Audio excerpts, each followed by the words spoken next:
Check, test, test, audio, check.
got it, okay.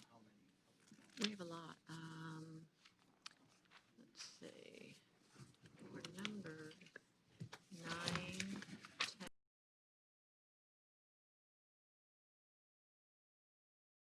10. Good evening.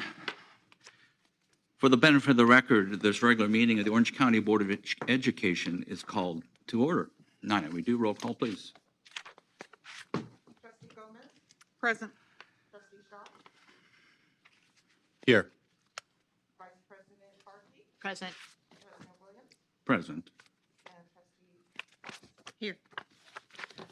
Very good. Okay, so moving on with the adoption of the agenda, I'd like to make a motion to adopt the agenda and to put one little change, and that is to have the adoption of the minutes after the Pledge of Allegiance. I'll second that. Okay, very good. Any discussion? Bar none, roll call? We just did it. You want roll call for the? Because it's a motion. Yeah, Agenda? correct. Trustee Gomez? Yes. Trustee Shaw? Yes. Vice President Barkey? Yes. President Williams? Yes. And Trustee Sparks? Yes. Very good. Okay, moving on with the agenda. We have a time certain interdistrict appeal hearing. It is open. Can you tell me, Nina, if the parties are on the line?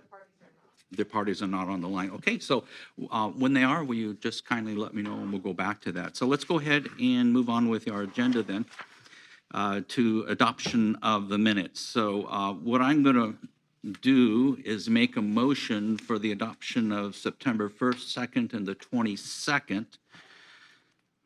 I'll second that. Okay. And discussion. So what's happening is we have one more minutes to approve for September 2nd for the Facilities Corporation. So that's why I'm making that motion to adopt that separately, because we have to break and recess and actually go into the Facilities Corporation meeting. So so we have a motion, a second. Any further discussion? Any changes or corrections? Barring none, roll call, Nina? Trustee Sparks? Yes. Trustee Gomez? Yes. Trustee Shaw? Yes. Vice President Barkey? Yes. And President Williams? Yes, very much so. Okay, so at this time, I assume our parties are not on the line. We're going to go ahead and recess from the Board of Education meeting and open up the Facilities Corporation meeting for the purpose of adopting the minutes. So we'll make that motion. Is that a roll call vote for technicality, Nina? Does it need a second? It does? It needs a second? Second, Oh, I'll second. Okay. And then roll call for the actual vote. Trustee Sparks? Yes. Trustee Shaw? Yes. Trustee Gomez? Yes. Vice President Barkey? Yes. And President Williams? Yes. Okay, now that we are in the Facilities Corporation meeting, I'd like to have a motion to adopt the minutes from our September 2nd, 2020 meeting, I'll make that motion to Okay. adopt the minutes from the September 2nd meeting. I will second. and second by Mr. Shaw. Any discussion? Barring none? Go ahead and do roll call. Trustee Sparks? Yes. Trustee Gomez? Yes. Trustee Shaw? Yes. Vice President Barkey? Yes. And President Williams? Yes. Okay, very good. So since we have the minutes adopted, there's some technicality. In the past, we've done it on an annual basis, but now we're just doing it nice and early so we don't forget any of the decisions and discussion that happened. So at this time, I'd like to make a motion to adjourn the Facilities Corporation meeting. I'll second that. Second that, and let's have a vote. Trustee Sparks? Yes. Trustee Gomez? Yes. Trustee Shaw? Yes. Vice President Barkey? Yes. And President Williams? Yes, very good. Okay, so getting back to the Board of Education meeting, I probably need to make a little comment here to the public. There's a lot of technicality between the Facilities Corporation meeting and we have a interdistrict appeal that is an open hearing. Traditionally, the interdistrict appeals are closed, so you get to see how it happens behind closed doors in an open session. And so we have that planned at 5:35, but sometimes technicalities delay us. And I see a thumbs up, so that means Clear to go? Clear to go. Very good. Okay, Terrence, you are up, sir. Please lead us in this interdistrict appeal. Good afternoon, President Dr. Ken Williams, members of the board, Associate Superintendents Nina Board and Renee Hendrick. My name is Terrence Dunn, Coordinator in the Learning Support Services. This is an interdistrict appeal hearing for Noah B. Simpson, who is the current 12th grader in the 2020-21 school year. The date is Wednesday, October 7th, 2020. The time is 5:39 p.m. This is an open hearing. The circumstances of the appeal are as follows.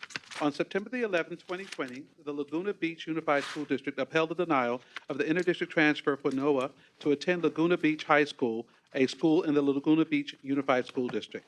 The home school for Noah is Dana Hills High School in Capistrano Unified School District. The reasons for the interdistrict request are in your materials. Also, the procedures have been provided to all parties. Therefore, we will waive the reading of those procedures since all parties have had a chance to review them. At this time, I'd like to introduce the participants of this hearing. Representing the family, Anna Bibalanqua. Representing the 9 School District, Dr. Chad Mayberry, Director of Assessment and Accountability, Laguna Beach Unified School District. Also in attendance is Jeff Riel, General Counsel, Orange County Department of Education, Gregory Rowland, Legal Counsel of the Board, and the media team who will be facilitating the virtual platform and recording today's hearing. The County Board has thoroughly reviewed the packet of documentation that the parent and the district submitted. Each party has the procedures in front of them and the allotted time frames for each party to speak. The time will not be monitored by Light Timer for today's hearing, but instead you will receive a verbal cue hand signal at 1 minute remaining in the opening statement and a verbal cue hand signal at 30 seconds remaining in the closing statement. When you are informed that your time has expired, please finish your last sentence, then stop. Representing the student, Simpson family, you may now address the board for up to 3 minutes.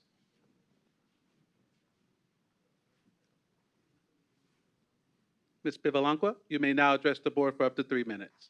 Ask her to unmute. Unmute, please. Not sure which screen to look at. Yeah. Hi, can you guys hear me? I'm barely hearing you. The sound is cracking up. Thank you for seeing me today. Dr. Mayberry, I am not defying his decision on the transfer. I'm asking for an exception. I hope everybody on the board had a chance to read the documents I submitted. It is simply not safe for Noah to go back to Dana Hills this year. I am forwarding my complaint that I sent to the district, was completely dismissed. And if you guys might have noticed, the district on level 1, 2, and 3 didn't use the code that they use on me to track me with the police against the racists that attacked me. So that is, I'm not offended by what happened. I am alarmed by what happened. In a quick Google search, I found more alarming information about the people that banned me from school, which is the district and the principal of Dana Hills High School. I don't know why they thought I would be scared of the police, to threaten me several times with the police. I'm not the one with several lawsuits in 6 figures. They are, not me. I'm not the one that the NACCP went and investigate, and they lied about the incident that happened last year. 2 years ago, they did the same on TV with Santa Ana High School. And they wronged me because all they did here is illegal. I did get legal counsel with the confidence of a group of people over the district that actually were part of a wrongful death of a student, and they lied on the situation, they kept the job. So I'm reporting all this to the Department of Education, on your OC Board of Education over 15 times. You guys don't handle this. Dr. Dio from your legal department actually told me you guys don't receive Capistrano Unified at all. So I'm gonna forward with my complaint. I am afraid Noah is gonna walk at school this year. The principal already lied several times. He's banned from saying no by NOAA's request. I submit the letter from the superintendent that signed it. The last contact from the district with me, they tried to call my derogatory comments on my social media, which they are daily there. 30 and they seconds. continue to be there, and they will continue to be there unless a judge tells me I cannot do so. Mr. Montgomery that signed all these documents, Mike Bickman, even Jim Herden he's from the board. They don't have this authority over my life. They didn't ban the racists that attacked me at school. They didn't use the code of Your time conduct is up. at school. They used at me on Thank a you, Ms. Facebook Bevilacqua. Your post. time is up.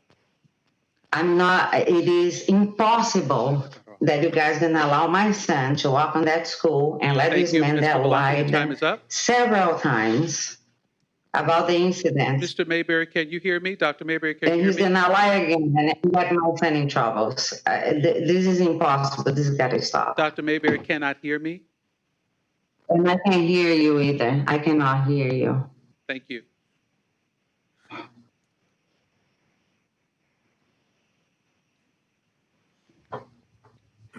Laguna Beach Unified School District, you may address the board for up to 3 minutes. Can you hear me? I can hear you. Can you hear me? Uh, If you begin speaking, we may be Sorry, able am to I hear you. able to hear anything? We can hear you.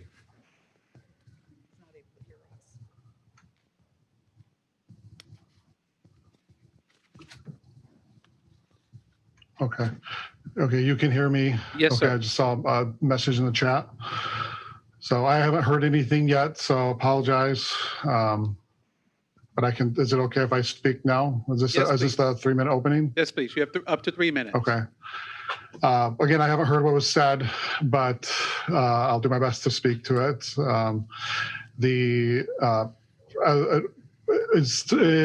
We received I apologize. We received a permit for Noah Simpson in August related to interdistrict transfer. That permit was denied. Based on our board policy and AR 5117 district transfer, our policy allows 3 exceptions. The first one being students who are current students who leave in the second half of the school year, current students who are seniors who move outside the district during their senior year. And then the third exception would be students who are students of employees that work in the district. Those are the 3 exceptions that we have in our board policy. In this case, the student did not meet those. That said, we did consider other things based on my conversation with the mother. She referenced some bullying or conflict with the other adults in Capistrano Unified, and so. And looking at the Ed Code 4, I believe it's 46600, the act of bullying is between as it relates to interdistrict transfers, is between a student and another student within that school district. So that did not appear to apply to that. But most closely, we just considered what's in the best interest of the students. This student is a senior, has been a student in the district for several years. And also has a IEP. And so moving to another district would cause significant disruption in the academic environment that we do not believe would be in the best interest of the students.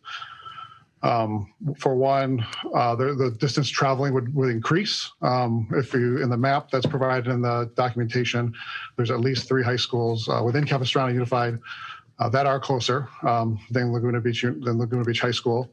And additionally, AB 1127, if the student indicates that went into place in January of 2020, indicates that if a student is determined that a student is bullied, they have the option to transfer within that district. And Capistrano does have 6 other comprehensive high schools. But more importantly, as a senior, the student would have to transition special education services. That'd be very challenging to do, to distance learning, and especially even more challenging outside of the district when you could transfer within the district. And so in this case, we are also in the distance learning. Currently, Laguna Beach Unified uses a trimester model, so students are taking 2 courses. Capistrano is not. Capistrano students are taking 6 courses. So the student would have to basically take a blend of some in-person and some online classes. This would be challenging for a new student, even more so the student with special education services. So based on our, in summary, kind of based on our board policy as well as a few other considerations, we didn't think it was in the best interest to accept the permit. Therefore, it was denied. Thank you. Thank you. Ms. Bevilacqua, you have up to 2 minutes to make your closing statement.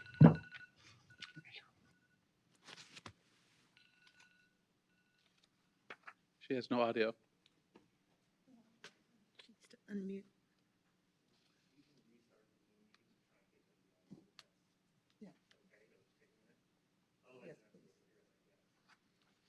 Yes, let's restart it. Can we, they're gonna restart to see if they can get the audio so that they can hear, before she finishes and they conclude their remarks, so it'll just take a minute. Do we have the ability to call Mrs. Davila Fall and let her know what's going on? They're chatting with her and then. They are chatting with her.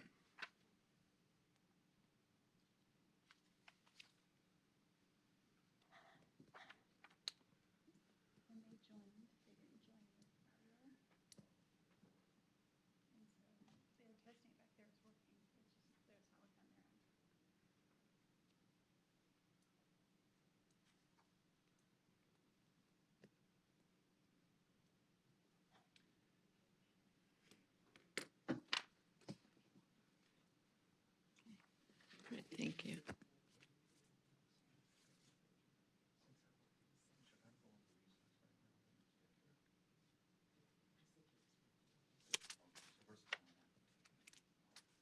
We're 23, we have 23 speakers now. Now, some of them are for different things. Let's see. Speaker, speaker and staying. Speaker and staying. So do you want speakers only to speak before speakers and staying? Or no, they should just, because they got here early, they should get to go? You know what I mean? See, some are just speakers only and some are speakers and staying. I would let the speakers. Speakers only go first? Okay. All right. Speak, leave, speak, leave, okay. Speak and leave.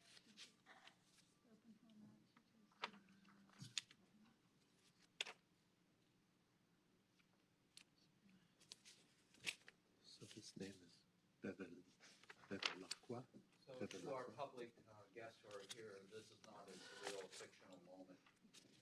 This is live action Board of Education events that are happening here. Technicalities and the unique circumstances of today and under this COVID situation has strained and made things very different. So we are waiting for their family. We're rebooting the Zoom, and hopefully that'll get going fairly soon here.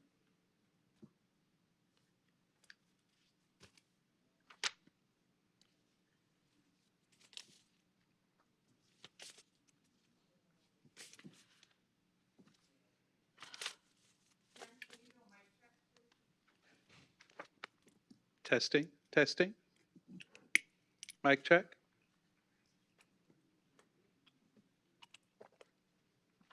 The majority are just speaking and leaving. There's only 3 that are staying.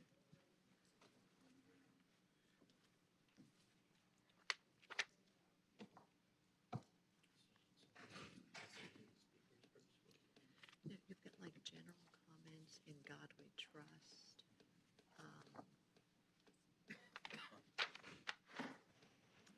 If it matters.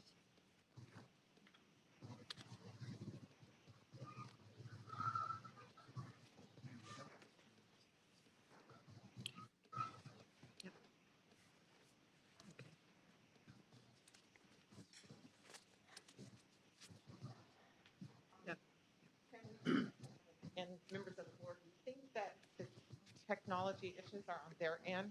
Mr. Rowland can hear everything and has heard everything, so it appears to be something that's coming. Sorry, I'm not able to hear. I I am able to hear. can move to another device if you give me a few minutes. I've been able to hear the opinion in the district. Okay. So you can hear us now, both parties? Dr. Mayberry, can you hear me? You're kidding me. The audio is really bad. One, and I think Chad is switching devices.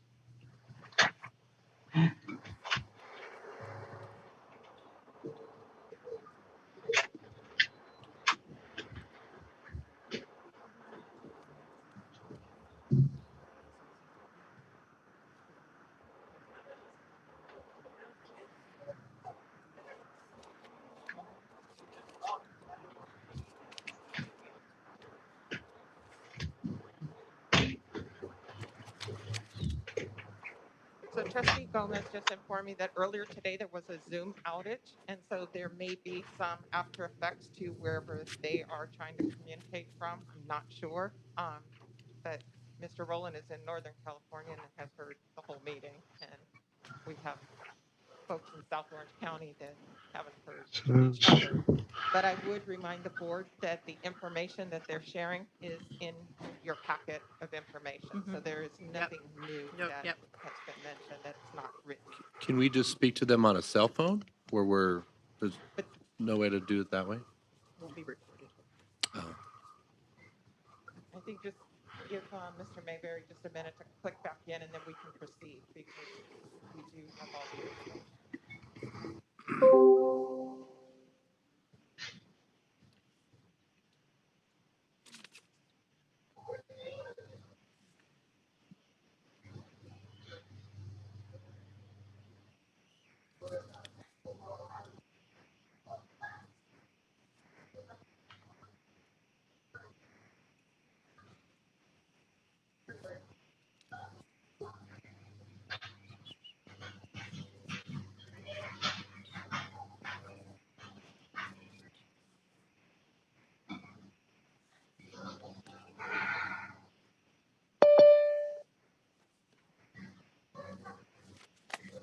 Members of the board, if I may add, sign up, page 132 in maps, You there's an speak up, additional please, map Karen. in your red folder. Move the mic up so that he can, yeah. 132 in your map section, there's an additional map that's in your red folder that provides the street route to thank the you. school. So you have the freeway map as well as the street map. Thank you. You're welcome, thank you.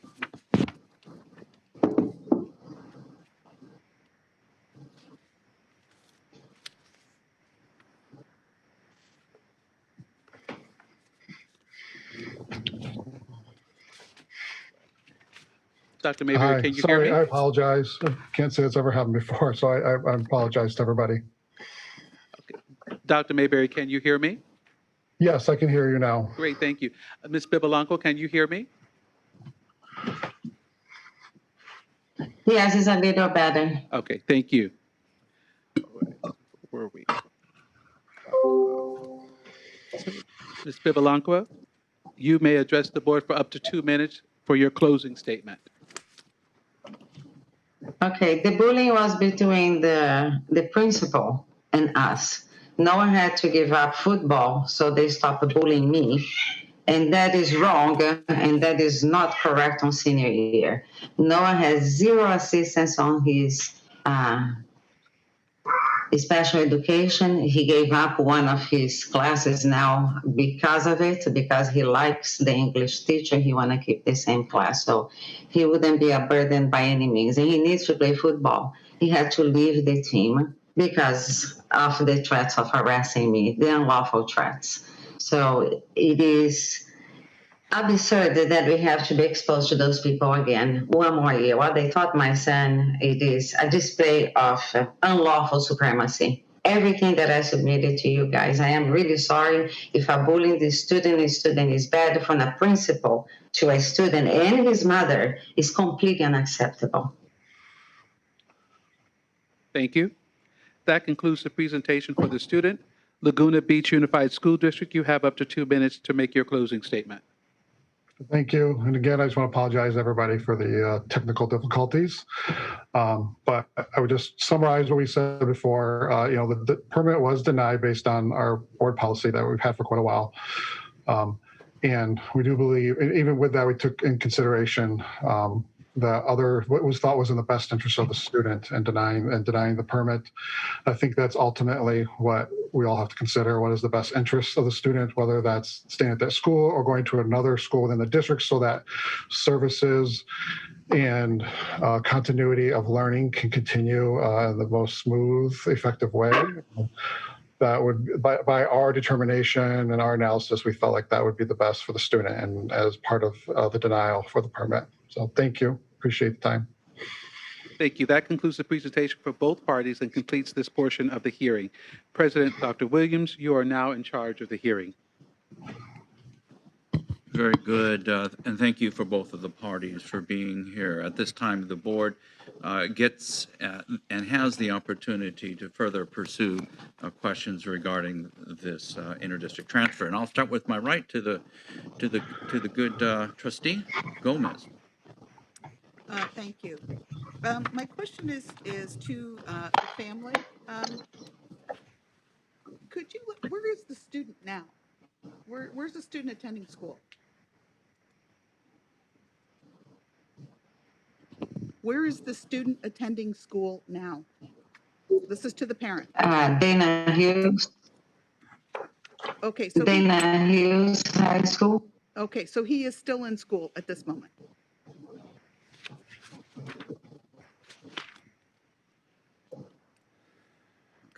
Yes. There's also some information in the packet that indicates that you declined to participate in a phone call on October 2nd with the principal to try to resolve this issue. Is that accurate?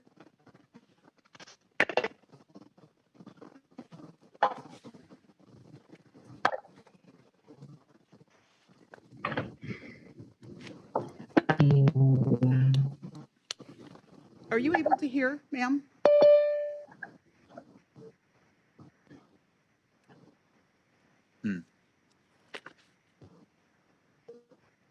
This is to the parent? Now I can hear you. I was just writing that I couldn't hear your question. Okay, my question was there is documentation that indicates that there was a phone call scheduled for October 2nd of 2019 and that you declined to participate. And it's my understanding that it was to try to resolve these issues. Is that accurate, that you declined to participate?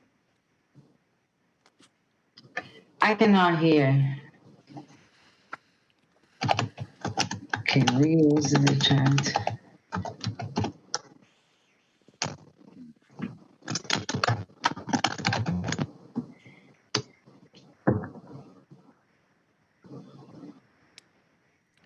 So she's not hearing you. Okay. Well, I don't have the ability to Yeah. chat from here. Well, Try to. then I don't know what to do. What's your question?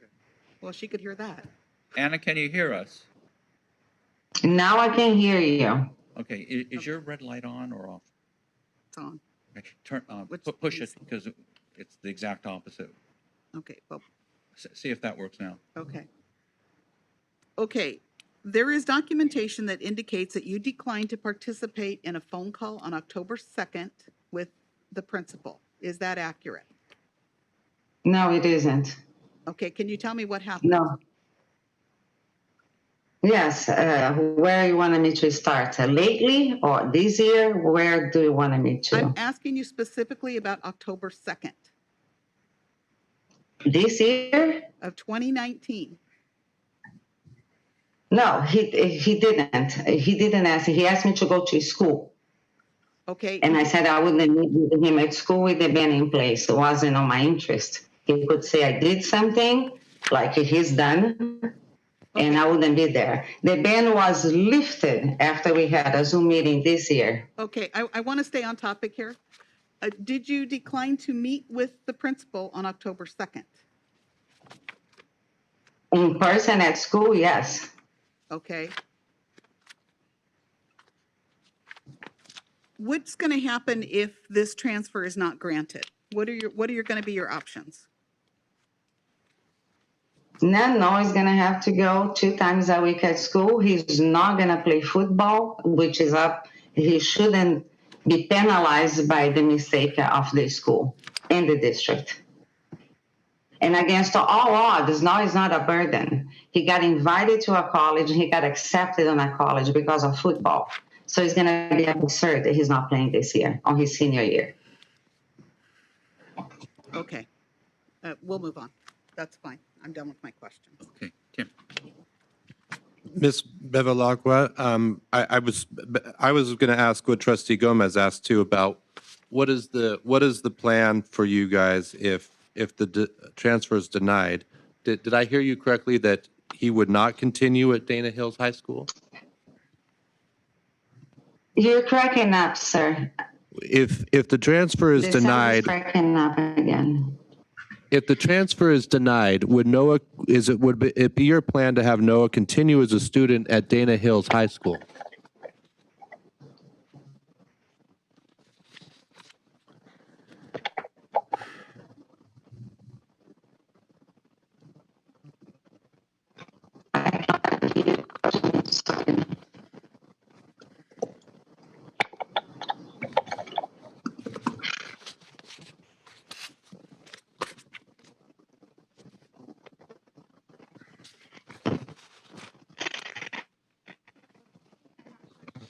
Okay.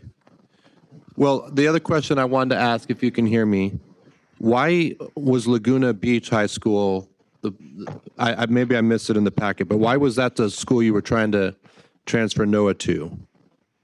It sounded like there was other high schools closer by.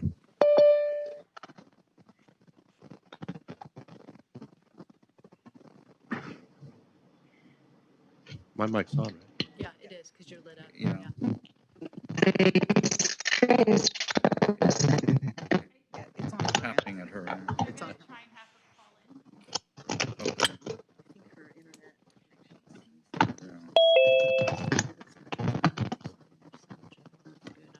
There was a trend. Yeah. So let's see if I can check this. Towards the back.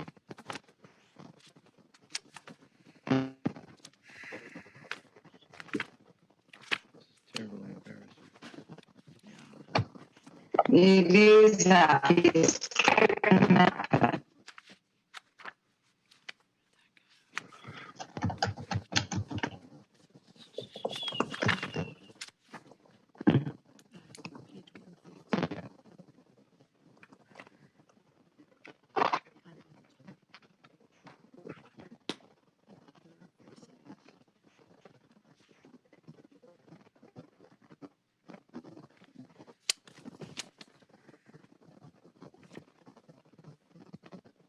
Oh, you're right.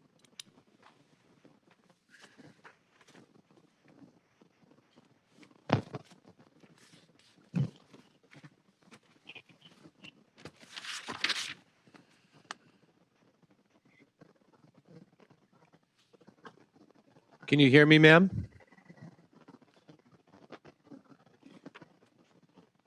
I'm trying to get her to call in on the Okay. Zoom line. Just use audio. Because it looks like she's. It looks like she lights up as though we could hear her. She would call. She just frozen.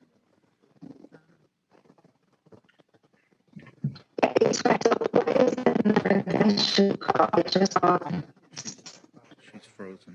Her screen. They told her the chat. Just call that number.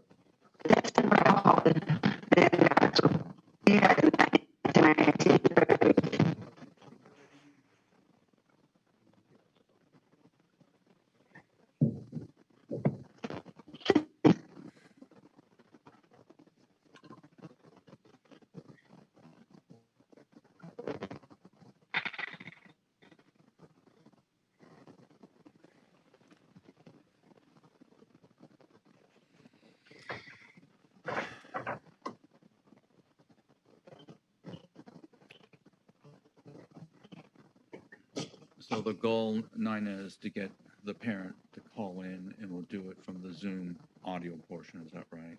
Okay. And at least you can finish asking your questions. Right. Her screen is frozen there. Yeah.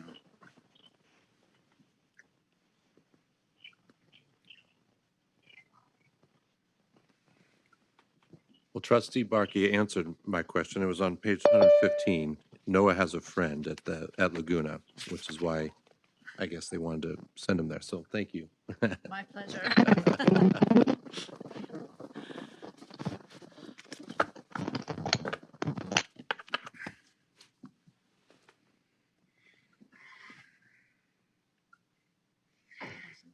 so much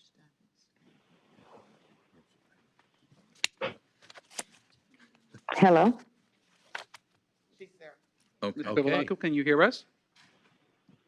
Hi, can you guys hear me now? We can hear you fine, thank you. Wonderful. So, Ms. Bevilacqua, this is Tim Shaw, Trustee Shaw. And I think a central question for me would be, if the transfer is denied to Noah, to Laguna, what would be your preference? What is your plan B? Did I understand you correctly? There is no plan B.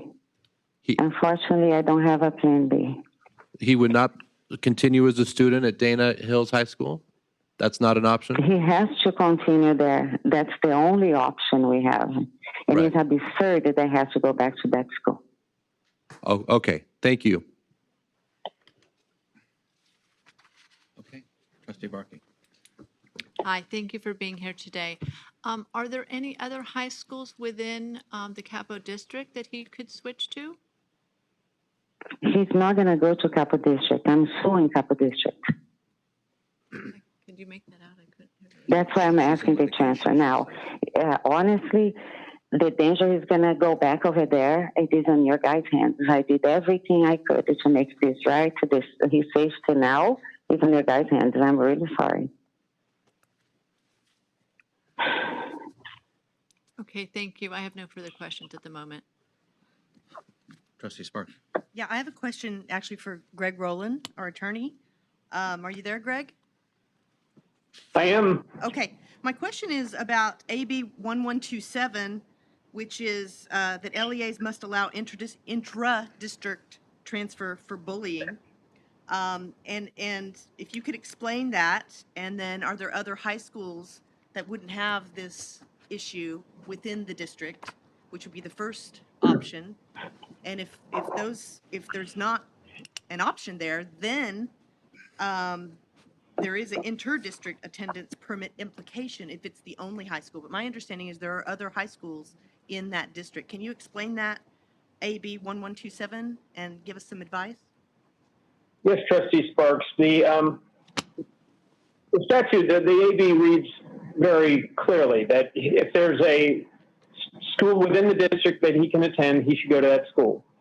The interdistrict transfer option is only if he's a victim of another pupil in that district, not necessarily a student, an adult who's not a member of the district or a member of the district staff. 1127 is very specific that bullying is a reason for an interdistrict transfer if it's at the hands of a pupil. Does that answer your question? Yes, thank you. Thank you very much. Okay, very good. Ma'am, this is Ken Williams here. I have a few questions. So your particular circumstances is quite unfortunate and very challenging for all parties involved here. So what we're hearing is that the bullying is an issue between you and the staff and administration at Campbellstown Unified School District. Can you clarify that a little bit more for me? Yes, I submitted all the paperwork, all my paperwork. I submitted a complaint about a volunteer at school, was there invited by a parent on the football team. When I filed my complaint, hell broke over. They banned me from school illegally. The guy that spoke to me on that manner in person inside campus and by text messages on a text message from a group from school, he was never banned from school. The code that they used against me to bully me was not used against him. You can check that in level 1, 2, 3 of my complaint.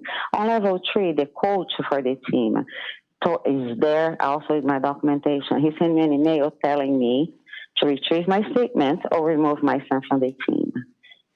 So after a year of being banned from the school illegally and consistently asking, I'm the only family member that goes at school. Noah doesn't have anybody else.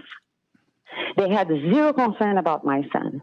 Okay, let me go on with my questioning here. You mentioned just a few moments ago that you're suing the district. Are you involved in litigation with the district at this time? Have you hired an attorney and actually filed something? Not yet.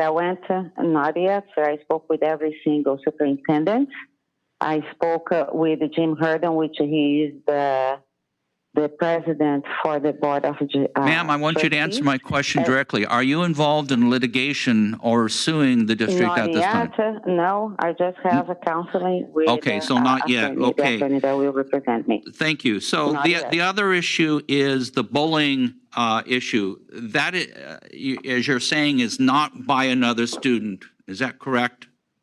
It's a yes or no? No, it's by parents and by the district and by the district and by the principal. Okay, so I need to establish that Noah was not bullied by any other student at his school. Is that correct? No. Very good. You mentioned, and I see in the documentation, that you were banned from school. Was that based upon an education code that they used? Yeah, they use an education code on my Facebook page, which that's not allowed. Okay. I should be at school for them to use the code, not on my Facebook page. To the district, so you're a basic aid district, is that correct, Dr.? Yes, that's correct. Okay, so in a basic aid district, again, because sometimes things and events and laws change, your funds for each student come from within the tax base of Laguna Beach, is that correct? Yes, that's true. And how many students do you have that are outside of the school district now that are in attendance in your district? Approximately each year, it's usually around 50 students. I want to say maybe 54 this year. Okay, very good. Okay, that ends my questioning here. What is the privilege of the board? I see some nodding here that we're going to go into a closed session. So to all the parties, it's very normal for us to, after we ask our questions, to go into closed session. And we will be back when we're done and give you our decision. So we will be in recess.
Is everybody on the line?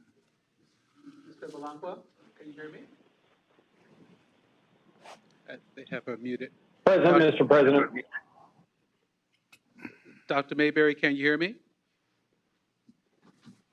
Yes, I can. Very, very good. The Board of Education is back into session for the agenda item of the interdistrict transfer from Capitalstown Unified to the Laguna Beach Unified. We have been in closed session and discussed this case in great detail, and I'm going to ask my fellow board members for a motion on this particular case.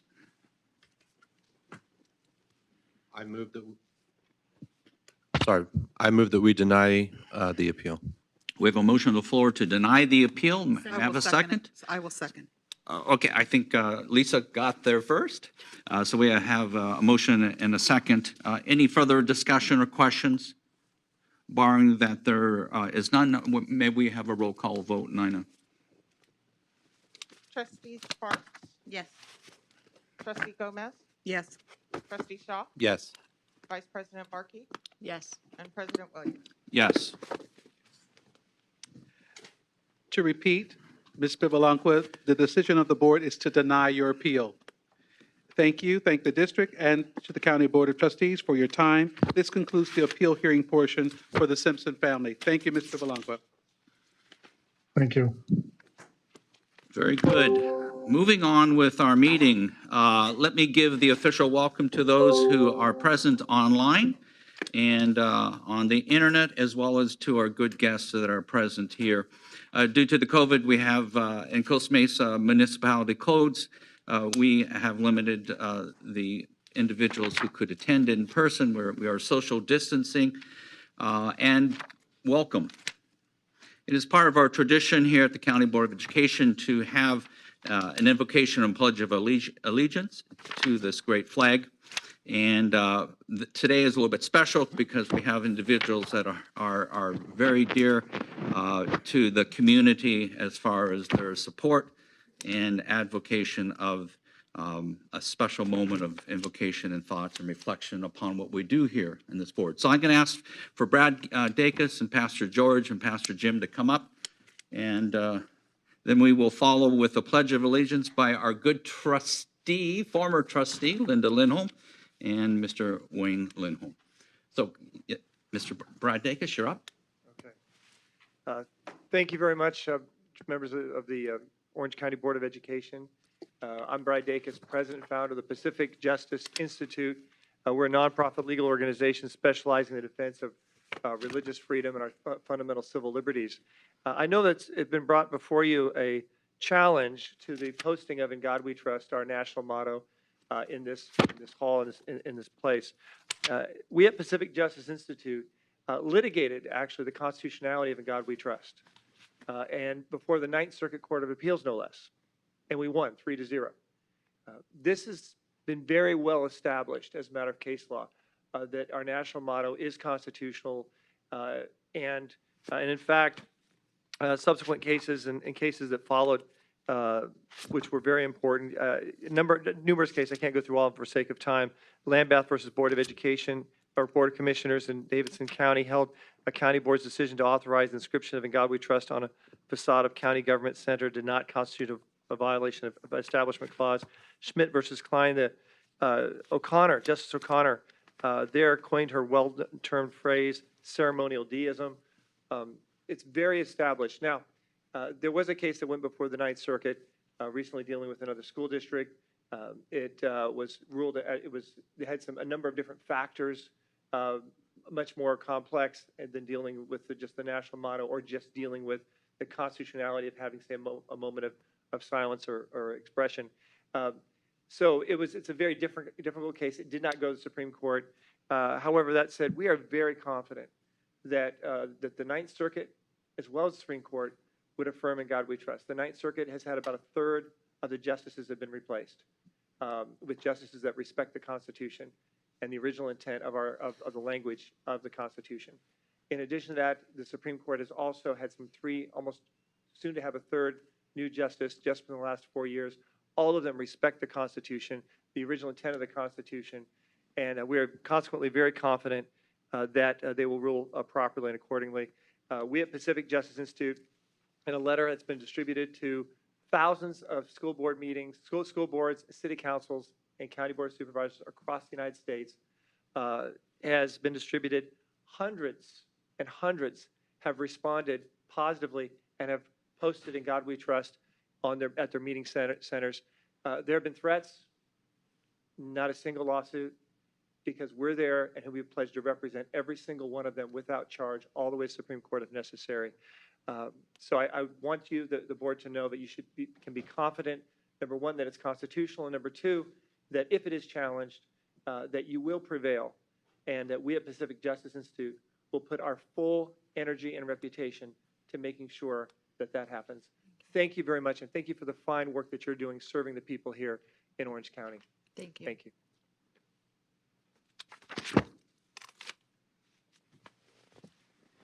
Good evening, members of the board. My name is George Rosca, and I'm a pastor in the city of Placentia. I am also here to offer my full support for the invocation policy as well as the motto, "In God We Trust." Excuse me, Mr. President, are we doing the invocation or is this public comment? This is a part of the invocation that's being delivered in an inspirational sense. Because I thought we had a 3-minute limit, so I'm just checking on where we are. Do I start all over? I think I'll continue. Speak from your heart. Invocations have been part of America's history before and after its founding. Although I don't want to bore anyone here to death with quotes of other invocations given by most of our presidents in our past. Although it would definitively demonstrate the lazy and lousy arguments being brought up by Americans United for separation of church and state. What strikes me about their letter dated August 28, 2020 to Mr. Jeffrey Reel is the contradictory statement to what I found on their website. Quote, in this letter, we write to explain why the board would not only reject the proposed amendments, but also repeal its existing policy and end altogether the practice of presenting prayers at its meetings, end quote. Then the article on their website dated May 3rd, 2019 by Liz Hayes states, quote, better awareness of religious diversity is one of the silver linings of the disappointing Greece decision, according to Linda. The great thing that's come out of this is it sparked an interest in atheists and secular people to begin delivering invocations at government meetings. Linda told me last month, she said many atheists don't want to come out of the closet, but now when people see them giving these invocations and realize that they're neighbors and people they know and not scary people, it's been really good for the atheist community, end quote. So what are we really looking to accomplish at the end of the day? Bullying government bodies to abolish their invocation policies and practices? Or are you wanting more of a PR campaign to raise awareness among atheists in America to start giving their own invocations? Might I suggest that AU is better off spending its donors' money on a fruitful PR campaign rather than on legal fees to take this lawsuit to the Supreme Court only to lose again, just like AU did with Greece versus Galloway in 2014. You see, my family escaped communist Romania, an atheist nation, a nation led by non-religious people. My dad was one of those non-religious people, even though he grew up in a Christian family. He was involved in the Communist Party, but from the day that he gave his life to Jesus, he was followed by the secret police. From 1975 until 1982, it was normal for him to be picked up randomly off the streets by the secret police and taken into secret interrogation rooms to divulge information about other Christians. Because he didn't provide them with information, it culminated in his imprisonment in June 1982. You see, the day after the revolution ended in December 1989, over 100,000 men and women gathered in the Timișoara city square to declare their freedom. The most common phrase that was chanted by these people who spent over 4 decades living under the brutality of atheist communism was the phrase, God exists. Long after you and I are gone, any attempt to stamp out God from society will be met by a revolution driven by the human heart, that deep down inside knows there is but one true God, and they will chant over our dead bodies the same phrase, God exists. As an immigrant, I value the role of religion, but especially the Judeo-Christian worldview in America's public square and its influence on its laws that have resulted in the creation of the most free society to ever exist. This beautiful nation stands in stark contrast to the atheist nations that millions of immigrants have escaped. The atheist worldview has resulted in over 100 million deaths over the last century. But the last thing I would like to say is for us to take a collective stroll down logic lane.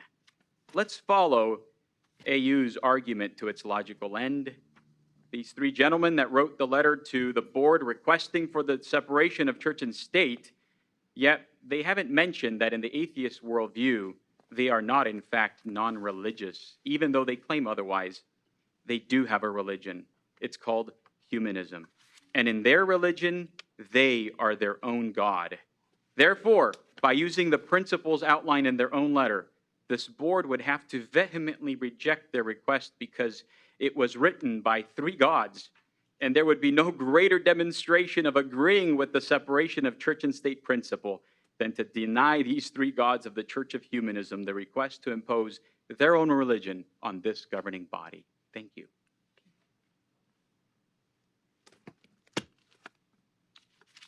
Well, good evening. It's good to be here today. It's a little unusual for me. I haven't been here since all the chairs have been moved out, and so it's a little bit different, but it's nice to see familiar faces. I know four of the five of you personally, and it's an honor and privilege to be here tonight. But first and foremost, can I say thank you? I want to say thank you to you, to you, to you, and you for your service in our great county. It's greatly appreciated, and Orange County's got, I think, about around 3 million people, and you serve a lot of people and a lot of students. And I'm proud to say my daughter's part of Sage Oak, a charter school that this board supports. And I just want to say thank you personally for my wife and I and my oldest daughter is 6. The other 2 aren't quite there yet, but I'm grateful for that. So before I begin in prayer tonight for the invocation as requested, I was just kind of looking around and I thought, wow, look at the diversity you all represent here. And Trustee Gomez, I don't know if you have a faith background or not, but as I know these 4, LDS is represented, evangelical, and the Jewish faiths are represented. And I just think that's a beautiful diversity, really representing Orange County. My name is Jim Doman. I'm a pastor at Church United. We have over 2,000 pastors here in California. A few hundred of them are right here in Orange County. And because of COVID, I can't invite more pastors to come and share about this issue this evening. But last time this came up, about a year or 2 ago, one of the deacons from the Orange County Diocese faith, said the Catholics represent 1/3 of Orange County's, I didn't even know that. 1/3 of Orange County's population is Catholic. And I'm like, wow, what great faith, what great roots we have. So in honoring God this evening, I'd love to open our meeting in prayer. So thank you for having me tonight. Heavenly Father, thank you for this board. Thank you for their service to our community, our cities, and our county. Even greater, our state and our nation. Lord, I just ask your blessing on every board member. God, that you would give them wisdom. As one of them asked specifically, Jim, would you pray for wisdom for us tonight? I pray you would grant them wisdom. Lord, that they'd hear your voice, that they'd make the best decisions that would protect children, that would rise children up and make children thrive. We talk about education a lot, but it's about the little people, the little ones who can't make decisions for themselves. So God, I pray that these adults would make great decisions that would allow children to thrive and that they would exceed and excel in academia. And Lord, that this board would focus on education, math, science, reading. There's so many great things to do, Lord. God, I pray that you would give them wisdom beyond their years and they'd make decisions fiscally that would make Orange County even stronger and our schools greater. So God, I pray that your spirit would touch each heart here tonight. And even if there's those who disagree with the viewpoints, I praise you and thank you that we're in a country that's free and that people that represent freedom, and we continue to keep all of us free and the ability to discourse, even to disagree. So God, we just invite your spirit would move mightily and that we would continue to transform Orange County schools for great good. In Jesus' name we pray. Amen. Thank you. Thank you, Pastor. Moving on with the Pledge of Allegiance, we've asked our former colleague, Linda Lindholm, and her wonderful husband, if they would come up. And Linda, let me just say a few words. Thank you so much for what you've done in the past, for getting the motto "On God We Trust" on behind us here. You serve as a great example Oh, thank you. of good governance. Oh, I've got like 2 minutes here, so hang in there. Yeah. It's a pleasure to see you, Dr. Majerus, President of the Board. Nina, it's always great to see you. But I wanted to tell you a little bit about the flag because I'm here for the flag salute. So Do you want us to sit you can while sit for tell us? 2 Yeah, minutes. yeah, that's what, Okay? yeah, she wants us to- Thank you. That's what I thought. When they asked me to give the pledge, I thought I should know a little bit about where the pledge came from and why we say it. So I'm going to be brief, and I picked out a few points to share with you. So at the beginning, our flag has always been a source of inspiration. And on September 14th, 1814, a poet we all know, Francis Scott Key, watched U.S. soldiers who were under bombardment from British naval forces during the War of 1812, raise a large American flag over Fort McHenry in Baltimore, Maryland. And seeing the flag waving, he was inspired to write our national anthem.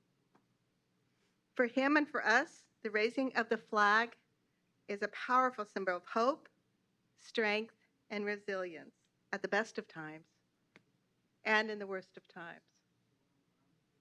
For those who say the pledge, it's a way to express their feeling for the flag and the ideals and values it represents. There have been many moments in history that the flying of the flag has been inspirational. General Dwight D. Eisenhower, who fought in World War II and became president, brought forth a bill formalizing our current Pledge of Allegiance, June 14, 1954. So you're going to learn something here. Or you probably know. As he signed it into law, he stated, "From this day forward, the millions of our school children will daily proclaim in every city and town, every village and rural schoolhouse, the dedication of our nation and our people to the Almighty. In this way, we are reaffirming the transcendence of religious faith in America's heritage and the future. In this way, we shall constantly strengthen those spiritual weapons which forever will be our country's most powerful resource." One more time when we saw the flag raised, and that one's very emotional, was September 11th, 2001, when the World Trade Center fell. 2,606 innocent individuals lost their lives in that bombing. 125 souls lost their lives while working in the Pentagon, and over 6,000 were injured. Nearly 2,000 people were at or above the points of impact at the World Trade Center. 18 survived. That day, 3 brave and courageous New York City firefighters raised the U.S. flag in the rubble. An incredibly memorable and inspirational photograph shown around the world. So that's a little about our flag. When said at the beginning of meetings or at the start of a school day, the Pledge of Allegiance represents, for all people, a powerful symbol of hope, a symbol of strength, a symbol of resilience, and a nation's unconquerable spirit. And you're supposed to say the pledge. That's what they told me. So for those who would like to, you may stand, and we will be led formally in the pledge by Mr. Wayne Lindholm. Please join me. I pledge allegiance to the flag of the United States of America and to the republic for which it stands, one nation, under God, indivisible, with liberty and justice for all. Thanks for having me. Thank you. Thank you all for Yes. being here and being a part of this Yeah. meeting. Okay, so we're going to be moving on with our meeting, and at this point, we have the introductions. Dr. Boyd, any introductions? There are no introductions at this meeting. Very, very good. So moving on with our meeting to the public comments. We have dedicated 30 minutes. I don't know how many public speakers we have. Most of the speakers we will not be able to accommodate because of social distancing. So these speakers will come in, and I'd like to have a consensus of the board. If I think we have 20 plus, maybe 25, We now have 34. 34. 35. 35. So with the consensus of the board, how do we feel about limiting the public comments to 1 minute? Dr. Williams, if I could just interject, you also received 33 electronic transmissions for comments. Okay. So that's a lot of communication with the board. So let's go ahead. Is there a consensus on limiting public comments to 1 minute each? That way we stay close within our 30 minutes? Okay. Well, I think you're going to have people being very disappointed if they prepared remarks for up to 3 minutes, because Yeah. that's our board policy. We'll give some grace and flexibility. So I would entertain a motion. Why don't we see how many we can get through in 30 minutes? And then, because maybe they won't all take 3 minutes, and then see where we are? Could we do that? So if you want to make a motion, that's up to you. I'm not going to inhibit your freedom of expression and representation of your district. If you want to make the motion, I'll entertain that. Okay, well, I make a motion that we hear as many speakers as possible within the first 30 minutes, and then determine how much longer we can go. Okay, is there a second on that? What about a compromise that we give each speaker 2 minutes and ask them if they can make it shorter to do that? How about 2 minutes? Okay, so would you like to amend your Sure, I will. your motion to 2 minutes? Yeah, well, I think that's Okay, reasonable. I think that's reasonable. I'll second that. Any other thoughts or conversation?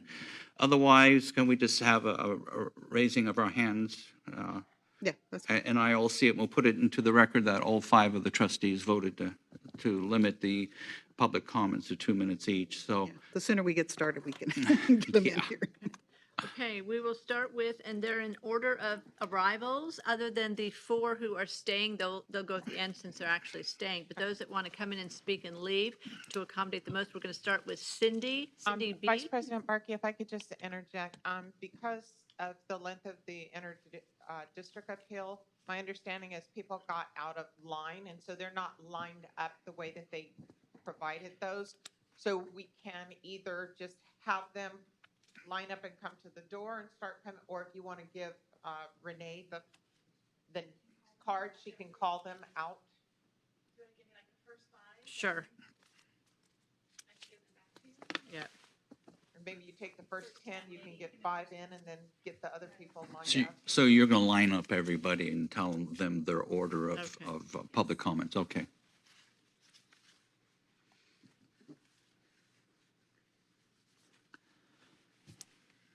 Do any of them say that they're in the room? Because we may have some folks in here. Is anybody in the room that turned in a speaker's card?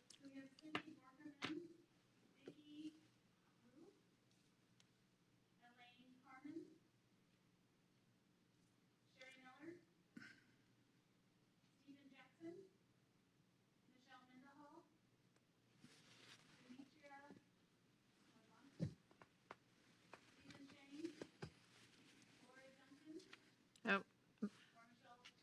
You know, I just got a text that some of them are sitting in their cars listening to the meeting because it got cold, so maybe now they'll come out. Maybe I'll tell them to line up in the order they arrived.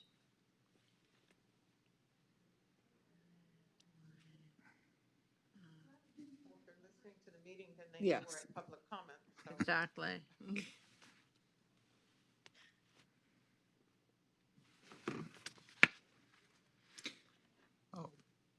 That's our first speaker. Okay. Hello, my name is Cindy Borkeman. First of all, I want to dissent You did not last meeting honor Ruth Bader Ginsburg by having a silence, like you had, I think you said it was a couple minutes and you just only had it for a few seconds. So I dissent. I dissent your agenda meetings are focused at suing and litigation rather than problem solving through a pandemic that our children are going through. I dissent that you guys all don't have masks on, except for Becky. I dissent that. In Costa Mesa, you're supposed to be wearing a mask. Okay, you just saw what happened with the White House, where the president infected everybody, and Hope Hicks. I dissent your rally last month to sue Governor Newsom. All of you didn't have masks. All the people didn't have masks. You didn't ask them to wear a mask. Spreading the virus. I dissent that at the rally that you had to sue Newsom, you, Ken Williams, said that the virus wasn't a deadly virus. It is a deadly virus.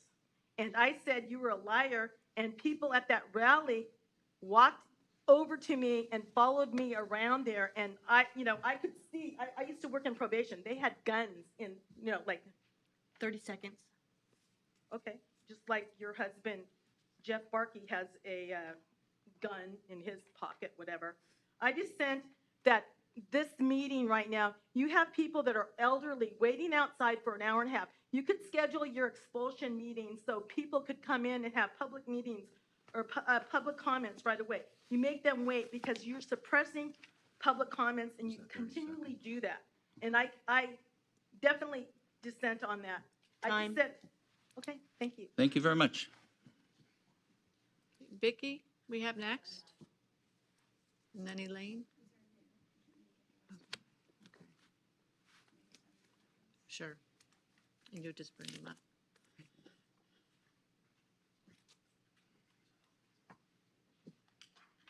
My name is Vicki Keltner Rule. I want to say up front, thank you so much for your time and your effort and all the wonderful people. We've been standing outside, but they've been very courteous to us. Thomas Jefferson stated that God gave us life and gave us liberty. By acknowledging this statement, we are reminded that all religions have the right to pray. And that goes for all the religious groups in Orange County. It's a good practice, especially when we're deciding what's going to be said to our children. We know that this board is doing a wonderful job for our schools. And we're here just to stand behind you and tell you of Brad Dacus, who you've already heard from, who has defended so many of these rights for us. And we appreciate him. We think in God we trust is important. And we're here to tell you that we don't want it taken away. I'm sure that all of you have heard everything from separation of church and state. There have been all kinds of information. But the main thing we want to tell you is we appreciate you. We know that you're going to do a great job for us. And these citizens, and there's easily 50 of us out there, some have already gone home, just to say, do not be discouraged. Brad Dacus is behind us. We will do what we have to do because we believe that God needs to be in this country. And I thank you so much for your time. Next is Elaine, followed by Sherry.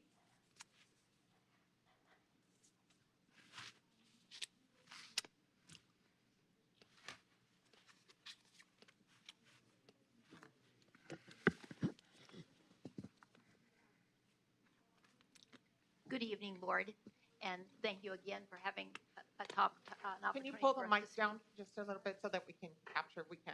Thank you. Sing. Good evening, and thank you for letting us have a voice tonight.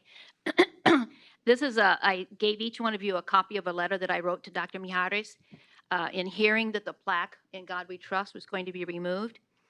So the letter that you do have, it says, I attached is a copy of a letter I sent 25 years ago, sharing my concerns about education and how children were being taught. In some respects, many things have not changed. Children are still children and in need of caring, loving adults to guide them in their journey of life. The letter that Dr. Mijares received made reference to each of us having a moral commitment to our students. How true. Morals are of no value if not based on God. About 1990, I have a vivid memory of going to the Santa Ana High School for a district-wide teachers meeting to hear Jim Trelease speak on his book, Read Aloud Handbook. Leaving, I was so inspired by him and the grateful wisdom of Dr. Mijares in his leadership. It influenced my teaching throughout my career. Reading books to children has always been my passion. Sadly, I have also a piercing memory of an administrator at the beginning of a school year saying, and I quote, "If any of you are still reading extraneous books, cut it out. We don't have time for reading." What a polarization. That polarization continues to permeate most of everything going on in our great country today. As my teaching career continued, there seemed to be less and less connection between downtown and the classroom. 30 seconds. More bureaucracy and standards of less and less genuine teaching. I felt like I was watching the class deteriorate right alongside our society and the purpose and value that once heralded our educational system. I'll skip down. Here you are again in a position of leadership that is making the course of this history. In God We Trust is the thread that our country needs to get us back on course with God. This is the only country in the world that has that purpose and privilege. Time. When God is denied, our country is denied. God bless America, and we must keep In God We Trust. Thank you. Can you state your name for the record again, please? Elaine Carmen. Thank you. Okay, and then we have Sherry, followed by Steve.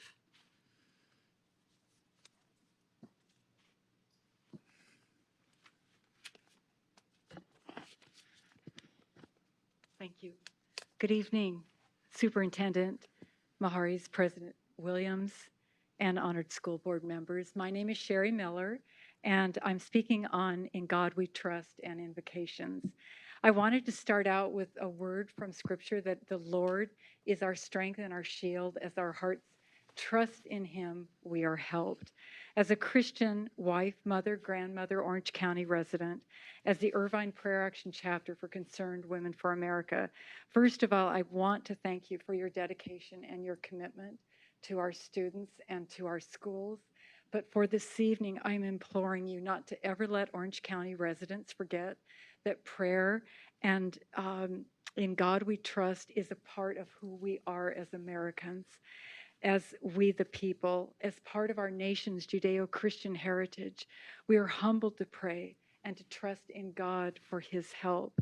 To those who question permitting officially acknowledging God in prayer or displaying In God We Trust on public meeting walls, they might be interested in knowing that the preambles of 45 of the 50 state constitutions invoke God, seek His blessings on state issues, and give thanks to God.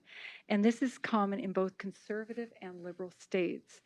We, the people of the state of California, grateful to Almighty God for our freedom in order to secure and perpetuate its blessings, do establish this Constitution. 30 seconds. You see, there is no wall of separation of church and state. The phrase is not written or implied in the Constitution or the First Amendment. Prayer has birthed our nation, guided America's more than 200 years of forces waging war against our freedom. The freedom to pray for our nation, for our leaders like you to make decisions impacting we the people, our children, and our schools is a privilege, an honor, and a sacred duty. Thank you. Okay, next up is Stephen, followed by Stephen. Jackson is the first Stephen. Thank you.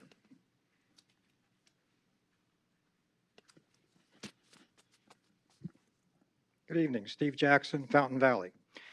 I'm a retired aerospace engineer, principal scientist. I had a 3-minute presentation discussing Benjamin Franklin's call for prayer at the Constitutional Convention. I gave it to Renee, so you all have copies of it.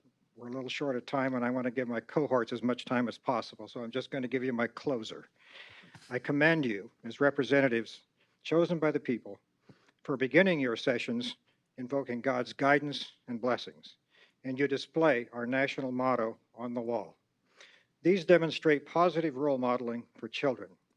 Now you are being bullied by threat of a malicious lawsuit for doing as our founding fathers did, indeed as our representatives in Congress and the U.S. Supreme Court do. Your oath to the Constitution binds you to the original intent of that instrument, which owes its existence to prayers elicited by Ben Franklin. It is your patriotic duty to stand strong against the bigoted and destructive attempt to silence you. Unlike Ben Franklin and our other founders, you do not risk your lives or your personal fortunes, but your sacred honor is on the line. Fear God and not man. Do what is right. Retain our godly heritage. John Quincy Adams, duty is ours, results are God's. Thank you. Thank you. Thank you, Mr. Jackson. Next, we have Stephen Chang, followed by Michelle.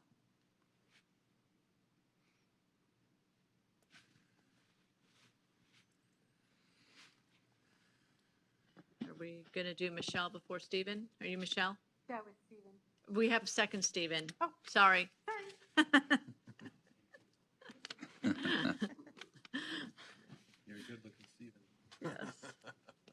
Dear Board Trustees, first of all, thank you for your hard work for our public school in Orange County. We regret to inform you that the Irvine Unified School District has not followed the appropriate protocol and used the inaccurate information to deny our petition to open the Irvine International Academy with the Mandarin Immersion Program in Irvine. We were never contacted to have any discussion with them, nor were we invited to have equivalent time and procedures to present evidence and testimony to respond to the staff recommendations and findings. We truly believe that our petition to start the Mandarin Immersion Program, which consists of experienced bilingual teachers and experienced California credential principal, will create a high-quality public charter school in Irvine. Our mission is identical to the mission of Secretary DeVos, who just made an announcement on Sunday, October 4th, to allocate $131 million in new funding to create and expand high-quality public charter schools. We are going to appeal in the next few days since the Irvine Unified School District cannot continue to overlook the strong need of having a Mandarin Immersion Program in Irvine. Parents and students deserve the opportunity to apply for schools of choice instead of sending their child to other school districts. Thank you for your attention. Thank you. Now we have Michelle, followed by Laura.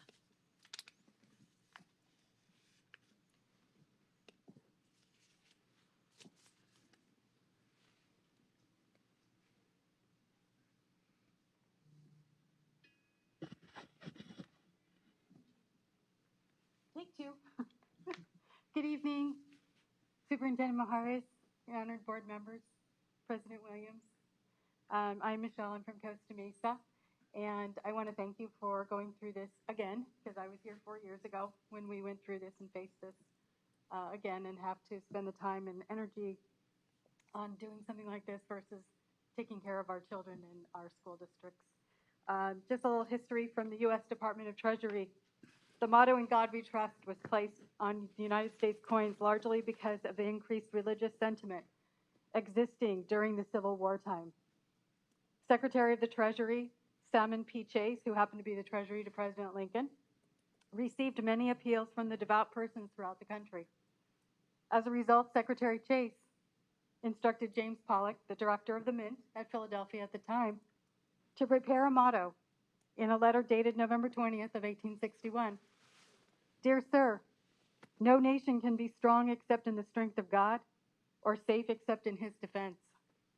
The trust of our people in God should be declared on our national coins. The Congress passed the Act of April 22nd, 1864. And as you can know, our money has been saying God we trust since then. In regards to the invocations, the Supreme Court banned prayers from the schools in 1962, saying it violated the First Amendment. As we are well aware today, separation between church and state does not exist in the Constitution. 30 seconds. And the statement of origin was that of ensuring a state-mandated religion would not happen. Our First Amendment gives those that choose to call the United States their home the freedom to recognize a religion or not. This freedom to choose only occurs in the United States. I'm very glad that misconception has been made clear as our communities, counties, states, and our country need all the prayers possible to get us through this current storm that only the Almighty God can navigate us through. Thank you so much for your time, and all you do for our children. Thank you. Thank you, Michelle. Next up, we have Laura. Followed by Michael. Can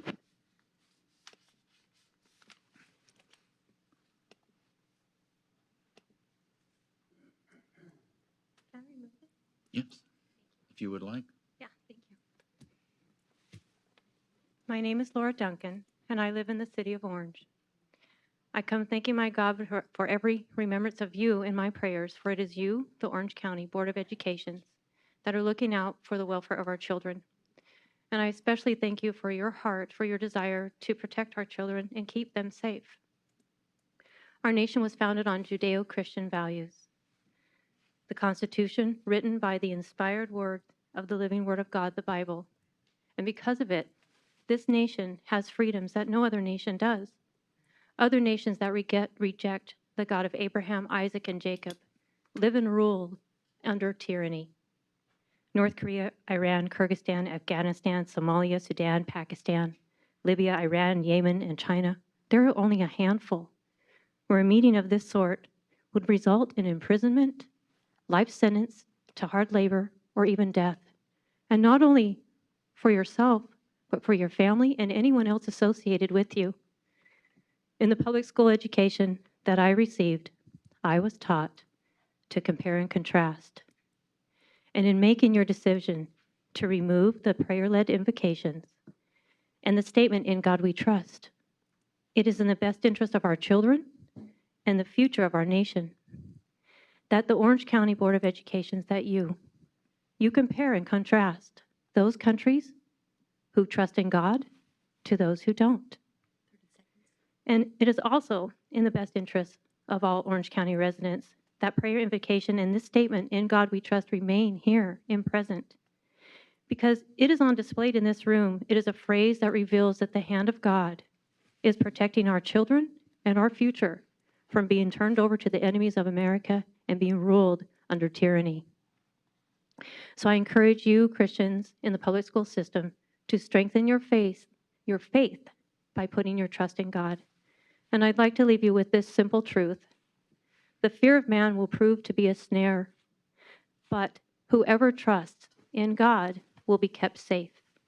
And our children need to be kept safe. And once again, I thank you for your heart, for your desire to keep our children safe. Thank you. Thank you, Laura. Next up is Michael. And following Michael is Lori and then David. Is Michael out there? Okay, so Lori and then David.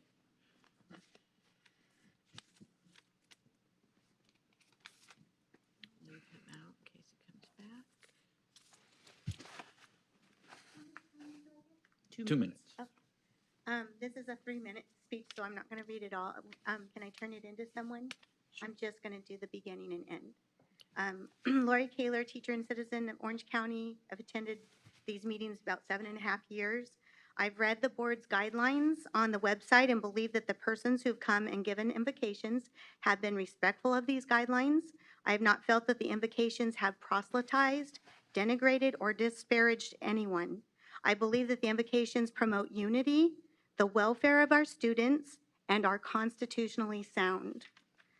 The Orange County Board of Ed is not trying to establish a particular religion, nor do they regulate the content of the prayers or invocations at the meetings.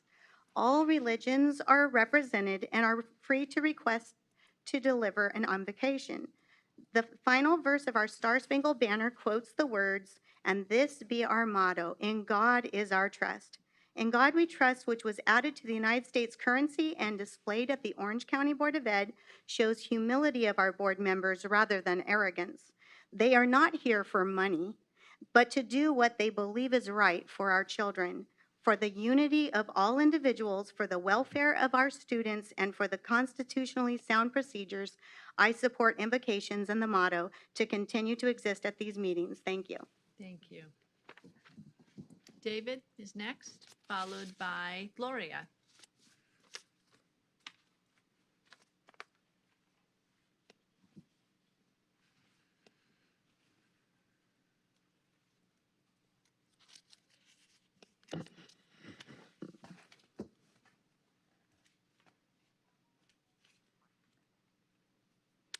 Good evening, Superintendent Mahara, President Williams, and honored school board members. My name is David Prine. I'm speaking on having invocations and using In God We Trust. Our country was founded by people who wanted to establish a country based on the principles of the Judeo-Christian Western civilization. They went through harsh trials and turned to God for help to get them through and guide them onward. When we have strayed from God, we would be faced with further problems and would then turn back to God to help us through the next crisis. God came through miraculously with many interventions in our War of Independence, as can be demonstrated with many examples. Over the years, when we would face serious problems, we would declare a national day of prayer and fasting to entreat God to help us in our time of need. God would always answer our call and help. We would often turn our attention back to God as He would bless us. At this time, we are again facing serious troubles. Now more than ever, we need to turn our focus to God for His intervention in our lives and in our nation. I understand that some don't want to participate. That is a free choice for everyone. God doesn't believe in forcing anyone to partake in religious exercises, but that shouldn't prevent those who do want to participate to do it. We should realize that we do have to eventually pay the consequences for when we do harmful things that hurt people, which brings us to the need to ask God for repentance. Seeing that having invocations and asking for God's help on our nation's behalf has been a time-honored tradition throughout the history of our country and has been upheld by the Supreme Court on many occasions and has been demonstrated by the U.S. Congress in starting with prayer and having a chaplain from before its inception to today, I implore that we continue to have invocations and using our motto, "In God We Trust." I am asking that this letter be photocopied and distributed to each trustee directly after this meeting for their future reference. Thank you. Thank you. Next is Gloria, followed by Robert. Thank you, David.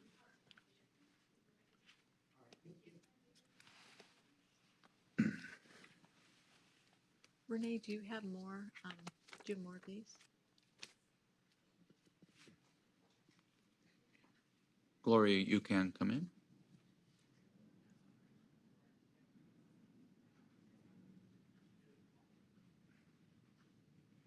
Thank you. And there was a group they wanted to go together. Oh, this is the group. Okay, perfect. Good evening, Superintendent Maharis, President Williams, and honored school board members. My name is Gloria Prine. I live in Fountain Valley. Invocations before public functions have been a time-honored institution since the founding of our nation.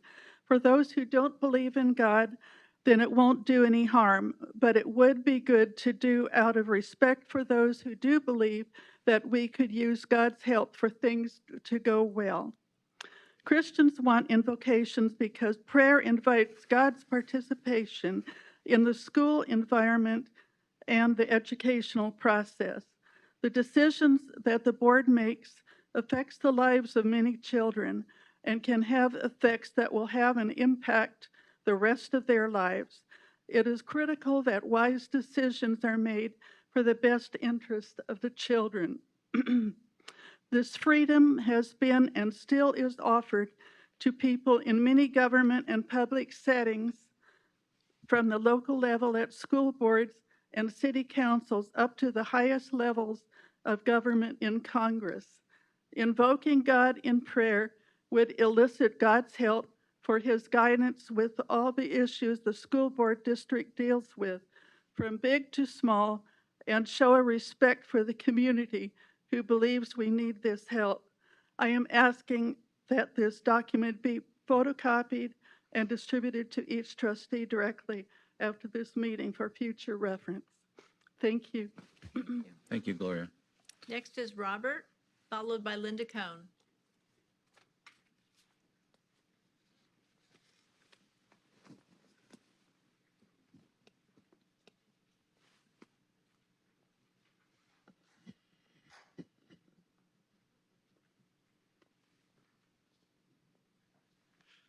Good evening. Thank you for the opportunity to speak. And thank you, board members, for your service to the community, our children, and our grandchildren. I'm here to show support for the invocation. prayer before these meetings. My wife and I, we have 3 sons, and they all grew up here. 2 went to the Naval Academy and now are serving as officers in the Navy. So without a doubt, we know the power of prayer.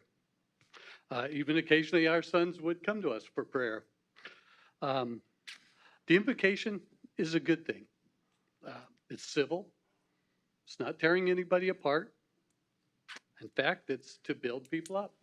It's an encouragement. You know? I'd be suspect of any group that wants to restrict us from praying. And unfortunately, I think this is only the beginning of what they're trying to do.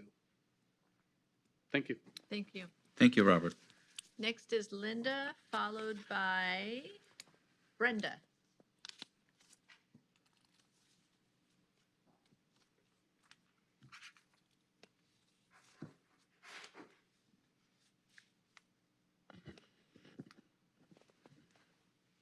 Just want to say the elderly are doing quite well out there. Freedom from Religion wants to remove God, prayer, and any form of spirituality from board meetings. Let's get one thing straight. This isn't about religion. This is about one religion, Christianity. When I attended the MTSS conference sponsored by the department last July 2019, Buddha bowls were sold in the exhibit hall. These Buddha bowls are rung in schools to initiate mindful meditation in children. The California Education magazine pictures children practicing mindfulness. Closed eyes, folded hands, universally recognized as prayer behavior. So religion in schools is just fine as long as it's not Christianity. It doesn't stop with Buddha bowls. The mindfulness pamphlet from the MTSS conference says, listen to your heart and mind and explore your feelings and know your inner, authentic self. This is the identical language used that I don't have time to read to you, used for children exploring their gender. So mindfulness is our new religion. And on September 29, 2020, Governor Newsom signed into law AB 2218, the transgender health law, which funds medical treatments such as puberty blockers and hormone therapy for minors with our tax dollars. But AB 2218 also funds guided meditation, spiritual care, and non-denominational therapy. Bottom line is this. We cleanse our schools of our Judeo-Christian heritage, take out God, the Bible, the 10 Commandments, leaving a vacuum to be filled by religions that are acceptable, not Christianity. As far as I'm concerned, tell Freedom from Religion and their friends to go pound sand. Thank you. Thank you, Next Linda. is Brenda, followed by Geraldo. Jerry.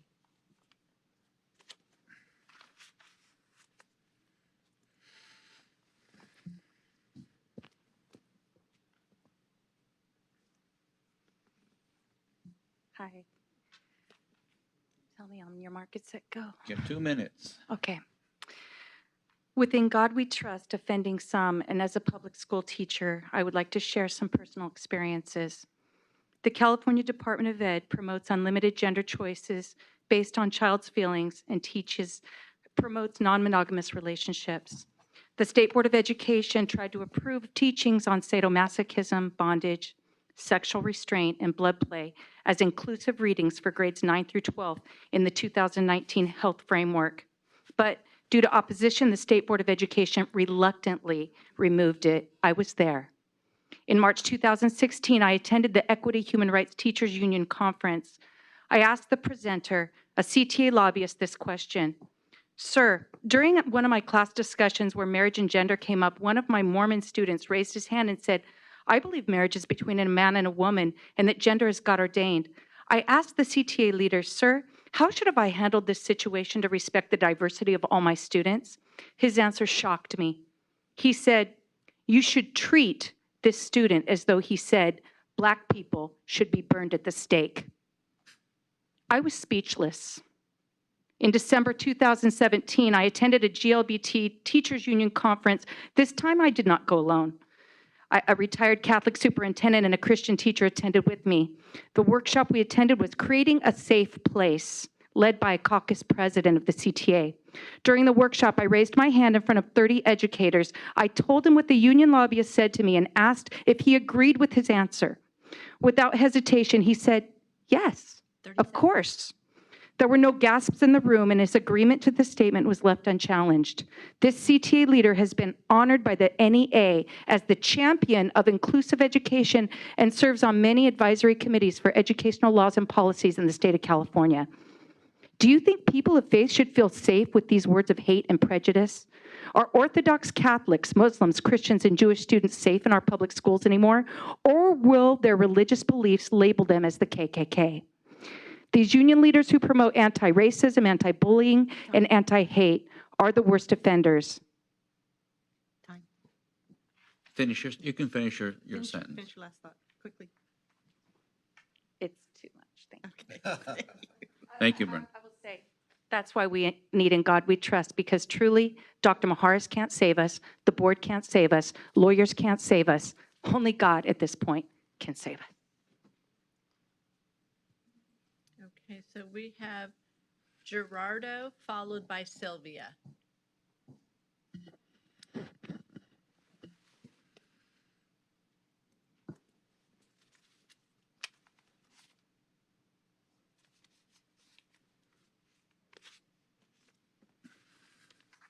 Good evening, ladies and gentlemen. Dr. Mijares, I'm a father of 3 children in Orange County. I have questions for you. You were elected to be our superintendent, and these 5 trustees were also elected to represent us, so we could have a voice. Your board requested you provide full transparency about the new definition of gender identity to change in our state in 2017.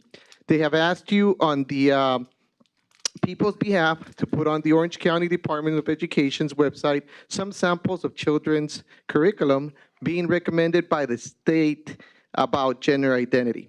They ask you to put the Amazi.org gender spectrum cartoon on the website in varied languages so parents can understand what our state now promotes, but you have not done it. My question is why? Do you not want us, the parents, to know? Why are you withholding this important information from parents? Why are you not listening to your board? They are trying to help us, and you are stopping them. Your reason to hide information seems to be, I must follow the law. Yet you are breaking FERPA laws by keeping information away from parents. FERPA says parents can review their children's education records. However, these records now have new words about gender. They are in category called non-binary. What does that mean? Hispanic parents do not know what the meaning of that word.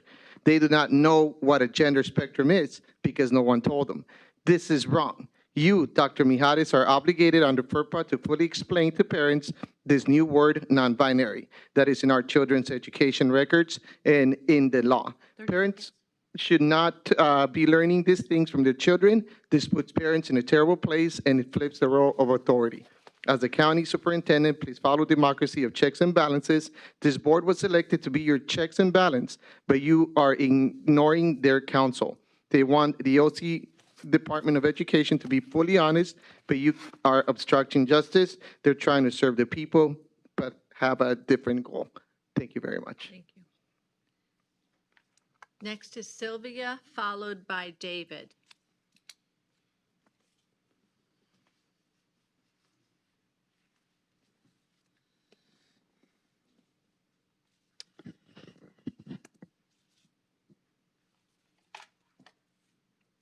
Good evening, Dr. Mijares and Board of Education.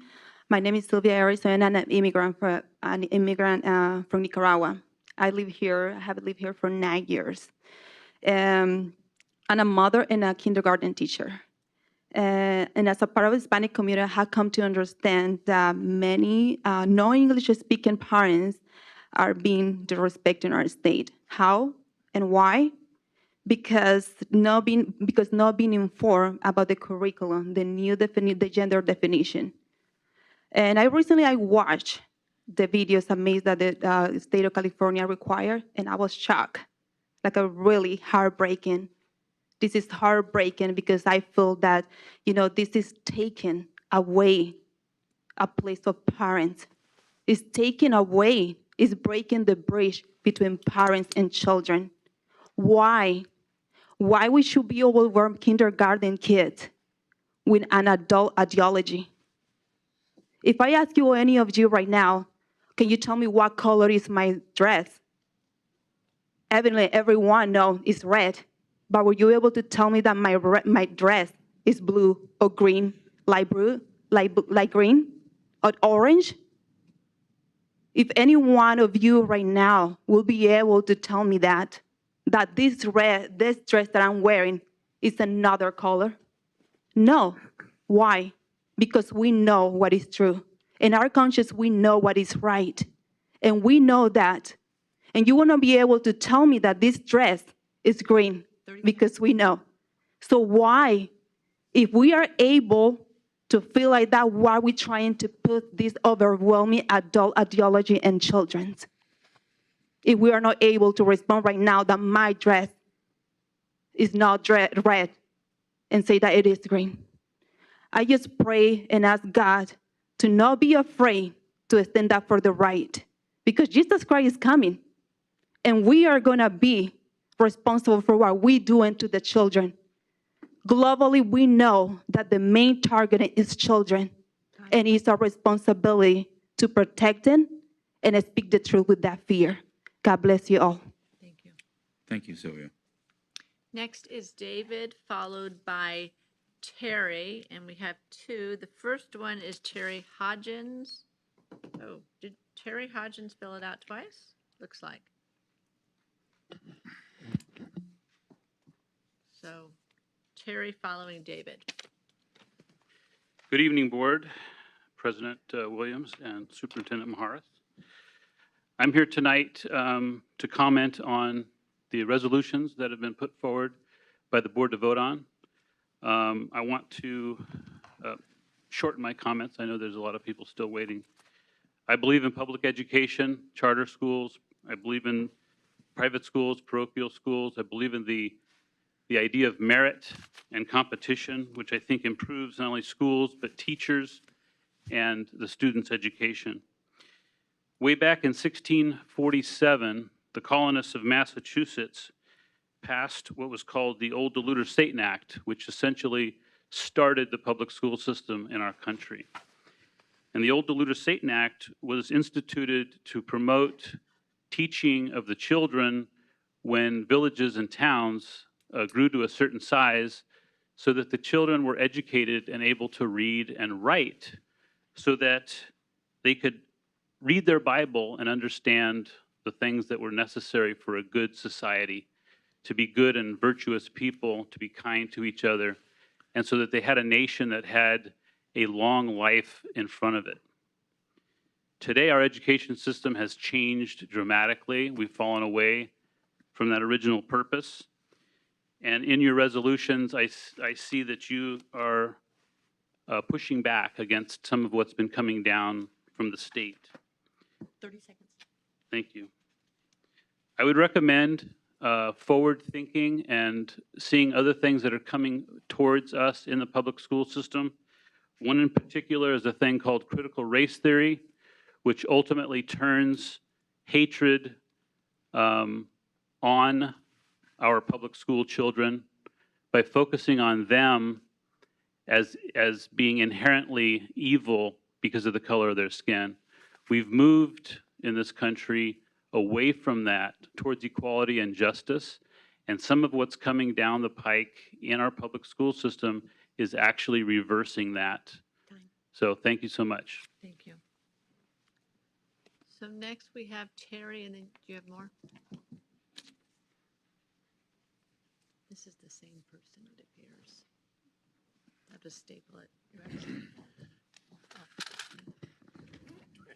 Thank you. Ladies and gentlemen, thank you. I'm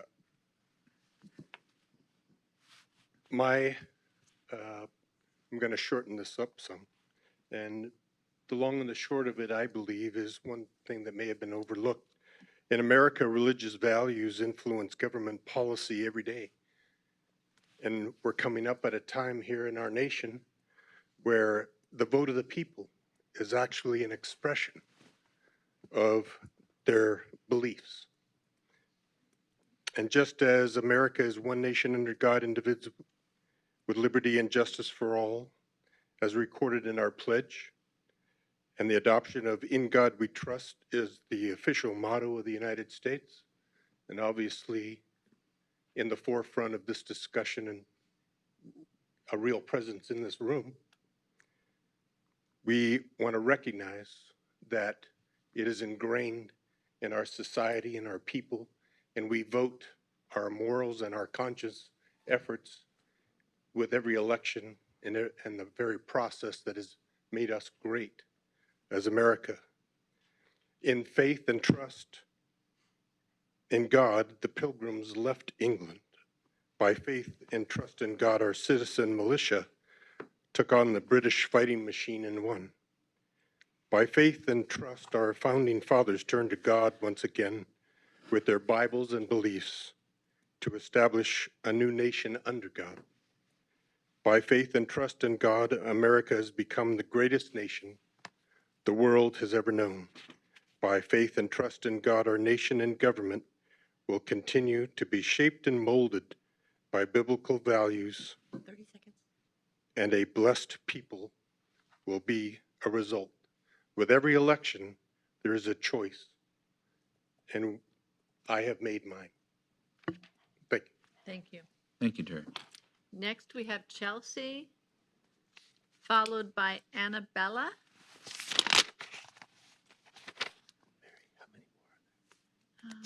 Just a couple, then these are staying.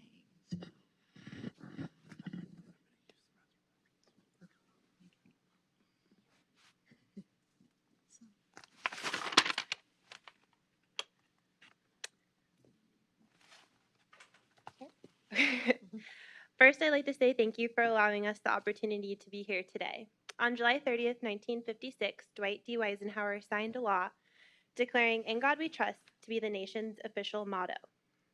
Various organizations and people have tried to challenge the motto as a violation of the separation of church and state, which is why we are here today. The motto was first challenged in 1970 with Aaron Now versus the United States, where the Ninth Circuit concluded in their statement, and I quote, "While ceremonial and patriotic may not be particularly apt words to describe the category of the national motto, it is excluded from the First Amendment significance because the motto has no theological or ritualistic impact." A motto is defined as a short sentence, a phrase chosen as encapsulating the beliefs and ideals guiding individuals, families, and institutions. Patriotism is the quality of being patriotic, devotion to a vigorous support of one's country. I firmly believe that this case is an attack on our country's core values, the very essence of what brings us together. Faith has been a part of the American public society for over 180 years. The Constitution's First Amendment clearly states, and I quote, "Congress shall make no law respecting an establishment of religion or prohibiting the free exercise thereof, or abridging the freedom of speech of the press, or the right of people to peaceably assemble and to petition the government for a redress of grievances." I ask, how does a student praying mean the same thing as Congress making a law? How does "In God We Trust," our nation's motto, violate accommodationism? The answer is it doesn't. The First Amendment doesn't limit faith or the people, only the government. I'll conclude with "In God We Trust" is unifying. It has defined heroes and brought people together. It is historic. It defines our nation and the founding principles. It is many things, but it is not divisive, as the Freedom of Religion Foundation and the Americans for Separation of Church and State would like you to believe. I, for one, am proud of our nation's motto and the unity it represents. I want my children and my children's children to understand the sacrifice and appreciation for the grace God has given this nation. "In God We Trust" is a declaration, a promise, patriotism, and it should never be erased. Thank you. Thank you, Chelsea. Next, we have Annabella, followed by Jasmine, followed by Brittany.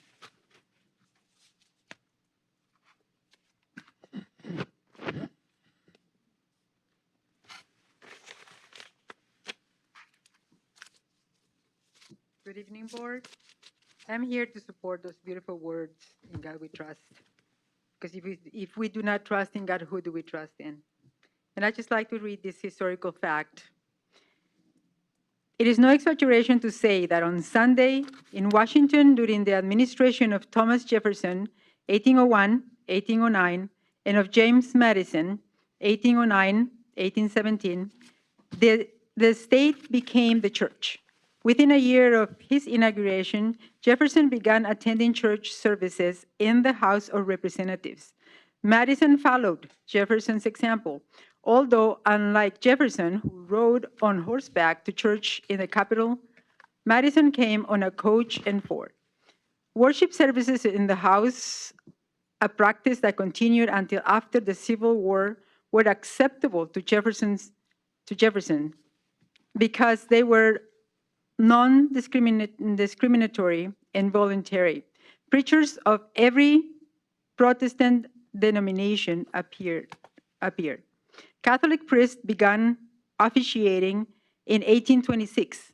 As early as January 1806, a female evangelistic, Dorothy Ripley, delivered a camp meeting-style exhortation in the House to Jefferson.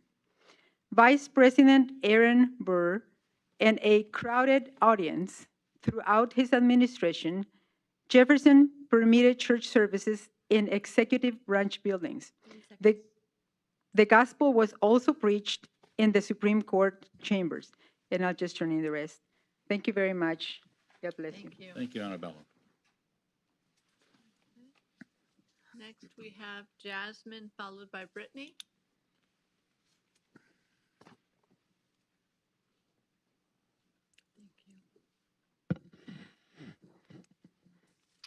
Hello, my name is Jasmine Stolting, and I'm for the invocations and in God we trust. I'm just going to read a proclamation made by Abraham Lincoln, which is interesting because you guys actually have Abraham Lincoln's picture right outside the door. So this is a proclamation he made in 1863, and it was a proclamation for a day of humiliation, fasting, and prayer.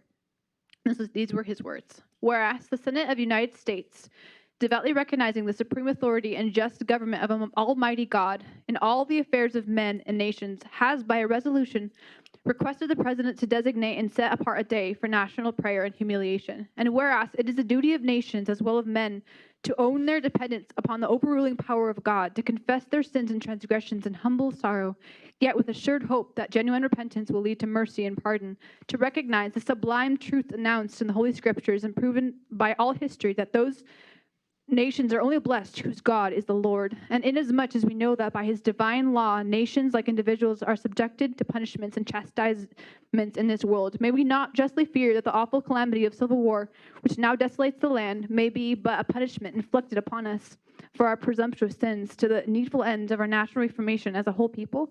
We have been the recipients of the choicest bounties of heaven. We have been preserved these many years in peace and prosperity. We have grown in numbers, wealth, and power, as no other nation has ever grown. But we have forgotten God. We have forgotten the gracious hand which preserved us in peace and multiplied and enriched and strengthened us. We have vainly imagined in deceitfulness of our hearts that all these blessings were produced by some superior wisdom and virtue of our own. Intoxicated with unbroken success, we have become too self-sufficient to feel the necessity of redeeming and preserving grace, too proud to pray to the God that made us. And that's all I have to say. Thank you. Thank you. Thank you, Jasmine. Next is Brittany, followed by Eric.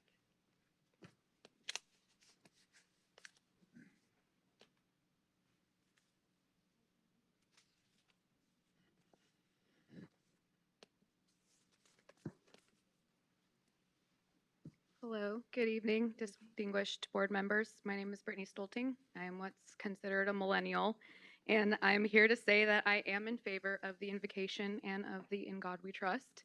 I wanted to talk also about history. Thomas Jefferson, the author of the Declaration of Independence, President of the United States, and the author of the term separation of church and state. And he believed fully in prayer in public government settings. And I wanted to read to you Thomas Jefferson's prayer for the nation when he was a president on March 4th, 1801. It says, "Almighty God, who has given us this good land for our heritage, we humbly beseech thee that we may always prove ourselves a people mindful of thy favor and glad to thy will. Bless our land with honorable ministry, sound learning, and pure manners. Save us from violence, discord, and confusion, from pride and arrogance, and from every evil way. Defend our liberties and fashion into one united people the multitude brought hither out of many kindreds and tongues. Endow with thy spirit of wisdom those whom in thy name we entrust the authority of government, and there may be justice and peace at home, and that through obedience to thy law we may show forth thy praise among the nations of the earth. In time of prosperity, fill our hearts and with thankfulness. And in the day of trouble, suffer not our trust in thee to fail, all of which we ask through Jesus Christ our Lord. Amen. And that is what I wanted to share. Have a Thank great you. night. God bless you. Thank you, Melvin. Brittany. Next is Eric, followed by Diane. Okay, great, thank you.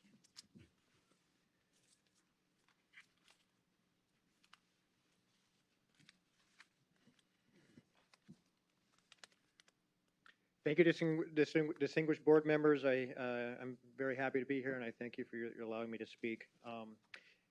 At the onset of the Constitutional Convention, the members were having trouble trying to get together on how to write this Constitution under which we now stand.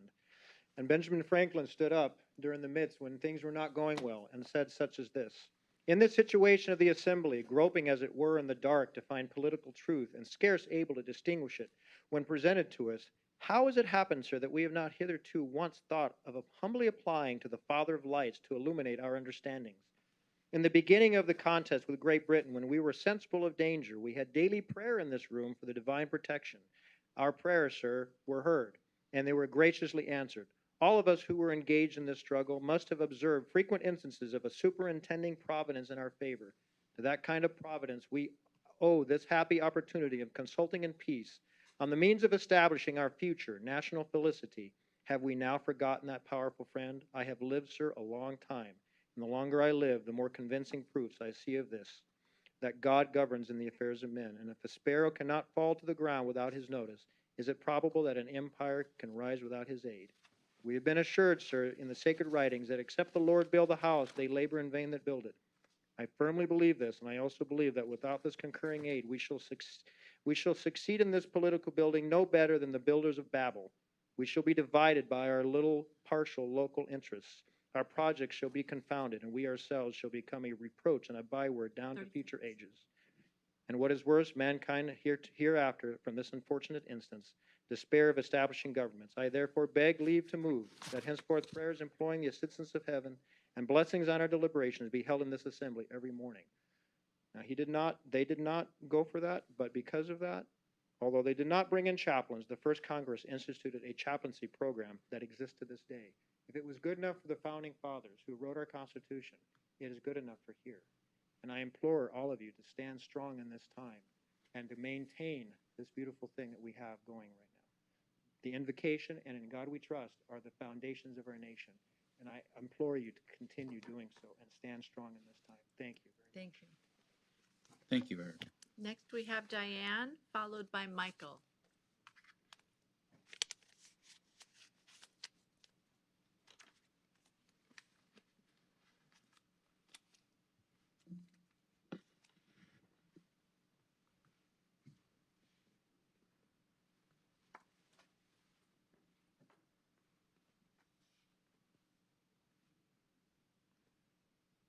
Hello, You have 2 minutes. I have 2 minutes. My name is Diane Guth, and I'm a partner at a venture capital firm. I also live in Irvine with my husband. And I first want to just thank the board for the time and effort that you all put in to ensure that children receive a high-quality education and provide a good foundation for life. My husband and I do not have any children, but we are very concerned about these turbulent times that children are growing up in, the types of education and curriculums that they're getting. There are approximately 3.1 million people in Orange County, and approximately 54% of them, per a Barna study in 2019, or 1.7 million, are Christian. As you know from your own statistics, you serve more than 600 schools, 500,000 children. And so in keeping with these stats, that means about 54% of the homes in OC that you're serving are Christian, which is about 270,000 children. And so for these Christian children, their families, In God We Trust has great meaning. It means that they put their trust in, some people say a higher power, I say God, instead of themselves. The word trust comes from a Hebrew word called chazah, which means to hope or make someone a refuge, or said another way, it's better to trust in God than to trust in ourselves. There are only a few of you, but you represent hundreds of thousands of people and children who still put their trust in someone other than you or themselves. They, we, myself, put our trust in God. Therefore, I urge you to keep In God We Trust on this boardroom with the OC Board of Education, as well as continue with the pre-meeting invocation. It represents the majority of the people that you serve, 30 seconds, and it still has deep meaning for many of them. It is my hope for all of you, especially in these uncertain, difficult times, that you'll put your trust in God if you have not already. Thank you. Thank you, Diane. Next is Michael, followed by Arnaldo.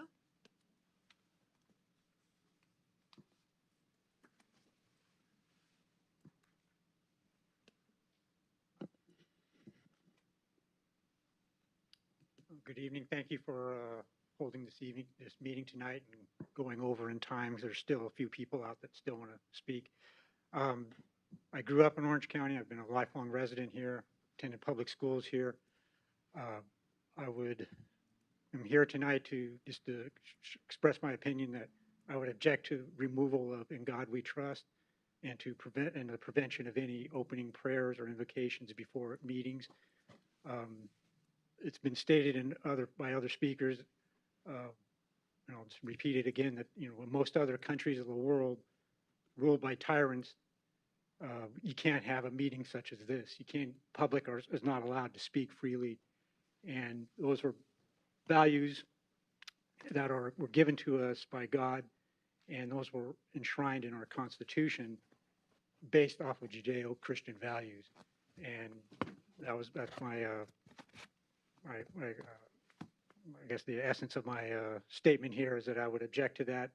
If there's I think the law is on your side, the Constitution is on your side. I know that Brad Dacus was here earlier, and I'm sure he would be a valuable resource in supporting keeping In God We Trust and to keep prayers and invocations before meetings. Thank you. Thank you. Thank you, Michael. Next is Arnaldo, followed by Myra.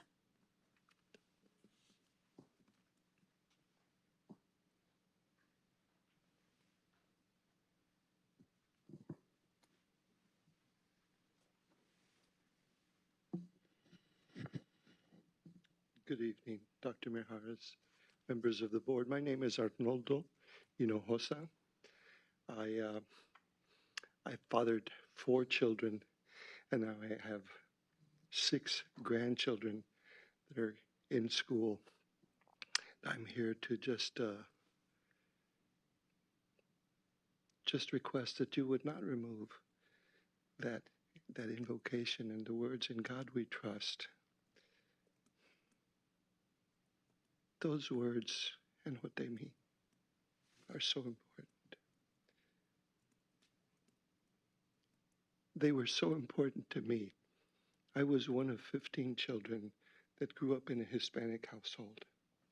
I learned to speak English when I started school. And despite the things that were going on, I was taught when I was first able to understand. I was taught about God. And I stand before you now. I have a master's degree in systems engineering. I have traveled the world, and everywhere I've gone, I've encountered God. And He has helped me in every one of my endeavors. And I've got amazing children. And each of them have been taught to trust in God and not in themselves, to seek wisdom. And you have such an incredible responsibility to try and help to mold the lives of young children. And you're under assault, as are we all, by those that don't believe they haven't experienced, and they want to deprive us of the opportunity for greater knowledge, greater wisdom than what we can possess. And I firmly believe that each of us can do far more than what we think we're capable of because of a God that we trust. It's so important to teach our children to pray. His prayer is an opportunity for them to spend time with God. And God promotes an understanding of right and wrong, as well as the fact that life is not just about ourselves, but rather that we should think more highly of others than we do of ourselves. Prayer helps us to desire to do better and to be better. Right now, the world needs peace. The world needs unity. And we invoke a God that teaches us to love our enemies, to love those that oppress us, but to have integrity, not despise others or their beliefs. And isn't that what we want to teach our children? Thank you. That was very moving, sir. Thank you. Thank you. Those words are deeply impressioned in our hearts and soul. Mayra is next.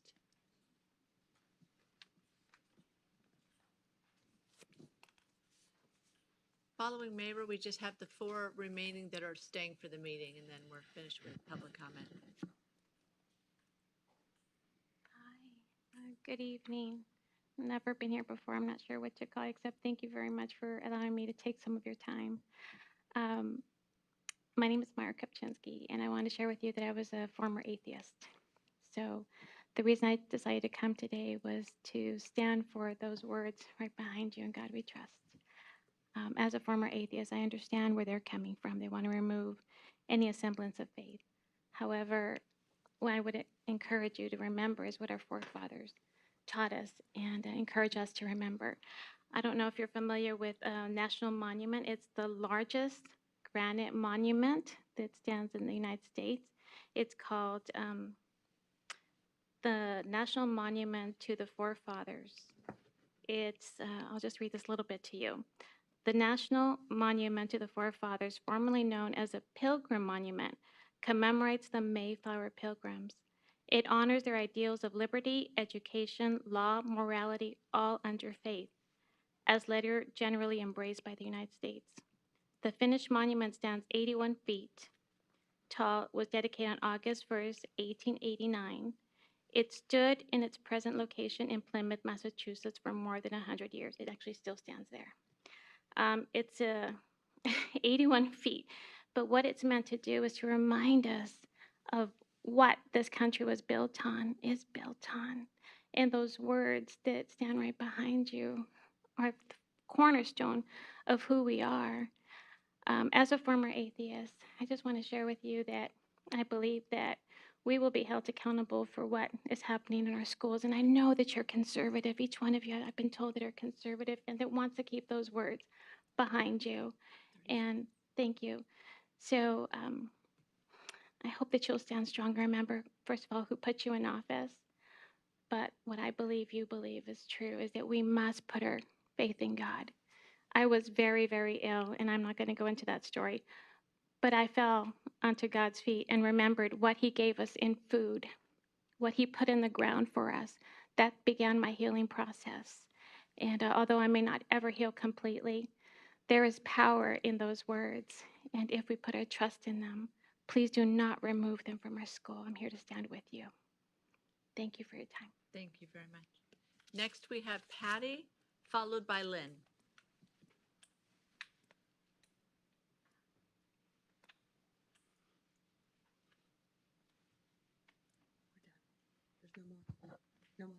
Oh, everybody's gone?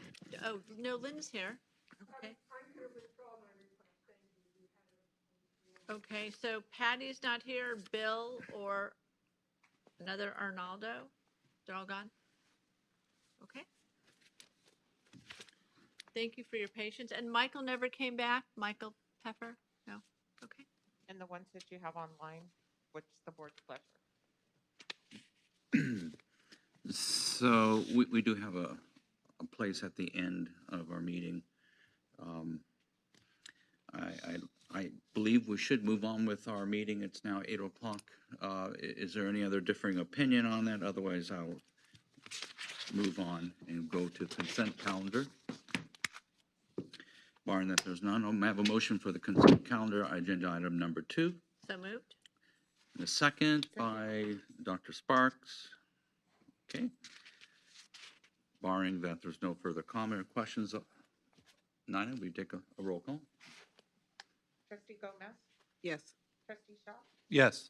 Trustee Sparks? Yes. Vice President Harvey? Yes. And President Williams? Yes. Okay, moving on with our meeting to agenda item number 3, charter submissions. Nina? There are a number of submissions that I'd like to bring to your attention. Vista Condor has a material revision that has been submitted. Ednovate has a renewal of their petition. Orange County Workforce Innovation has both a renewal and a material revision. And we received a call today that Irvine International will be appealing the decision from Irvine.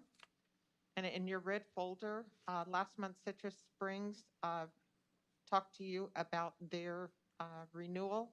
And there is a page 108 that's been revised. And so we gave you that copy of the page that they were submitting. Just information. You'll take action on Citrus Springs at the November 7th meeting. Very good. Moving on with the meeting, agenda item number 4, charter public school hearing for scholarship prep, charter school renewal. And I will ask Araceli Chastain to facilitate this.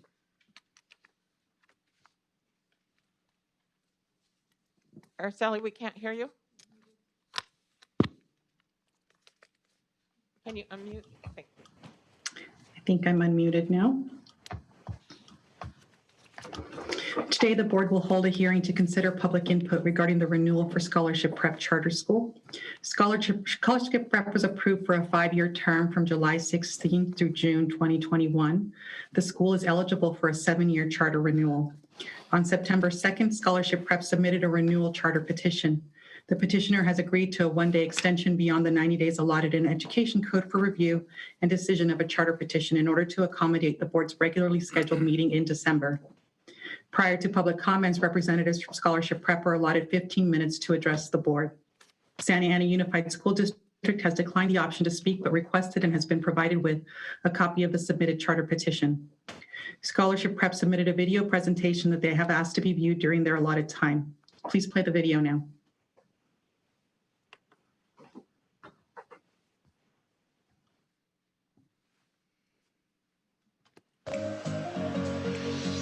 Hello, board members, staff, and Superintendent Mijares. My name is Denise Salute, and I'm the principal of Scholarship Prep Santa Ana, as well as a founding teacher and proud mom to 2 students at our campus. I am excited to tell you the story of our first 5 years as we seek the renewal of our charter petition. At Scholarship Prep, our main focus is ensuring that traditionally underserved students receive a world-class education that places them on a scholarship pathway. As a county-wide charter serving homeless and foster youth, we actively seek out those students that must need support and guidance. Our school operates by 3 core principles: that scholarship is the standard, diversity is treasured, and parents are true partners in student achievement. Scholarship Prep meets all established required criteria for a renewal. In fact, due to our high-performing designation under AB 1505, we are eligible for a renewal of up to 7 years. This is only possible because of our academic performance for all students during our entire history. Our educational model begins with high-quality instruction, focusing on the needs of our individual students. Our teachers engage students to solve real-world problems with solutions that directly impact their communities. Students are motivated to learn since they're addressing issues that are relevant to themselves, their classmates, and their families.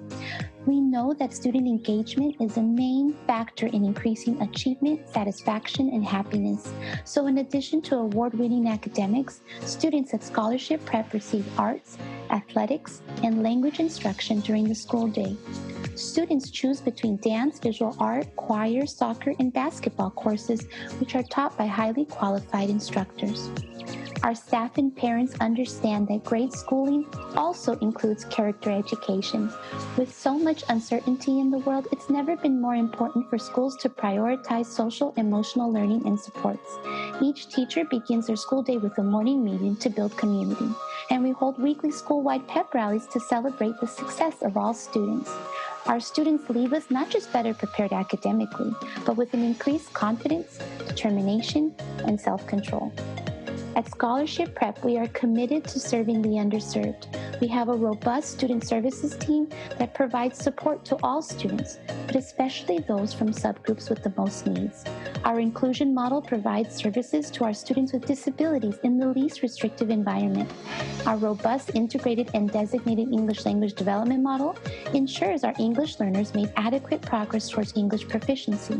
We also provide counseling services, before and after school care, and free breakfast and lunch to all students regardless of income level. Our unique program of rigorous academics, arts and athletics, and student supports has resulted in unparalleled success for Scholarship Prep. Data from the 2019 California dashboard shows that Scholarship Prep, shown as the blue line, significantly outperforms the state average for all significant subgroups in English language arts. For example, our English learners outperform the average California English learners by 42 points, and our students with disabilities outperform the state average by 44 points. Our success is even more astounding when you compare our performance to that of the surrounding school district, shown as the orange line. School-wide, Scholarship Prep outperforms Santa Ana Unified by 47 points in English language arts, and the gap increases to 57 points for English learners and 67 points for students with disabilities. Our fantastic performance carries over to math, and in fact, the contrast is much starker here. Scholarship Prep students in all subgroups outperform the state average by at least 59 points, with the gap for social-economically disadvantaged students over 66 points. When compared to the surrounding school district, the gaps are even larger. School-wide, Scholarship Prep outperforms the district by 72 points, and the gap increases to 88 points for students with disabilities.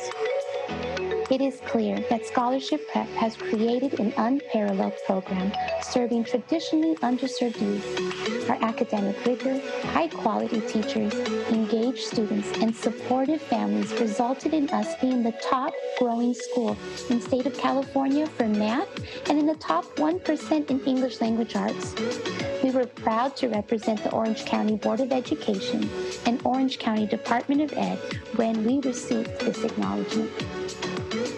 Our academic success has enabled us to receive a number of awards in our short history, including recognition as California Distinguished School, initial WASC accreditation, and a $12 million federal grant to replicate and expand our program. We are humbled but proud that our success has allowed us to be classified as high-performing under AB 1505. This objective measure from the CDE verifies that we have exhibited the highest levels of academic achievement for all student groups. We are even more proud that we have achieved this designation while serving students truly in need. This is why we are asking for a renewal of the maximum of 7 years to continue growing and improving our program. The second core tenet of Scholarship Prep is that diversity is honored, valued, treasured, and sought out. This diversity is seen in our students, families, staff, and practices. Our campus truly represents those students and families who need us the most. 88% of our students qualify for free and reduced lunch. 36% of our students are English learners, and 11% receive special education services. We are especially proud of our efforts in recruiting, supporting, and retaining homeless and foster youth, as 21% of our entire school population is comprised of homeless and foster youth. Our homeless and foster youth receive intensive care and support from our team. Students are provided with transportation, personal Chromebooks and internet, clothing, food for school and for nights and weekends, school supplies, and targeted counseling. All Scholarship Prep staff members receive trauma training to best support our students and families. But we know that we must expand our homeless and foster services beyond our walls. We have developed partnerships with multiple community organizations. We are proud to have ingrained ourselves into the fabric of Orange County, working with key leaders to support not just our students and families, but all youth in need in Orange County.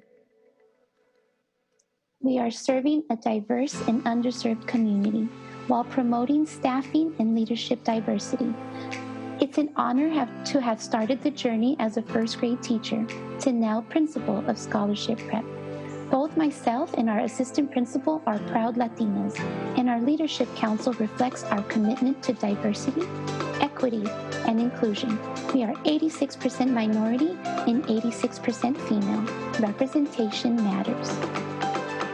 We also know that it's not enough just to be diverse. We must prepare our staff to face the social justice challenges that our students face on a daily basis. In order to fully serve our students and community, we created a speaker series called Listen, Learn, Lead. The goal of this series is for our staff and to listen and learn from educational leaders who've been in similar situations as our students. Only from listening and learning can we truly be most capable of leading our students on a new pathway. Our speaker series has featured educational experts covering special education, social justice advocacy, parent engagement, environmental justice, and mental health. These speakers have given our staff members tools to better connect with our students, their families, and our community. The connection with our families is the third core tenet of Scholarship Prep. As a school of choice, we would not exist without the parents who choose us as their destination for their children. We take that trust very seriously and engage our parents in every step of the educational process. Scholarship Prep families and parents are active leaders at our school, serving on the English Learner Advisory Committee, School Site Council, Parent-Teacher Organization, and volunteering in the classroom. Our campus has been at full capacity every year with the wait list because of the word of mouth of our parents. They love our school and want their friends and neighbors to also be a part of Scholarship Prep Scholars. Our parents, just like our students, engage in solving real-world problems. Parents are encouraged to support as their children tackle starting small businesses, providing clean drinking water, and solving homelessness. We are truly blessed to watch as parents who once thought they'd never be able to help their children with advanced math or 19th century history that can help their children right now in real-world learning. We know that our jobs as educators do not stop with our students. We love our parents and want to offer them opportunities to learn and grow. We have partnered with State Farm, the Latino Educational Attainment Initiative, Santa Ana Police Department, Juvenile Justice Center, and Second Harvest Food Bank. Building to lifelong connections with our students and families means that they will continue to impact their communities, your communities, long past leaving our campus. As proud as we are of our history, we are even more excited about our future that will allow us to further our mission and vision. We have grown our campus every year, meeting the parent need and demand. We are thankful to New Song Church for allowing us to continue expanding our program and serving more students every year of our existence. Our consistent growth has been coupled with a clean fiscal standing. We entered this school year with over $2 million in reserves, as well as an additional $1.5 million in untouched revenue from our federal grant. Scholarship Prep is academically, operationally, and fiscally sound. So we are before you today asking for a 7-year renewal of our charter. We are excited to serve more students and more families. We are grateful to be able to strengthen our current community partnerships while building even more. We are honored to be a high-performing school under the watch of Orange County Department and Board of Education. We thank you for your time.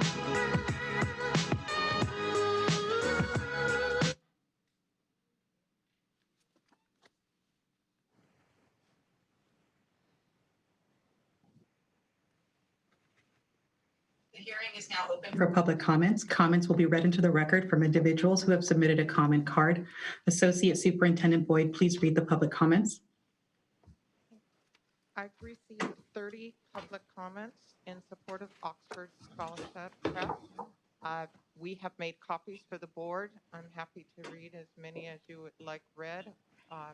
Scholarship Prep has also acknowledged that we are giving you copies of all of these. So That's sufficient for me, is to get them and we read them out on our own time as we continue to review. And does anybody disagree?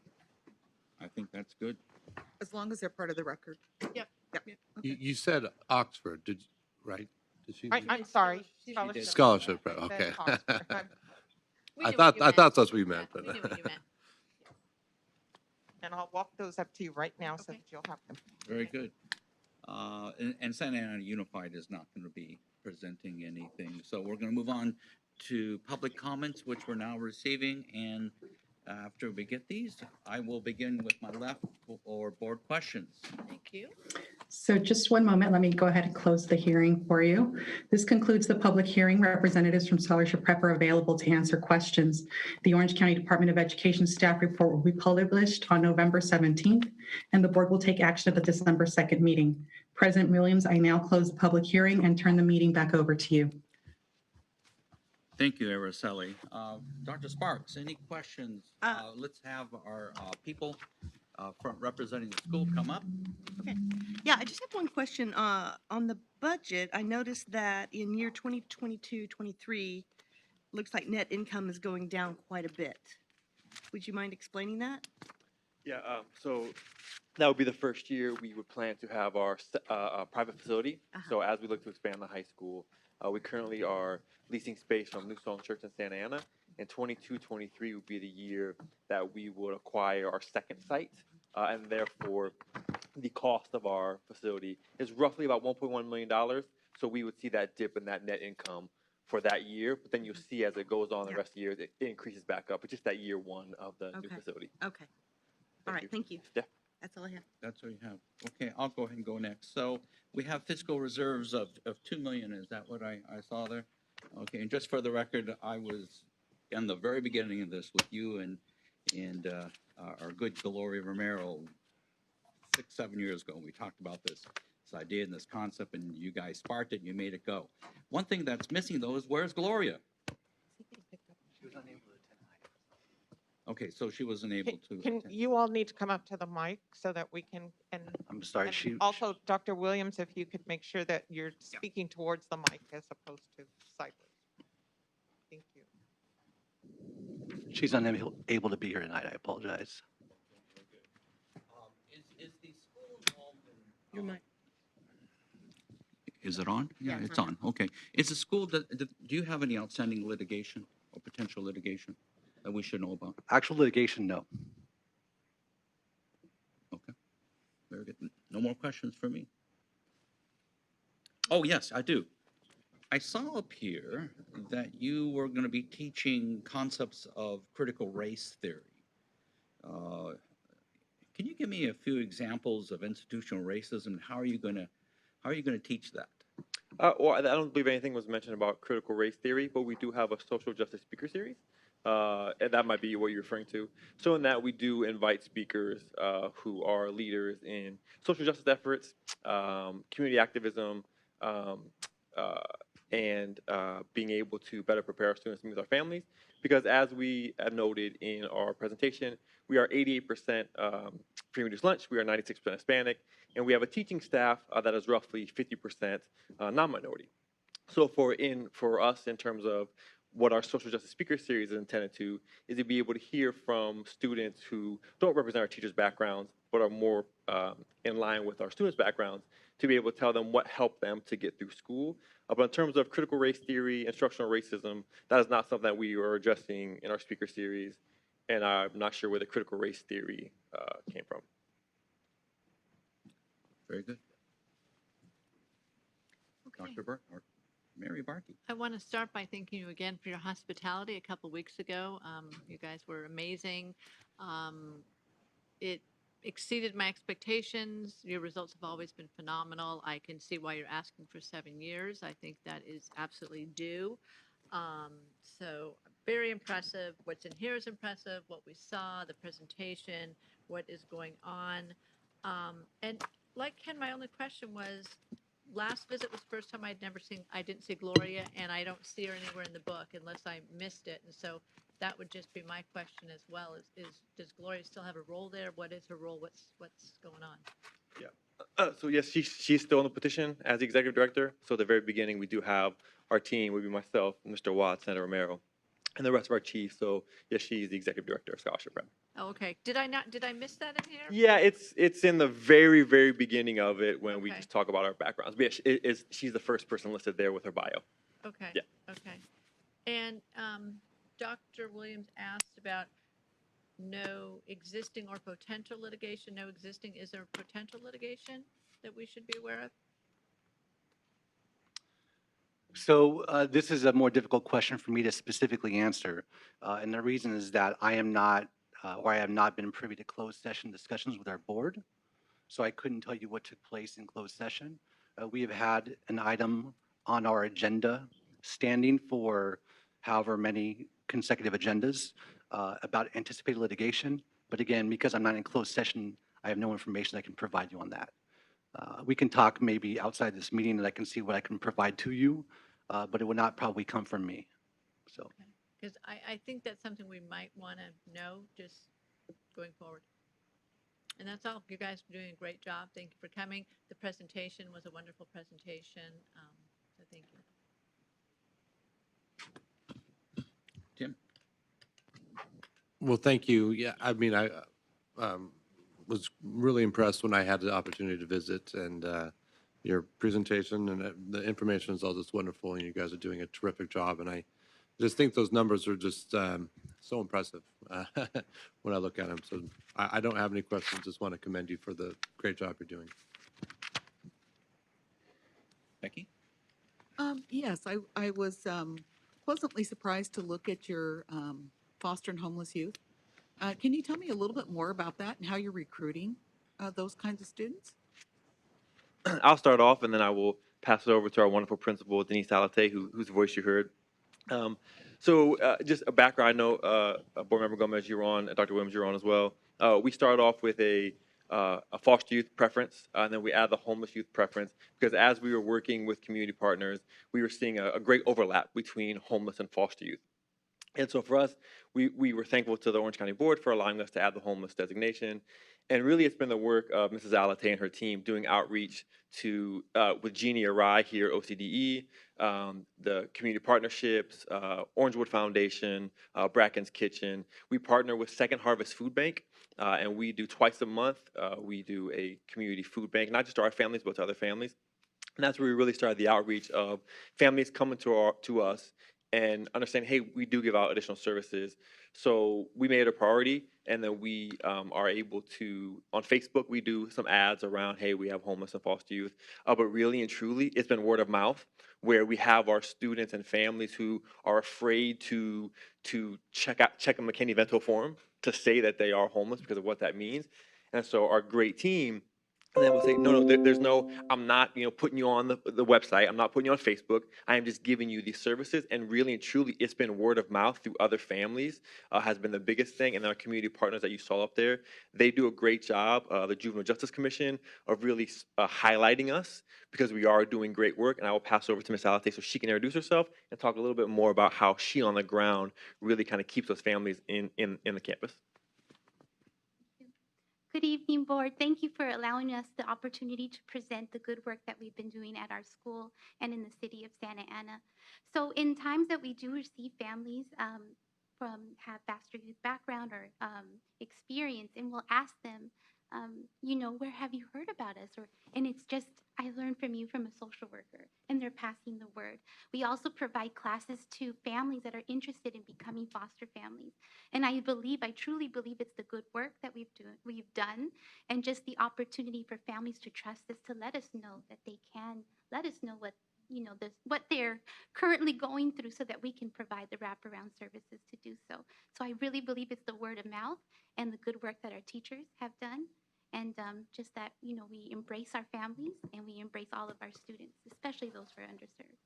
Well, you have some great partners that you highlighted, Absolutely. so I think Yes. that's a great thing to have, so thank you. Thank you for that information. That was all I had. Very good. Okay, barring that there are no more board questions, we thank you for coming and presenting your fine school. Wonderful little 5-minute film that you gave us. Well done, well narrated. Yes, love your voice. Yes. Love it. Yeah. So thank you very much. And we're going to be voting on your documents as well as your 7-year request next month. So we will see you at that time. Actually, it'd be December, not next month. Well, it's not going to be next month. No. Okay. Normally it is. What happened? Renewals that have a different time period, so that's why you'll see the ones you heard last month or November. It's a 60-day time period, so. Is that because of the COVID regulations that extended it? No, that's because of changes to charter law. Was that law that was passed recently? Okay. Thank you very much. And for the record, we will take a 7-year yes vote at the next board meeting if you would like to choose so. So we can show up in November if that's okay. Yeah. Thank you. Thank you. Very good. Okay, moving on with the meeting to agenda item number 5. Araceli, will you facilitate this meeting, please? The board will now hold a hearing to consider public input regarding the renewal for Oxford Preparatory Academy, Saddleback Valley. Oxford Prep was approved for a 5-year term from July 2016 to June 2021. The school is eligible for a 7-year charter renewal. On September 2nd, Oxford Preparatory Academy submitted a charter renewal petition. The petitioner has agreed to a 1-day extension beyond the 90 days allotted in Education Code for a review and decision of a charter petition in order to accommodate the board's regularly scheduled meeting in December. Prior to public comments, representatives from Oxford Prep are allotted 15 minutes to address the board. Saddleback Valley Unified School District has declined the option to speak. I now call representatives from Oxford Preparatory Academy to the podium.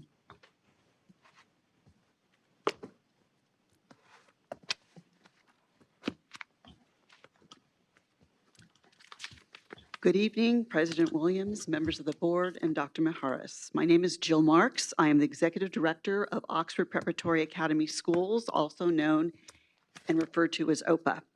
And I'm pleased to be with you tonight to facilitate this presentation in support of our Saddleback Valley Charter School renewal. After nearly 3 decades of public school experience, which includes opening a successful and thriving charter school 16 years ago, and managing the replication of its programs with partner schools statewide, I made the decision to join OPA in fall 2018, as I wanted to be a part of this team. And this team shares the conviction that all students will achieve at OPA and insists that our schools perform with integrity, accountability, and collaboration at every level. OPA schools have become an enduring part of the fabric of public education in Orange County for over a decade. 5 years ago, OPA established our Saddleback Valley School in Lake Forest.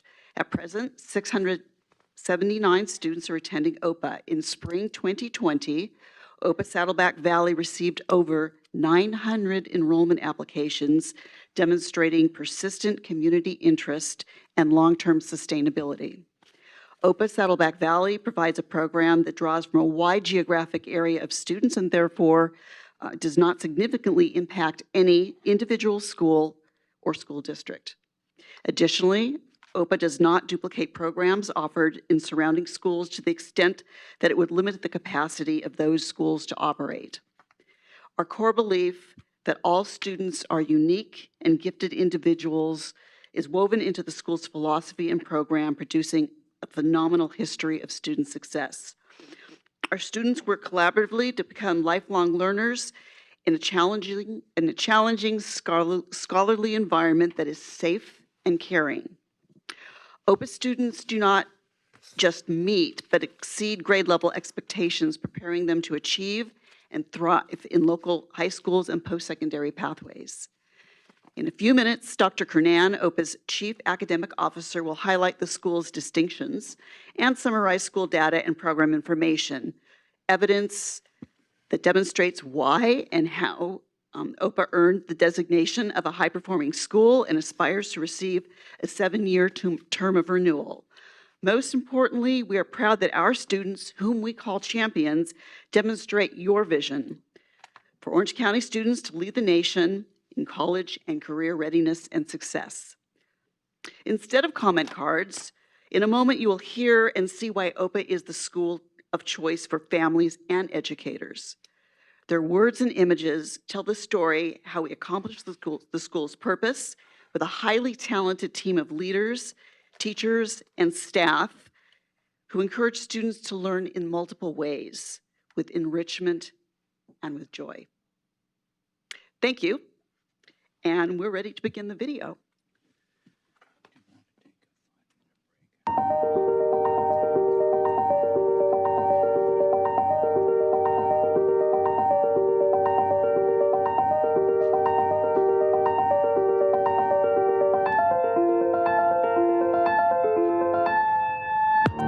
Oxford Preparatory Academy is outcomes focused. Our students exceed grade level standards, they excel in high school, and they are prepared to learn in a rapidly changing 21st century global community. The future of Oxford Preparatory Academy is focused on expanding our capacity to reach families and local communities who are seeking an educational option. As an OPA board member and parent, it's been my pleasure to be part of Oxford Preparatory Academy, also known as OPA.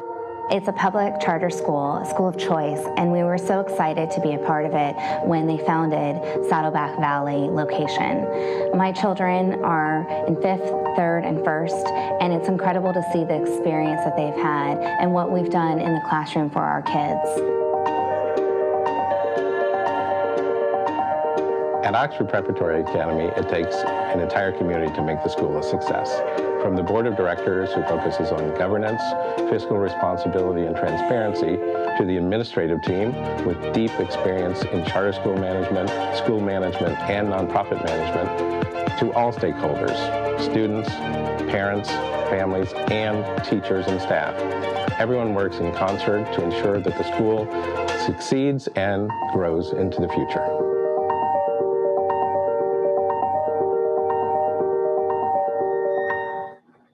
Hello, I am Garrett Bridges, Chancellor at Oxford Preparatory Academy, Saddleback Valley.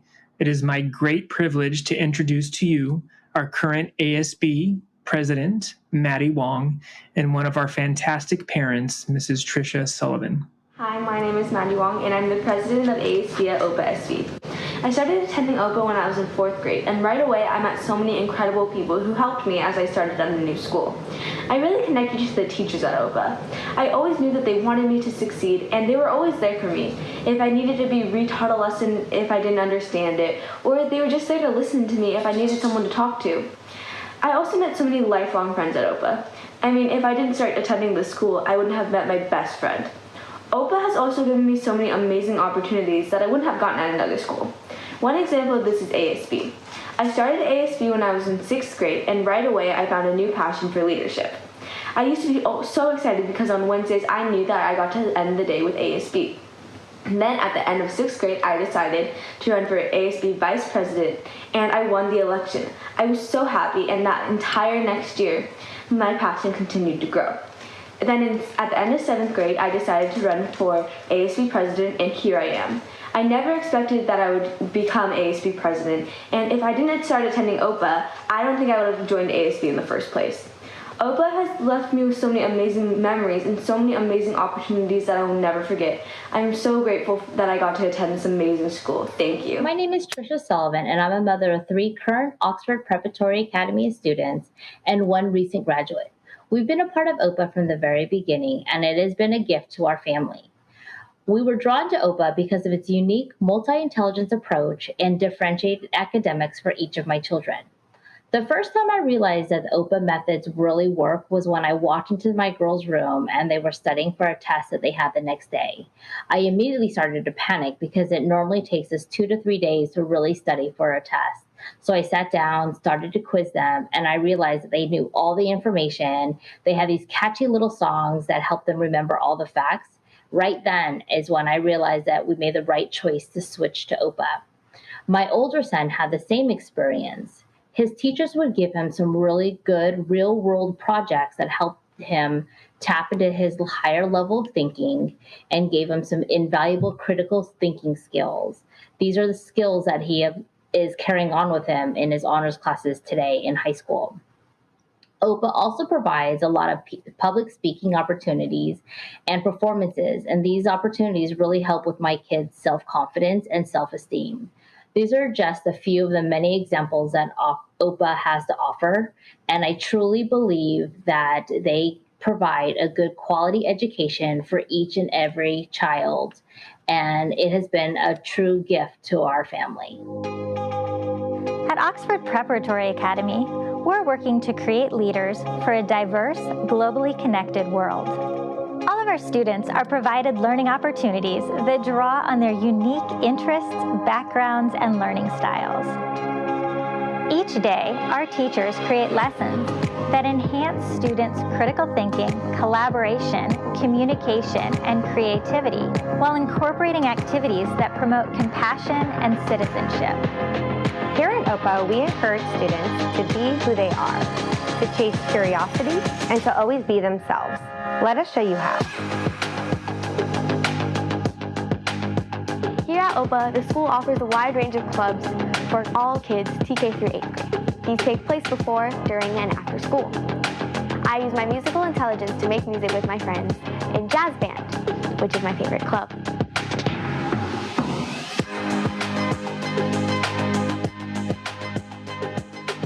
Teaching through the 8 different multiple intelligence allows me to provide my students with opportunities through theme-based and project-focused learning. It is through that learning that my students learn about the world they live in and the world we want to teach them about.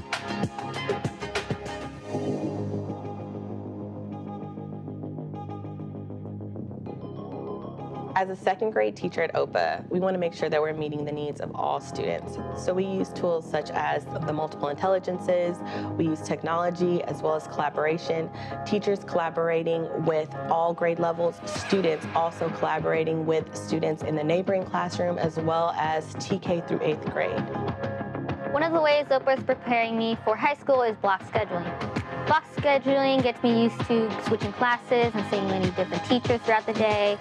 We get to pick our electives that we find interesting in, and also we get to pick our world languages that include Spanish, Mandarin, and French.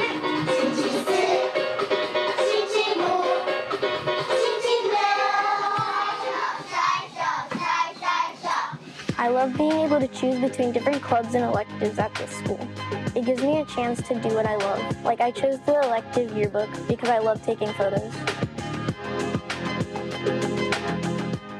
I'm excited to continue to build our educational program to meet the needs of our diverse student population and continue to provide them with innovative educational opportunities.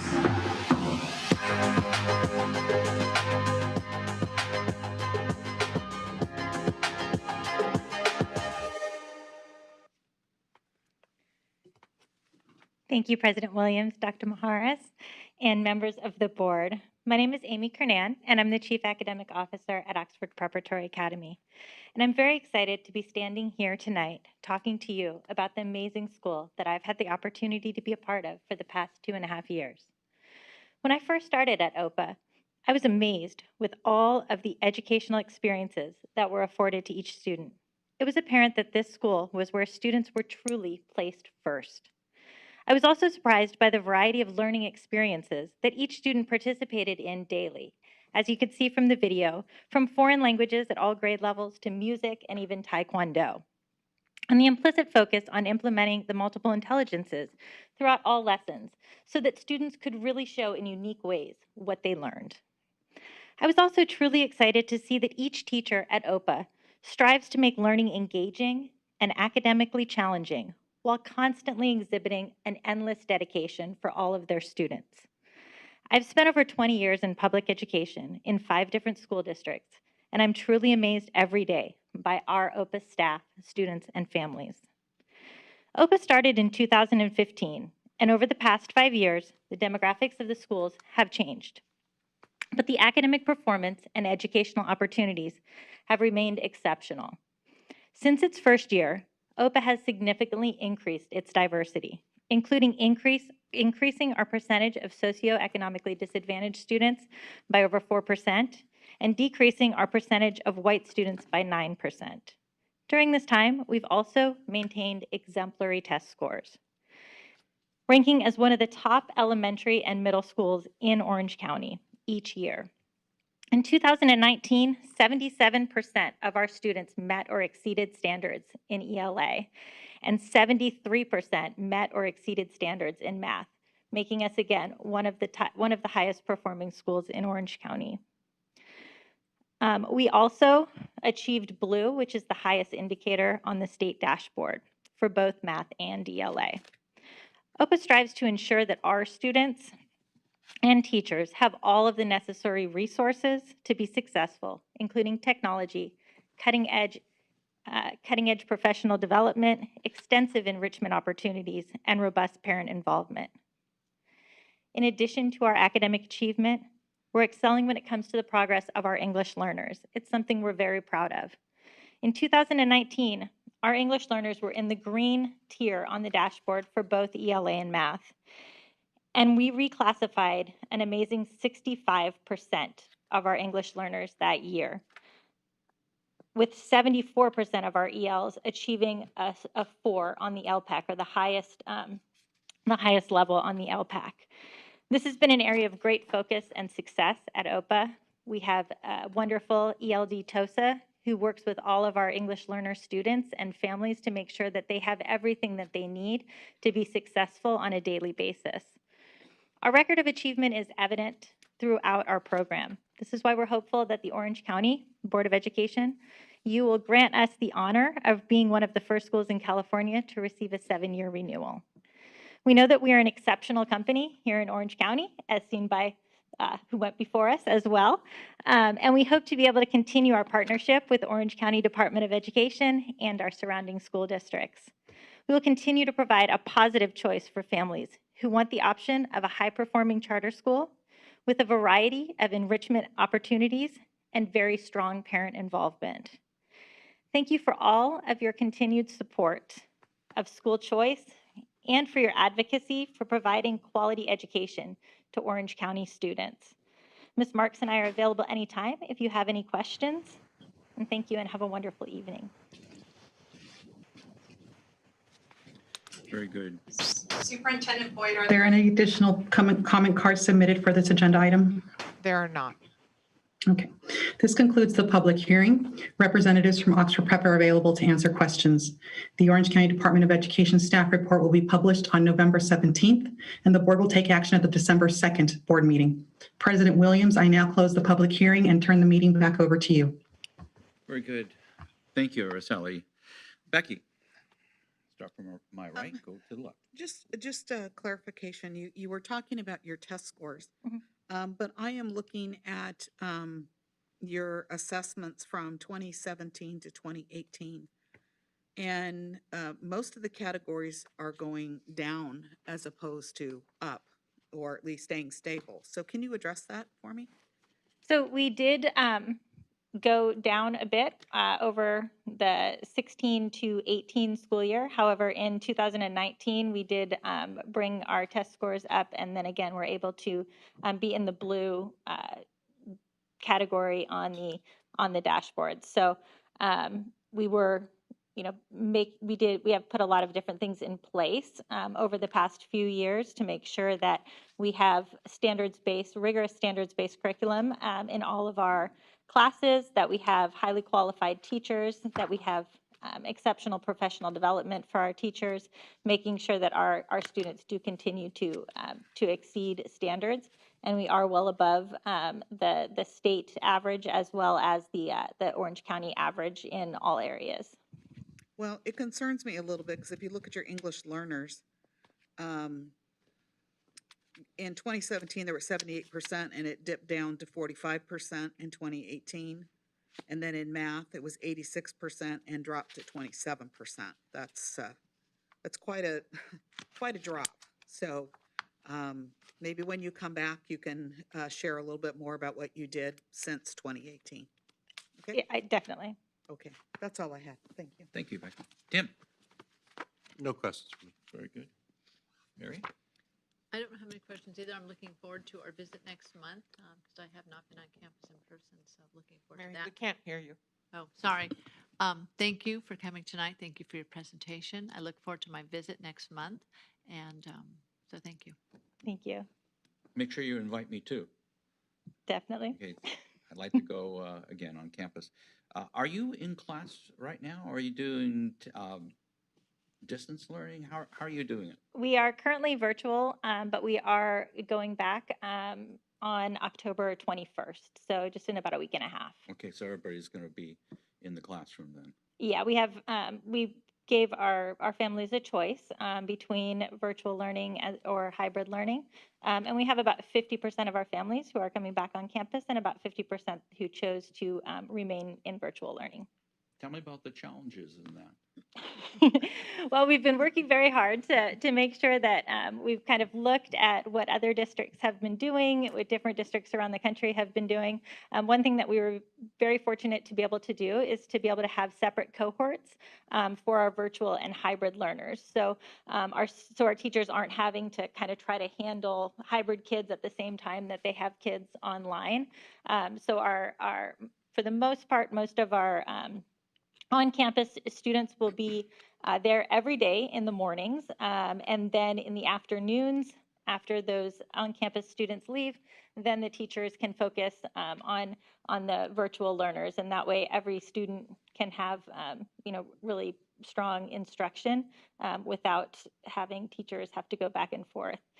We've also been working really hard to make sure that our campuses are safe and that we've put in place all of the guidelines, but also just making sure that we're bringing our students back, and either whether they choose the virtual model or the hybrid model, they're really receiving a strong education. Since March, we've had a lot of asynchronous learning for our students. So even now, our students go to class every day and receive the full amount of instructional minutes synchronously, so that they are getting that interaction with teachers and with their peers. And we have been doing that pretty much the entire time that we've been out for COVID, making sure that we do have a lot of synchronous learning and a lot of interaction opportunities, even clubs and different electives and things for students to do, even though they're on Zoom, because we realize the importance of that socialization and also providing social emotional learning opportunities for students as well. Are you maxed out capacity-wise? We are very, very close to being completely maxed out, yes. Have you seen a lot of families want to come into your in-classroom? Yes, we still have quite a big waiting list right now, but we don't have any room in most of our grade levels. So. Okay. Very good. I'm done. Yeah, I'd like to be invited to that tour as well. I've heard great things. And I just want to commend you for how much you've accomplished in such a short amount of time. It's just incredible. And then my only question is, when are you going to expand to high school? we have received that question a couple of times. Yeah, I know. We're looking at different options, but we've really worked at building up our middle school program now, and we've filled that out to capacity and have waiting lists for our middle school. And so, that's kind of the next thing to look at. Good. Well, congrats. That's all I have. Thank you. Thank you. Very good. Any other board questions? Great. Thank you very much. You guys are awesome. Great presentation. I love your video. Thank you. You did a good job. Okay, so moving on with our board meeting, I would request a consensus that we take a 10-minute break. We've been going for over 3 hours, and I think we need 10-minute breaks. So we will be back here at 8:52 to begin our meeting, taking on agenda item number 6.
ready to go, everybody?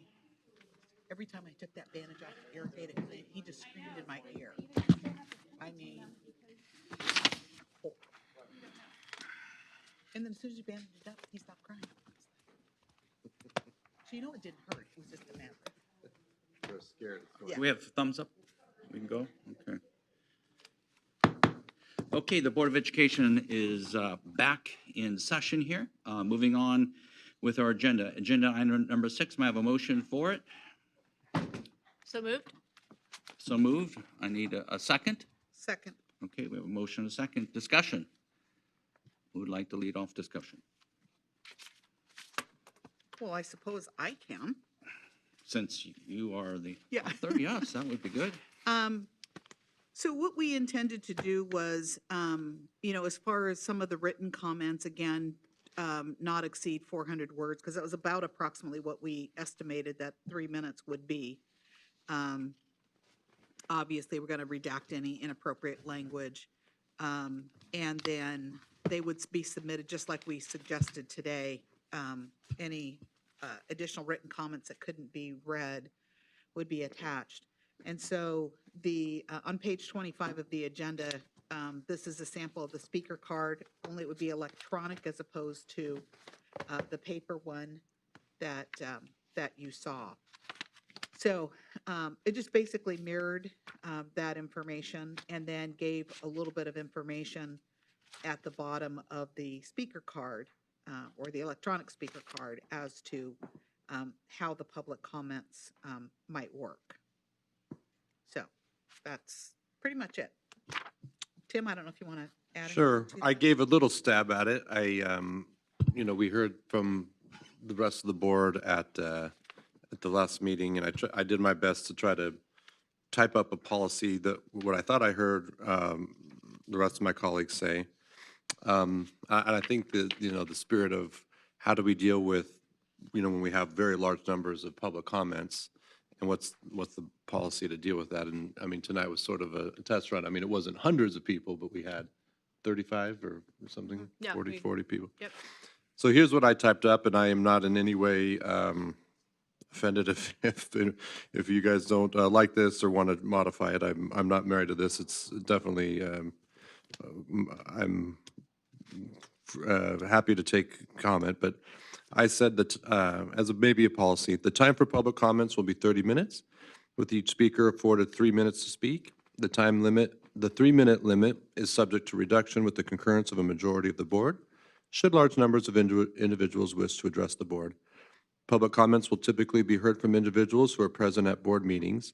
In situations where meeting in person may be difficult or impossible, such as during a pandemic, public comments will be received via written form and read into the record. If large numbers of individuals are attempting to address the board during public comments, priority will be given to individuals who are present at the meeting. If there are no speakers present at the meeting and additional time remains, then comments that have been received in a written form will be read aloud during the meeting until the 30 minutes have been exhausted. In all circumstances, will written comments be made part of the recorded minutes of each meeting and retained as part of the written record. So I don't know if I did a good job trying to put our different thoughts from before together, but that was sort of my effort. So did you participate in this document then? What I just read was something I had typed and emailed to Trustee Gomez. The one in the agenda item, I don't recall concurring with. I thought you didn't see that beforehand. I thought you had. I did not. Okay. Did I miss, I don't believe I missed anything, but no. This is the document that was provided previously. So the board had this document from this was part of the carryover. So the only thing that was changed was what Trustee Gomez just mentioned. I do not object to the, deleting of profane language and, if we have a time limit, I concur with the spirit of that, but I don't recall. You're saying this was in the last board meeting agenda? This is a carryover item from two meetings. So the board had the initial document that was just under trustee Gomez's name, and then trustee Shaw was added as they formed a committee. And so from that standpoint, the document, the form on page 25, that was just amended, but there was never any discussion on the policy. You all talked about adding language to the policy at the last meeting. So I haven't received anything from anyone with regards to the policy. So what trustee Shaw just mentioned, that's the first I've heard. Well, it sounds to me, just listening to the discussion, that trustee Gomez came up with one policy and trustee Shaw came up with another, and they didn't really have a committee. Well, no, because trustee Shaw responded to the policy. What trustee Gomez responded to was the agenda item discussion, not the, you already have a policy on invocation, and what trustee Shaw did was gave you new language for the invocation policy, is my Invocation, understanding. or are we on invocation? I mean, not Public invocation, comment. Public comment. Right. Okay. Right, for the public comment. So did you Sorry. guys actually meet and discuss this together? We did not meet in person. No, yeah, we were on the phone. We spoke by phone once, as I recall. Yeah. And And there was some email, I think. I sent an email September 8th, but when I read out loud, but I didn't hear back, and so that was sort of how it was left.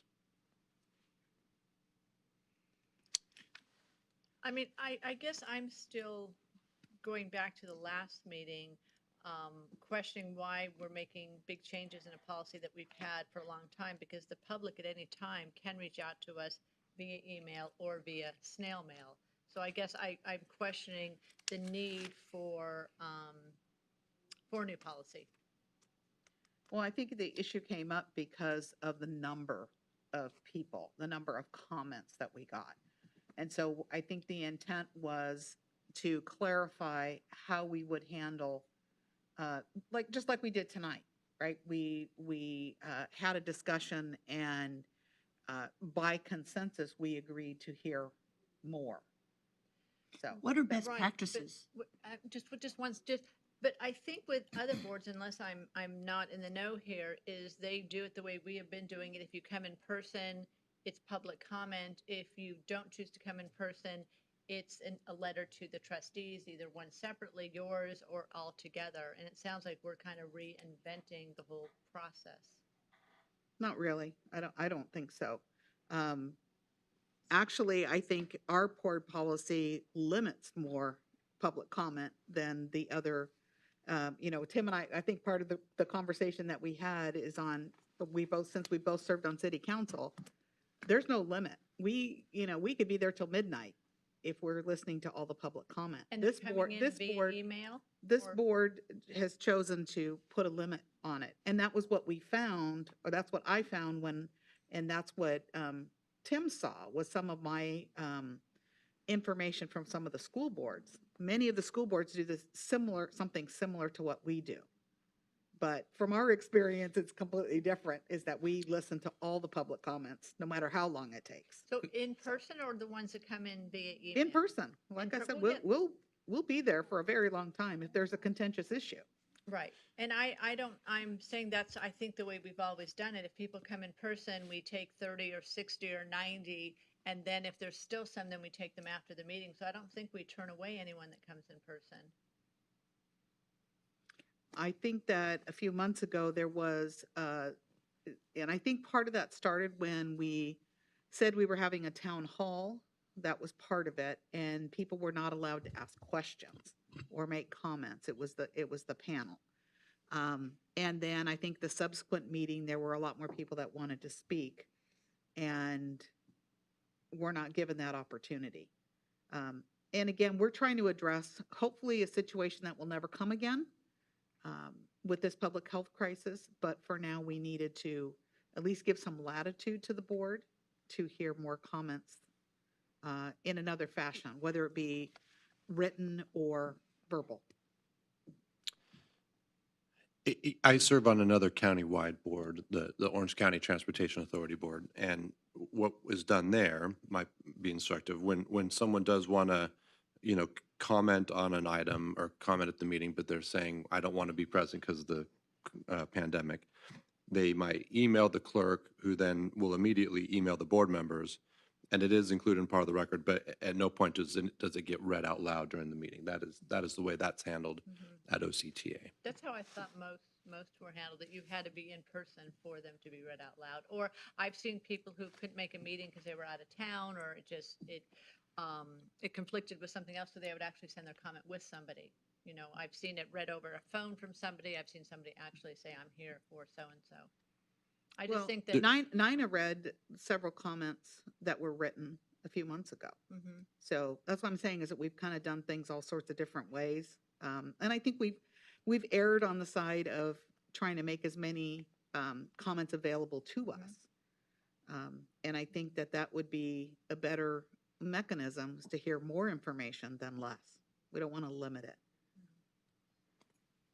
It was my first meeting here, and we just, the staff gave me the flash drive with all the comments, and I think there was thousands and thousands of them. So I was at home on my computer, reading them. I don't, it just, there's the logistics of, there's no way humanly possible you can or probably should try to read those out loud during a public meeting. So I thought maybe I was trying to find some way to make sure people's voices are heard, but I know at my city, what we say at the beginning is public comment is limited to 30 minutes. But in reality, kind of like we did tonight, when people hit 30 minutes, no one has the heart to say, okay, we're done. And so you kind of let it go to 40 minutes, 45 minutes. But if you at least have some limit in place, otherwise you end up here for 18 hours. So. If I could just remind the board too, that part of this discussion was a result that the governor did an executive order to give relief to the Brown Act, and requested that boards come up with a methodology so that there could be public input during this pandemic. And so I believe that all the different responses that the board has managed over the last 7 months are in direct result of that, in trying to ensure that the public has access to the board and that the public is being heard. So however you all deem it, I think, as Trustee Gomez said, this is a result of the pandemic, not that this was being brought forward just to change board policy. I have a comment and a question. Comment is that I think the public knows how committed we are as a board to listening to public comments over the year and a half or so that we've been serving. Our meetings have gone to pretty much, after 10 p.m. almost every single time. Certainly 6 to 8 hours, sometimes more. So there's not a question of our commitment to the board and listening to the public comments. My question is, what are the best practices? I've kind of heard you guys refer to it. What are the best practices of other school boards, other city councils, other governing bodies? Because I feel like from what I understand, we've been aligned with the best practices. Yeah, I thought we were too. Well, I did just sort of a brief survey of the other Orange County school board members, the committee that I sit on, and I asked them all if they could just give me some feedback on how their board works. Some of them were 30 minutes, hard and fast, you're done. Others had a second comment period like we do later in the meeting. Others might go to an extra 30 minutes, but again, that was board consensus and hard and fast. If whatever was said in that hour, that was it. They didn't hear anything else. They didn't really address, but everybody had caveats. Because of the pandemic, we're doing this. Because of this, we're doing that. But they've all been in person, from what I understand. No, I'm fine with, because no of the emails. pandemic. I haven't heard of anything about this email thing. Yeah, I'm fine with, because of the pandemic, we're doing this. I'm just not sure we need to change our board policy for that, because I'm hoping this is a temporary thing that we can, as it is here, we make adjustments and changes, but I'm not sure that I'm comfortable changing the board policy for it. Well, and again, if we're looking, if the public comes and sees this, they need to feel as though they're being heard. And that's the big thing for me, is that we need to make sure that there's a mechanism to hear as many comments as possible. Now, to Tim's point, I don't think that, we probably all would have had another birthday had we, read those, 6,000 comments. But that was why we asked them for on a flash drive, so that we actually had them and the public knew that we had them. So I'm against this, and I'll tell you why. So I think this is just a ruse for political theater. It has nothing to do with communication to elected people. We have means of communication with us already, and we've done a pretty good job over the last 25 years that I've been here. We have an email, then we have United States Postal Service for communication. But I think what this is doing is fundamentally changing our board policy, in that we're reading into transcripts emails that are sent to us. And so that's the fundamental policy. And Becky said, the public has to be heard. Yes, we want to hear from them. We want to have those emails or the regular mail.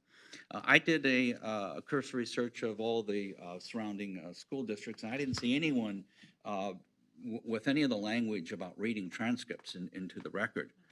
I didn't see that at all. So public comments, we have always traditionally, you come in, you make your public comment. And like today, we really extended ourselves. We gave, I think it was 90 minutes. We reduced it to 2 minutes. Our current board policy allows that. And we have always traditionally allowed more people to speak if they showed up. But this policy is completely different, though. It's that policy that we have in place that allows us to extend it and have the flexibility in our board policy still exists and hasn't been changed. But this fundamentally changes it, and so that's why I'm going to vote against this. Because what happens is we can get 3,000 emails come in, and are we going to read those into the record? No. We can put them on a flash drive. We need to make it just very clear, if people want to communicate with the five of us and send an email, send a letter, and we're going to read it for sure.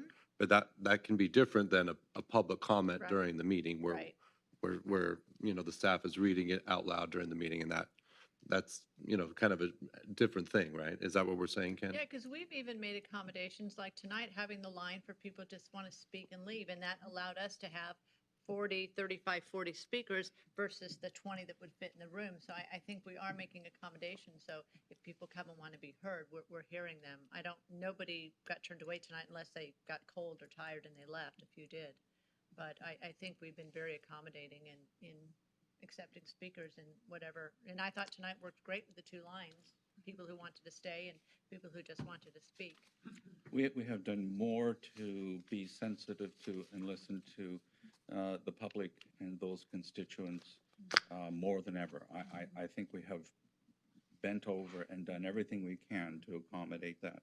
I just have trouble about a policy that now allows someone to send an email and gets read into the transcripts. If they want to come in and publicly say that, we'd love to have them do it. But I just don't think it's a good policy. But there are also people that don't want to come into this public space. You know what? If I wasn't sitting on this board, I wouldn't be here. Because there's so many people here that do not have masks on, are not practicing social distancing. I wouldn't be here.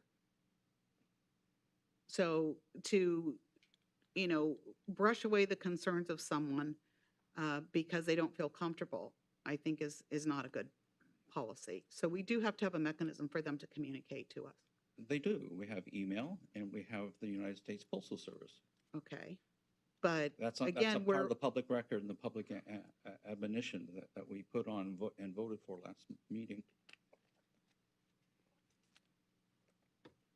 Well, I think that, other people want to hear what others have to say as well. So we declined to hear some of the public comment about one of the charter submissions. But we also said we'd like to get that in the public record or link it to our minutes. So yeah, what we do with that is that we put the name in there, and Nina, correct me if I'm wrong, but sometimes we'll put the topic that they talked about. But we're not going to put a dictated, detailed analysis of what that public comment was. No, I'm agreeing with you, Ken. I'm just saying that there needs to be a link so that others can see what the opinions were of the public. What? So here, if you've But they- got somebody here that's present and they're speaking, that is getting into the audio of the meeting. Whereas someone who is sending an email and doesn't get read, that does not get into the audio record. That's right. That's the point. Yeah. That's right. And, you know, we've had emails for a long, long time, and we've been able to communicate with our constituents via email, and they have been able to communicate with us. This just takes this into a new level, and I'm concerned with it, and that it provides a political theater rather than really, truly communicating with an elected representative. I have no more comments. Is there any more comments? Because we have a lot to move on here. Okay, being that there is no more further comments, you take a roll call, Nina. Trustee Spark? I want to understand the vote. What, understand what's happening. We're voting, what is the vote Was there a exactly? motion? So the motion was made by Mary to bring this up and make the motion to vote on it, and then it was seconded by Becky. So if you vote for it, basically it passes. If you vote against this, it doesn't pass. The motion was to approve the submission process. Correct. It's the agenda item number. My motion is really to discuss it. I'm not making a motion to vote in favor of it.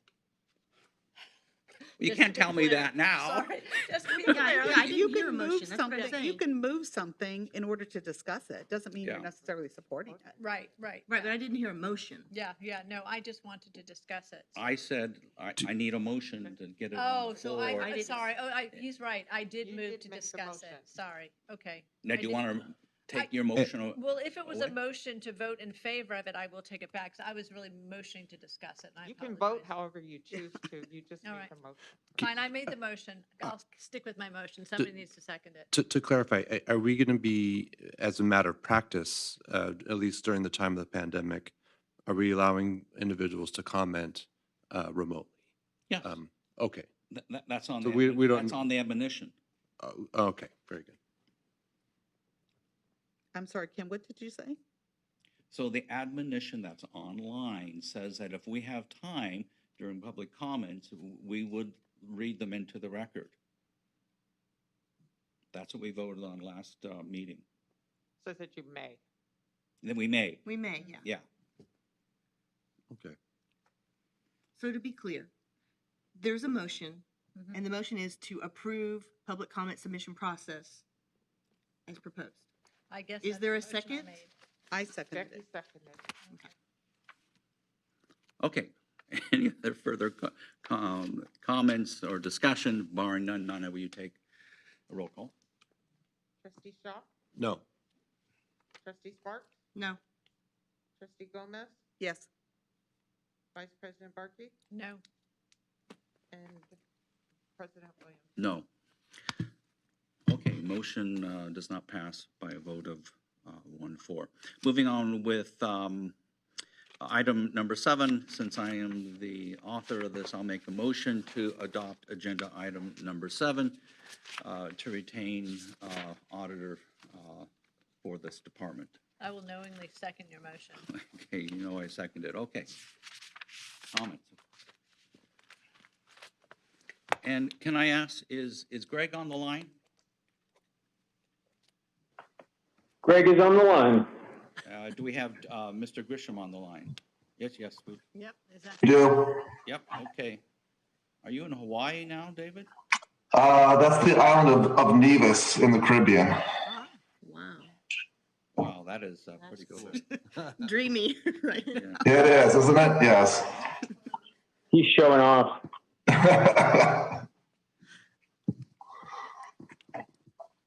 Greg, will you give us a overview of the resolution that's before us? Certainly, Mr. President. During the last 2 years of the budget adoption process, the board has taken a much more active role in the adoption of the budget, and it became somewhat evident that the prior audits we'd had and the information that we were given did not provide a very granular explanation and did not provide granular information about payments, expenditures, the variety of expenditures, the payment of contracts, and the kind of information the board is now seeking. So there had been some discussion during not only the budget adoption process, but in the context of some litigation that the retention of a forensic auditor may be of great benefit to not only the department, but also the operations and the information provided to the board. Because while the board does get a yearly overview, a yearly audit, the type of information that a forensic audit could reveal is not provided in that yearly audit. And that most importantly, really, that the forensic audit can review practices and procedures and help us get better. So that's why this resolution is brought before the board. Very good. Mr. Grisham, could you add to that commentary? Sure. You know, over the last 10 years or so, I've probably participated in a couple dozen internal audit engagements, whether that's helping an entity improve their processes, looking at their control environment, offering recommendations, and or performing investigations. I see this project as one where I'm going to be asked to determine basically where all the, you know, whether all the I's are dotted, the T's are crossed, the policies and procedures are being followed. I think that within the resolution, there's a paragraph that describes in detail what the board was looking for. So I would defer to that paragraph. But like I said, I think you know, determining the processes and procedures, making sure that they're being followed, knowing what the outlay of dollars is being spent for would be the purpose of this engagement. And David, just for the record, there has been no official contract or anything made between the executive committee and you. Absolutely not. That's very important. The decision to hire you will be made by the board tonight. So I don't have the contract, but can you, for the sake of transparency, tell us what are your hourly rates? So my hourly rate is $450 an hour.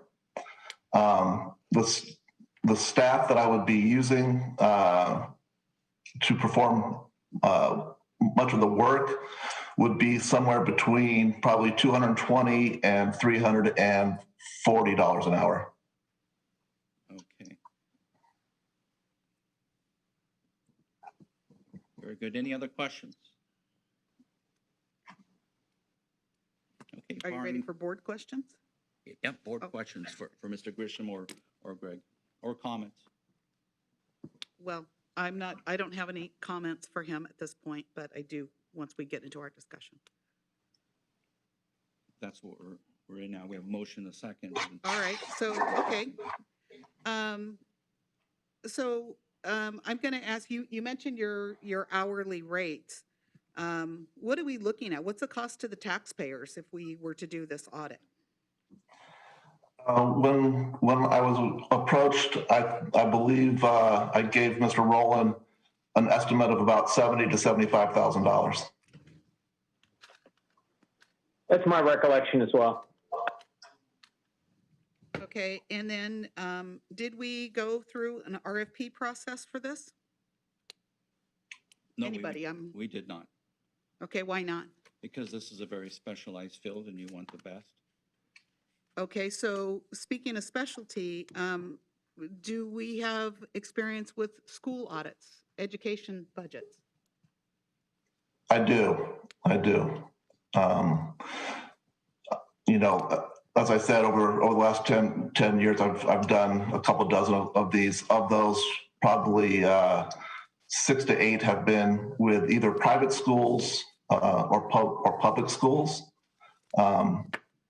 I've also worked on nonprofits and governmental entities, county and city. Okay, so only 6 to 8 school audits, is that what you said? That's correct. Okay, so if we're looking at a specialty, it doesn't seem as though there's that much experience with educational entities by only 6 to 8. Well, in the course of work, 6 to 8 for one type of entity is actually quite a lot in our business. Okay, so maybe I could ask for the superintendent a question here. So in the past, when we've had a concern, whether it be a charter school or a county school, let's say, haven't we normally gone through a FCMAT audit? Or tell me how that would be done if we had some concerns, let's say, about a charter. Because I know we've done that before, right? Yes, we have.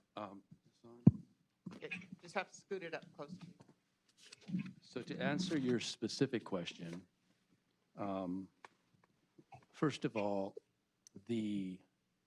those that audit schools, public schools, be they schools, districts, or county offices, should be on an approved list by the controller's office. That's a state controller? Yes, state controller. That's one thing. But in terms of FCMAT, and I think the board is familiar with FCMAT, that is a statutorily driven arm of the state. AB 1200 created an organization to do the very thing that you're talking about here.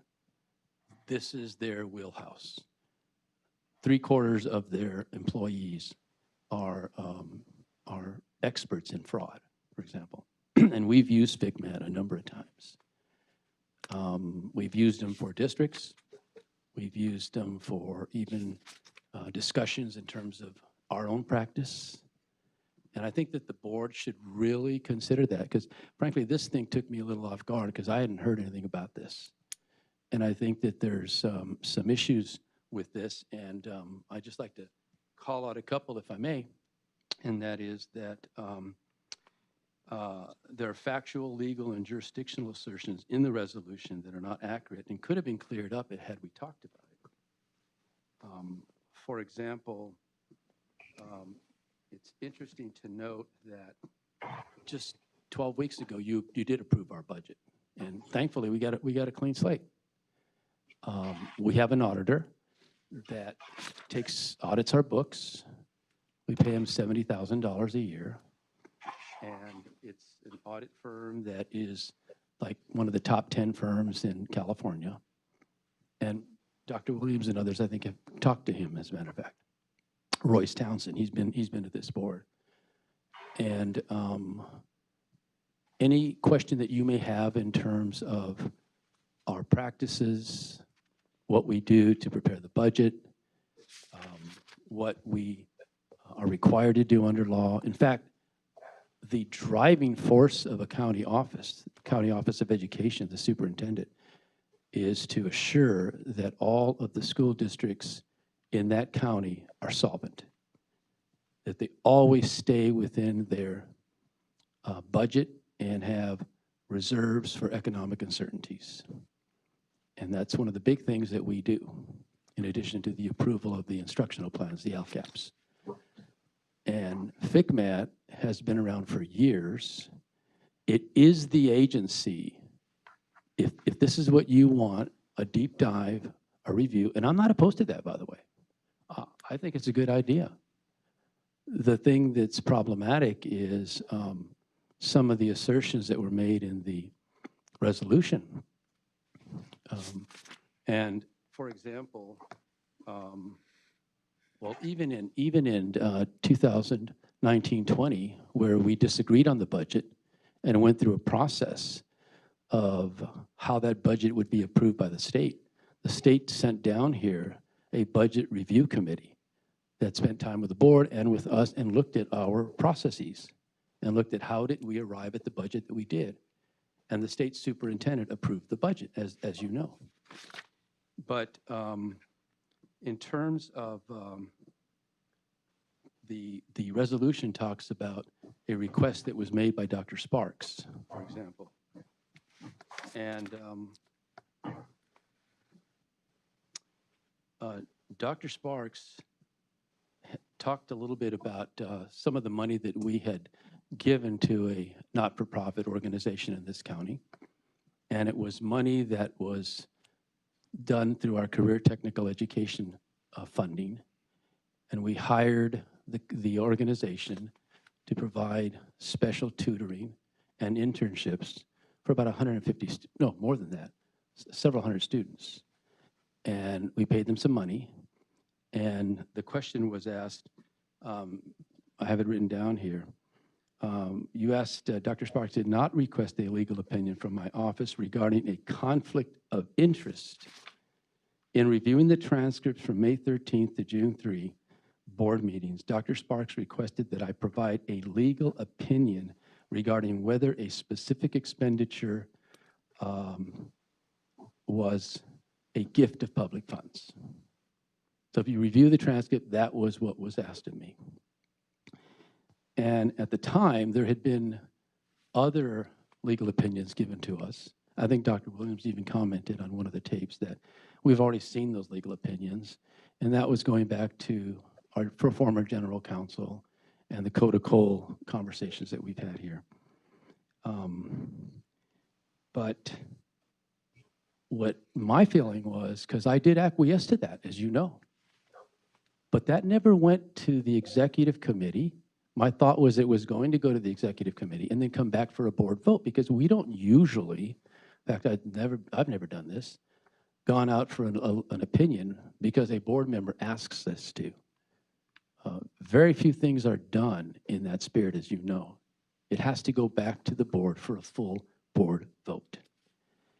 And in fact, I did do a little bit of investigating with an external attorney, and there was a public benefit to that, which is usually the driving philosophy in terms of, is this a gift of public funds? So my attorney indicated to me that it was not. But again, because it wasn't agendized, we really didn't discuss it. So my recommendation would be, and I know it's late, and of course I have a lot more to say on this topic, but my recommendation would be that if the board is looking for a way to get into the internal workings of everything we do here, that you use the established system given to us by the state of California. You know, this is something that I didn't dream up. They've been in existence since 1991. They have done a multiplicity, hundreds of these types of reviews, county offices and districts. And they defend their results. There's nothing that will shock them or they haven't seen. So if you're really interested in building and fortifying the internal expenditures, resources, expenditures, and how we conduct our business in a transparent way without going on and bearing another large expense, passing it on to the taxpayers, that would be my recommendation. And it's something that I personally, as a superintendent, the law gives me the authority to engage FCMAT. And as I mentioned, we have done that. So that would be my preference and what I am now working on doing. So if we did a FCMAT audit, then would that still be additional funding that we'd have to do? So something similar to the $70,000 to $75,000? We would have to talk to the executive director of FCMAT. And the other thing is that the way this is now written, this resolution, there's no scope here. Yeah. I mean, I was happy to hear that no years this, or anything. the auditor here, the CPA talk about a dollar figure, because the way it's written here, it you know, it's just almost an unlimited kind of approach to investigating the integrity of what we do in terms of our expenditures. Okay, thank you. Dr. Sparks? I have no further comments. Okay, I do. So regarding the conflict of interest and the statement and request by Lisa Sparks, I do remember that because the conversation was regarding the conflict of interest. That was pretty obvious when you ask people, is there a conflict of interest? They would say, of course. When you're on a board, you're there to raise money. you're there to get money for the programs. And that is well known and established. And to take money from the department in a special account that a staff member has, and we documented that there was nothing in the file. I asked for the documentation. Where is this money coming from? Where is it going? There was nothing there, but miraculously later on we got a letter from United Way saying that, hey, this is good money and this is where it's going for. Well, we don't have any sources for that. So when we looked at it directly, there was no documentation there. It looked like money could be flowing out and flowing in. And so there's a lot of other things regarding the state list. Can you tell me the education code requires that we use somebody from the state list? I don't have it right at this moment, Dr. Williams, but I'll be sure to get that to you. Yeah, because Yeah, you have to be on a special list, and one of the reasons for that. to do an audit of a public entity, you have to be in a special list? One of the reasons for that is because districts that got into trouble were using auditors who were basically functioning out of the trunk of their car and rubber stamping things. And when the legislature dug in there deeply, having to bail out districts who go in for an emergency bailout, which is catastrophic, really, when you look at the way the law is written, displaces the entire board and the administration. The board becomes advisory. You lose all your authority. So the law created a standard for what the accountants what they must look like and what they must do. In other words, how credible are they in this industry? And that's why there is such a thing as a state-approved list by the Controller's Office. So I'll get you whatever the Ed Code might say in reference to that. It may come right out of AB 1200, but I don't know, Jeff, unless you know off the top of your head. Greg, do you know? I'm not aware of any state-approved list that lists the only people that can provide forensic auditing services for boards. Mr. Grisham has done it 6 to 8 times, and he has certainly not been prosecuted for anything of that nature. And I think what's important to understand is the real distinction between a yearly audit, what the Budget Review Committee did last year, and what a forensic audit accomplishes. They're all 3 very different tasks. And the law specifically allows boards under 1042G to contract for an employee of any service furnishing the County Board of Education with special services, such as advice in financial, economic, or accounting services. The law specifically gives boards this authority to pick the person that they think is qualified to look at the issues they wish to look at. So this is not any sort of improper or illegal action by the board. This is statutorily authorized action. Now, with regard to the scope of the engagement, I'm certain Mr. Grisham has some thoughts about that, and we can put that in writing if it would placate everybody involved. Mr. Grisham, for the purpose of knowledge, can you enlighten us as to the annual audit that we get that is directed and requested by the superintendent and which we review?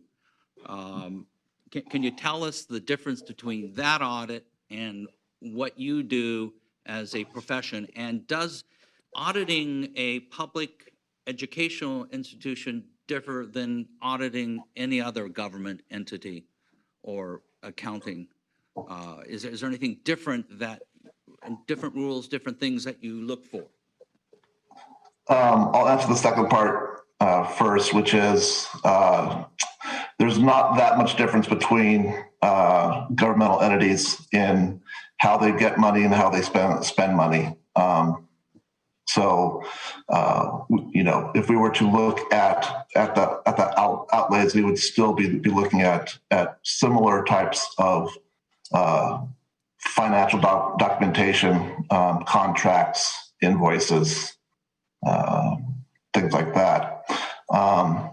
The annual audit is designed to to make sure that the financial statements are accurate and reasonable, while a forensic assignment would do a deeper dive and look at specific transactions, look at specific information for a specific purpose. So that would be the difference. We're not going to opine as to whether or not the financial statements are correct. We would just be opining as to whether the policies and procedures were being followed, where the money was being spent, when it was being spent, and who was getting that money. So that would be the main difference between the two types of engagements. Very good. Greg, this is Ken. So Education Code 1042 says the county boards of education may do all of the following, and we go to paragraph C, and it talks about contracting with and employing any person to advise and provide special services to the board, specifically on financial, economic, accounting, and then it goes on and on and on. I'm not aware of the state rule. There may be state organizations that may be approved or that may be mentioned by the state controller, but somehow that is not worked into 1042. It doesn't say that the board must get this advice from a state-approved list by the state controller. Could you help us understand that misunderstanding here? What I believe the superintendent's referring to is just a list of auditors that are allowed to perform audits on public schools and county officers. But these are the different types of audits that we've been talking about. This is the yearly external audit to look at the financial statements. There's, to my knowledge, no approved list of entities to do forensic audits because that's a highly specialized skill set. And they look at something very, very different. And I posit that if the law was going to set forth an authorized list of forensic accountants that could be used under 1042, they would direct us to a regulation or something of that nature. The 1042 retention of Mr. Grisham is not unlike the 1042 retention of Coda Coal or any other specific vendor. And question, Becky brought up the issue of a request for proposal. We never did a request for proposal for Coda Coal, as well as we didn't do it for you or for Jonathan Brenner. Would there be any difference between those services performed by Mr. Grisham or the previous three individuals and entities I mentioned? No, sir, there wouldn't be. Even in public school district context, a board of education can hire somebody with a specialized skill set, and they need not go through an RFP. That was the same thing with retention of Mr. Brenner, Coda Coal, and Mr. Grisham. This is a more highly specialized skill set. I respectfully submit than my own. Very good. Okay, I don't have any more questions. Any other questions from the board? Well, I'm just going to say that I had some concerns when Mr. Brenner, Mr. Rowland were hired because we didn't go through the RFP process, and that these were, no offense to any of the attorneys in the room, but this was something that was presented to the board, and it was a up and down vote. It wasn't, we did not go through an RFP process, nor did we vet other attorneys to see if they also had the same specialized experience. So my objection is going to be the same, that we're given a firm without going through an RFP process or without exploring options that are going to be a little bit more beneficial to the taxpayers. I think we have a fiscal responsibility here, and we keep going outside to look at things that perhaps can be taken care of in-house. So I'll just state my objection to that once again. I would just say our fiscal responsibility is transparency for the taxpayers. So Greg, from a technical legal perspective, there's been a lot of discussion about these RFPs, and we talked about Education Code 1042. We talked about how we didn't get RFPs for Mr. Brenner, Coda Cole, or yourself. Is that a requirement for us to move forward No. with this? That's not a requirement. Mr. Grisham, are the fees that you're describing unusual or extraordinary high compared to other individuals with your expertise and knowledge? Well, so when I was asked to give an estimate as to what the fees would be, I went back and looked at some of my previous engagements, and that's how I came up with the $75,000 number. Okay, and how much time, what time period typically would be involved in getting you started, and how much time do you need to complete it? I mean, we could get started pretty quickly. It always depends on the the cooperation that we get in when we do a document request, how long it takes to get those documents. So in a perfect world, which is not, it would be probably 4 to 6 weeks. If it's what I've encountered in the past is that it takes probably twice that. Okay. Any other comments? Okay. Barring no comments, now we take a roll call vote on this resolution. Trustee Park? Yes. Trustee Shaw? Yes. Trustee Gomez? No. Vice President Markey? Yes. And President Williams? Yes. Motion passes 4-1. Moving on with agenda item number 8. And number 8 is for the Administrative Board Policy and Invocation Policy. Thank you, David. May I have a motion? I'd like to make a motion for agenda item number 8 with the following minor but very important edits. Paragraph 2, and I will hand these over, but on paragraph 2, where it says legislative prayer to lend gravity to public business, reminds lawmakers to transcend petty, edit out the word pay and insert the word petty differences in pursuit of a higher purpose. What page are you on? 30. 30? 30, Okay. second paragraph. Second paragraph. Okay.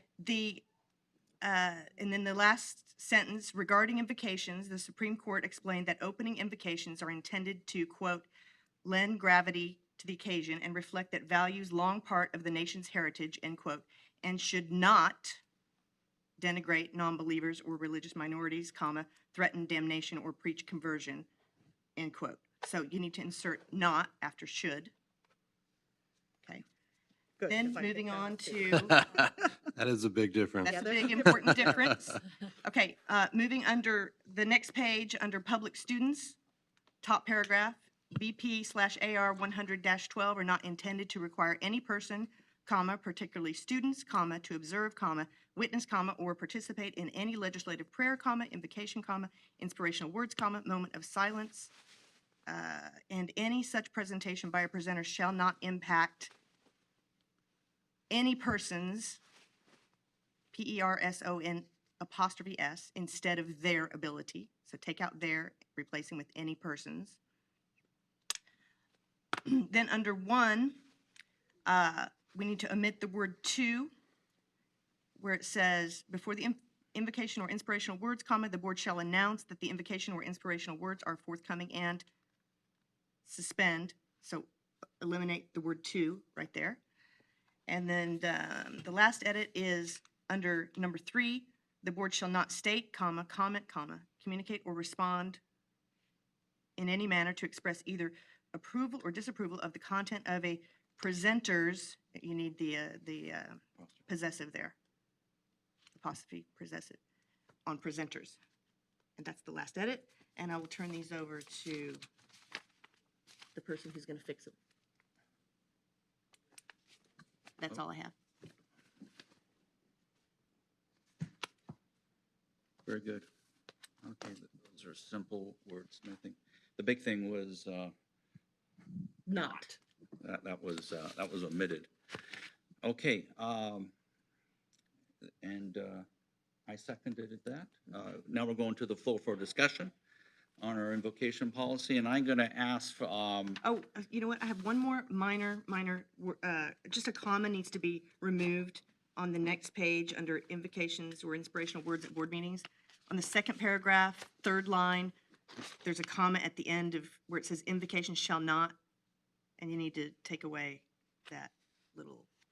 What is it there? This little thing. This little thing. There's like a dot or something. Dot. It doesn't change the meaning. It doesn't change the or meaning. the significance of that. But in case I needed to read that in. It's just a typo. Yeah, Okay. there you go. And I'll get this to the staff. So, Mr. Tyler, could you help us out here? And for the record, we've been dealing with this policy, playing with it and wordsmithing it, and because we're being threatened by the two organizations, the Freedom from Religion Foundation and the United Americans for Separation of Church and State. Could you help us why this is important for us? So we heard a lot of people come in to our meeting today under public comments to support our invocation policy. We're being threatened by these two organizations. For the record, we just received 2 letters within the last 24 hours, from one from each of these organizations. So could you help us out to give clarity and to help us understand why this language is necessary? Sure. The original policy that you have is from 2014. And since 2014, there have been a few cases that have arisen. The Town of Greece case from the U.S. Supreme Court. Also referenced in the documentation is the American Legion versus American Humanist Association from the U.S. Supreme Court. That came in 2019. The addition of another case from the Fifth Circuit, the McCarty case, and then another case here in the Ninth Circuit, the Chino Valley Unified School District case. So there have been a number of changes. I shouldn't say necessarily changes in the law, but I believe cases that articulate fine points that are worth noting and creating an opportunity for the policy that you had before to be even more specific, to fall within constitutional parameters that have been established by the U.S. Supreme Court. Okay. Very good. Thank you. Mr. Rowland, because you assisted in the creation of this document and worked with Mr. Tyler, would you like to say a few more words regarding the administrative policies and board and amalgamation? How did that occur?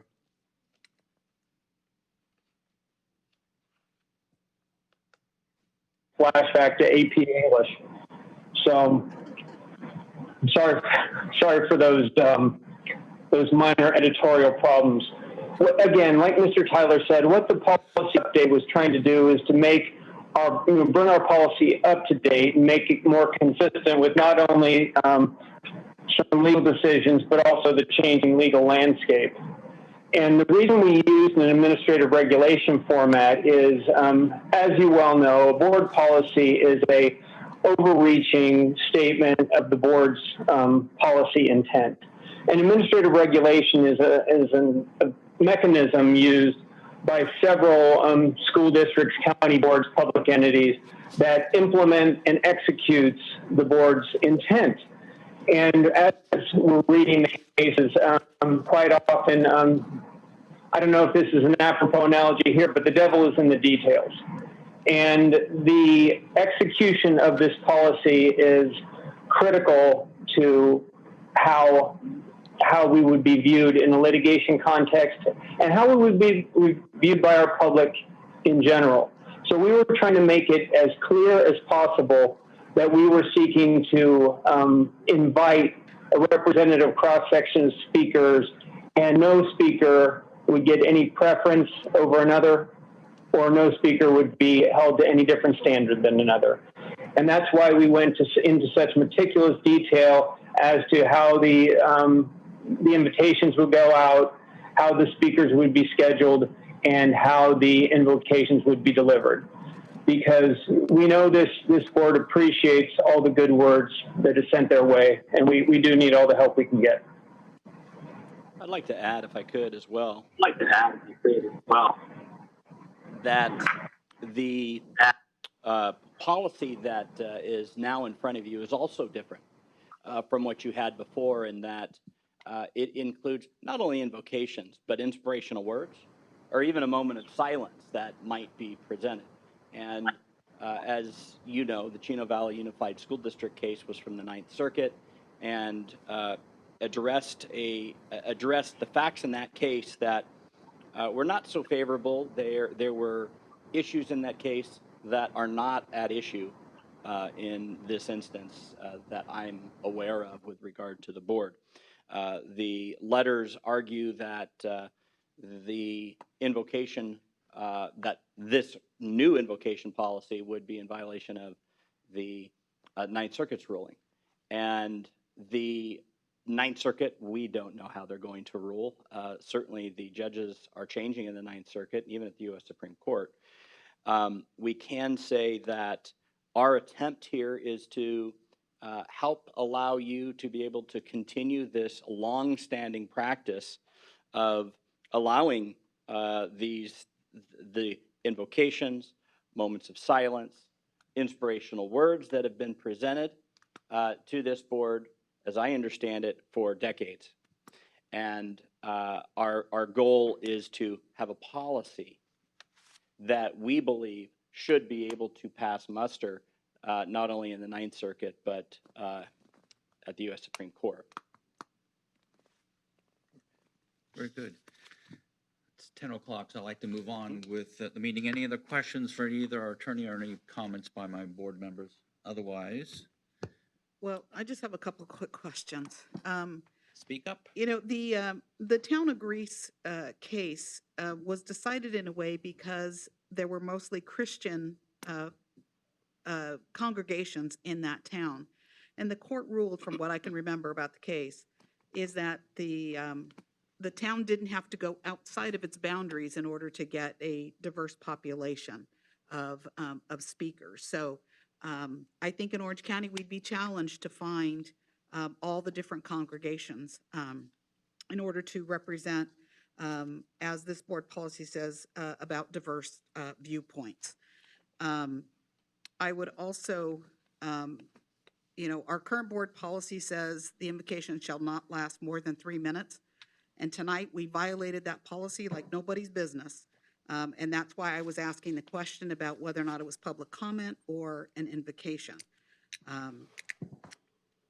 Secondly, you know, how would we compile that list? There's really no way for us to indicate how that list would be compiled. Many of these city cases have boundaries, and they use the Chamber of Commerce. In one older case, they use the Yellow Pages, which I don't know if anybody even uses that anymore, to identify all of the congregations in their respective boundaries.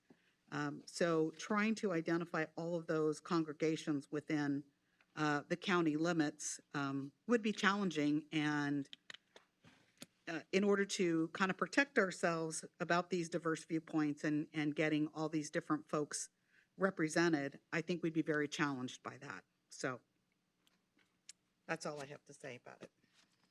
I would just add that we as a board have pretty wide representation with the Catholic, Protestant, Jewish, LDS, and I'm not sure what your background is, Becky, but I think we... Well, I think I would suggest that our county has plenty of diversity too. I don't think we'd have a problem in the least in providing diversity. No, I'm not challenging that. What I'm challenging is how do you identify all of those congregations, and how are we keeping a list to make sure that, let's just say we don't have, you know, 3 Catholic clergy representing, and then we don't have anybody from the Jewish faith. or the Baha'i faith or something else. You know, so that's why I would be concerned as to how we would truly have that random list and how we would actually identify those folks to be on that list. Does it have to be formal to have? I mean, I think just while I was president, I was typically reaching out, and I did have a rabbi. I had somebody from the Muslim faith. I had somebody in Indian. I had Christian. I mean, so does it have to be so deliberate, or as long as we're, you know, pretty diverse? Yeah, let me address that. First, Board Member Boyd, in regard to the, I'm sorry, Gomez. Sorry, you have Nina Boyd, and I know that's not you, but Board Member Gomez. So first, with regard to the town of Greece, what happened there was the court said that the fact that most of the invocations in that case that occurred were Protestant was not a problem because it just happened to reflect the nature of the community, that most of the community was Protestant. Well, it was Christian. I think it was Christian. That was generally Christian. Whatever, yeah, Christian. And the problem there was not a question of, the question was not, do the invocations represent the community? The question really was, does the fact that they're all Protestant or Christian invocations for the most part violate the Establishment Clause? And that's where the court said, no, it really represents the community, and so it's not a problem. And the issue here is, in looking at the County of Orange, we drafted the policy to provide that the board would go to, or representatives here would reach out to the chambers of commerce that exist in the County of Orange. Now, how many chambers of commerce might there be? Certainly no more than the total number of cities that exist. So I don't know how many cities there are, maybe 15 or 20 possibly. Was it 32, Tim? In Orange County, there's 34 cities. Okay, so you'd go to each of the chambers of commerce and reach out to the 34 chambers of commerce and ask them to provide a list of all, as the administrative regulations specifically identify, you would ask them to provide you a list of all of the religious organizations and all of the civic organizations, as well as chaplains. You would we've identified that chaplains typically are at hospitals, the sheriff's department, and the fire department. And so you could contact each of those agencies and ask if they have lists of chaplains. And then you accumulate a list. And that list provides the basis, and that should be a very diverse cross-section of the community. Now, anybody else could join that list as well. They could get on that list. There's nothing prohibiting the department from adding to that list if someone calls up and says, I want to be on that list as well. We're not a member of the Chamber of Commerce, but we're a member of a clergy, we're the Elks Club, we're whatever. And they would have the ability to sign up. So then a letter goes out once a year and says, first come, first serve, sign up. And so from that perspective, it's random in the sense that we're not sitting here where the president of the board is trying to handpick someone to come give an invocation, an inspirational word, or even participate in a moment of silence. So the idea here is that it's random in the fact that it's sent out to everyone, and they can email and say, we would like to get on the list, and it's a first come, first serve. So if you, there's also a provision that says that an individual would only be able to, or group would only be able to provide, to be a presenter once per year, so that you don't have, all of a sudden you have 12 people from one church who all sign up, they happen to be the first, and next thing you know, that those are the only ones that are presenting. So the idea here is to have to limit the number of times a group or individual would be able to participate. So that should hopefully answer those questions. And I think, Mary, you referred that the history of the choices have been quite diverse. I think so. And Yeah. I know I purposely did that because I didn't want it to look like I was preferring any religion or, sector over another. So I tried to do that. And that's one thing that makes this case very different from the Chino Valley Unified School District case, which, the Americans United for Separation of Church and State, Freedom from Religion Foundation cited the Chino Valley Unified School District case. As you know, I was involved in that case in the Ninth Circuit only, and that case was very different. There was not the policy did not provide for necessarily inspirational words or try to open this up and make sure that it was very diverse and state that what you're doing here is that this doesn't even have to be a religious issue. Someone could come forward and cite a poem. Yeah, I had a poet. I had an American poet too. I forgot about him. Yeah, that's Yeah. so that's the idea here is to affirm what you've done in the past as really, I think, appropriate and constitutional. And quite frankly, I think it fits well within the guidelines of the United States Supreme Court. However, I certainly will say I can't guarantee ever how a court is going to rule in any circumstance. Very good. Any other questions before we move on for the vote? No, I'm ready to move. Okay. Nina, we take a roll call, please. Trustee Sparks, Yes. Trustee Shaw, Yes. Trustee Gomez, No. Vice President Barkey, Yes. and President Williams. Yes. Motion passes 4-1. Moving on with agenda item number 9. Since I am the maker of this, I'll make a motion for this resolution. So moved? So moved. Oh, no, you're second. I'm the one making the Oh, motion. sorry, I'm seconding You're it. seconding Sorry, I'm it, yeah. seconding it. Okay, so I made the motion and it was seconded by Ms. Barkey here. Okay, questions, comments before we vote on this? Well, my day job is I'm a combatant on Proposition 15, so it's probably no surprise I will be voting in favor of this resolution.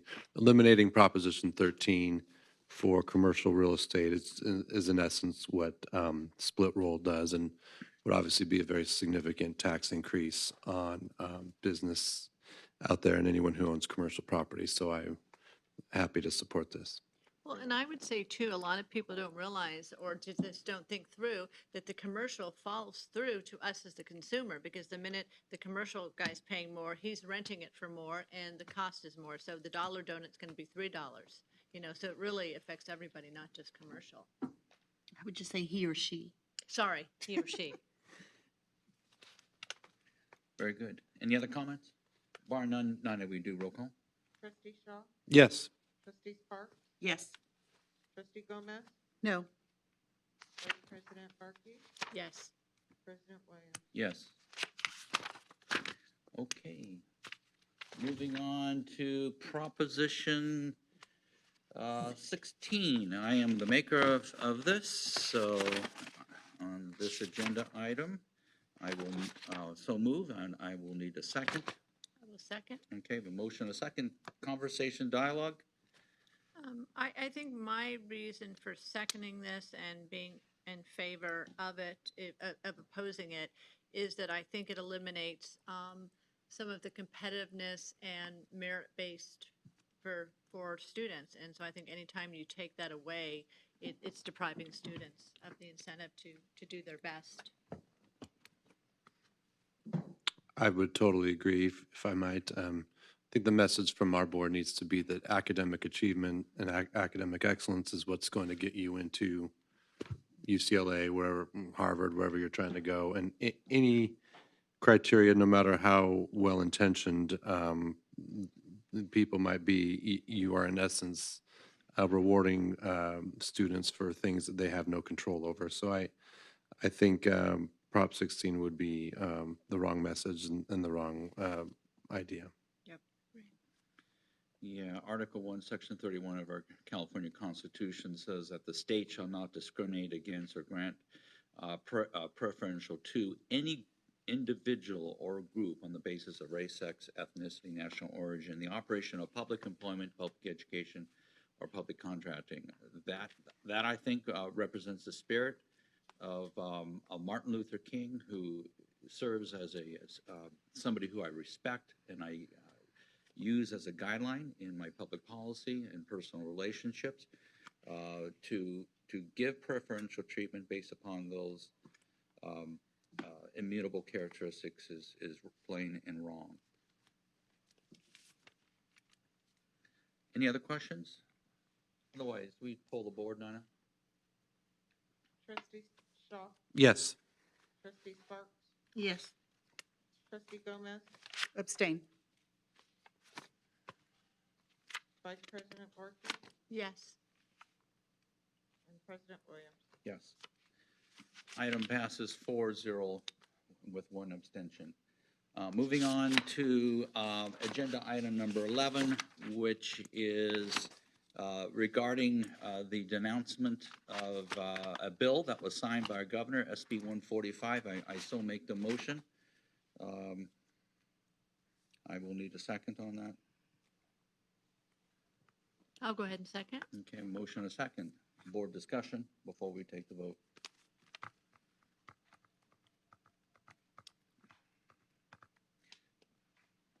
I think the resolution speaks for itself. And, let me quote Assemblywoman Lorena Gonzalez, a Democrat from San Diego, who iterated during the debate on the State Assembly floor, I cannot, and this was done August 31st, 2020, I cannot in my mind as a mother understand how sex between a 24-year-old and a 14-year-old could ever be consensual, how it could ever not be a registerable offense. Give me a situation where a 24-year-old had sex with a 14-year-old, any kind of sex, and it wasn't predatory. This is a bad law, and it promotes human sex trafficking. Many experts have said, I think the governor, unfortunately, is advancing human sex predators and the concept of advancing pedophilia. Those are my comments. Any other comments? Barring that there's none, we do roll call. Trustee Shaw? Yes. Trustee Sparks? Yes. Trustee Gomez? Yes. Vice President Barker? Yes. And President Williams? Yes. Motion passes 5-0. Okay, moving on to informational items. Our superintendent. Yes, sir. You're up, sir. Mr. President, members of the board, I have one item only. It's so late, but I want to talk to you just briefly about differentiated assistance, which is part of the statewide system of support. It's known as DA, and this is a special service that county offices perform for districts who are not meeting the state standards. They're falling below the 8 priorities. When a district has one or more student groups not making progress in at least 2 of the LCFF local control funding formula priority areas, a district is eligible for more targeted assistance, differentiated assistance, and that is provided by us in our case. So we have 4 districts. We have Santa Ana Unified, Orange Unified School District, Huntington Beach Union High School District, and the Huntington Beach City School District, along with our own access kids. And most of the problems these districts are having deal with students who are homeless, or they're in foster care system, foster youth, or students with disabilities. They're just not progressing at the same rate as their peers. So we have a number of interventions that we will do here by the county office to help those districts. And I just want to make that clear tonight, the point of information. That's all I have. Thank you. Thank you, sir. Our good associate superintendent. Yes. I call your attention to the next board meeting, which is scheduled for Wednesday, November 4th.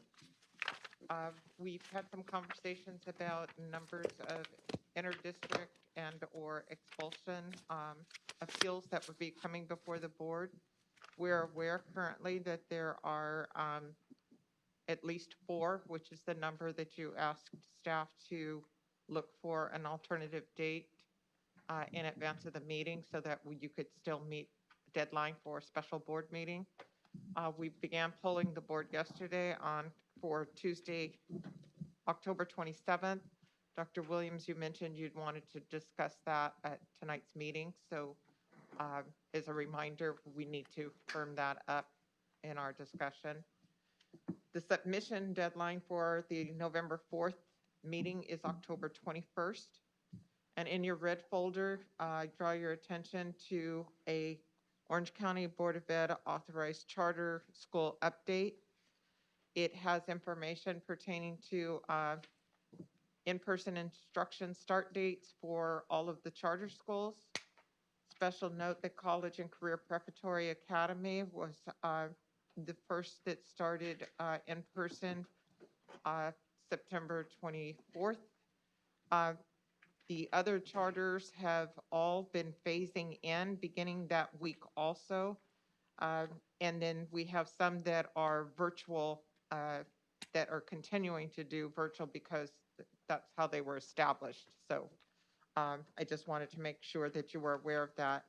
And then in terms of the Orange County Department of Ed reopening of schools, we began September 24th with several of our school campuses, Fisher, Rio, the YLA Academy, Tustin, Maine, Tustin ACT, Fountain Valley, San Juan Capistrano, Hastur, University High School Deaf and Hard of Hearing, and Venado Deaf and Hard of Hearing. And then CHEP and PCHS also began doing student tutorials and parent conferences, as well as partial opening at PCHS. And as you know, many of the students at Pacific Coast High School, PCHS, are doing online. That's part of their high school experience. They don't do full on-site, but they have done partial opening. And then our remaining school sites have a phased-in reopening through the third week of October. So in total, we have 40 access sites and 14 special school sites, all of which should be reopened this month.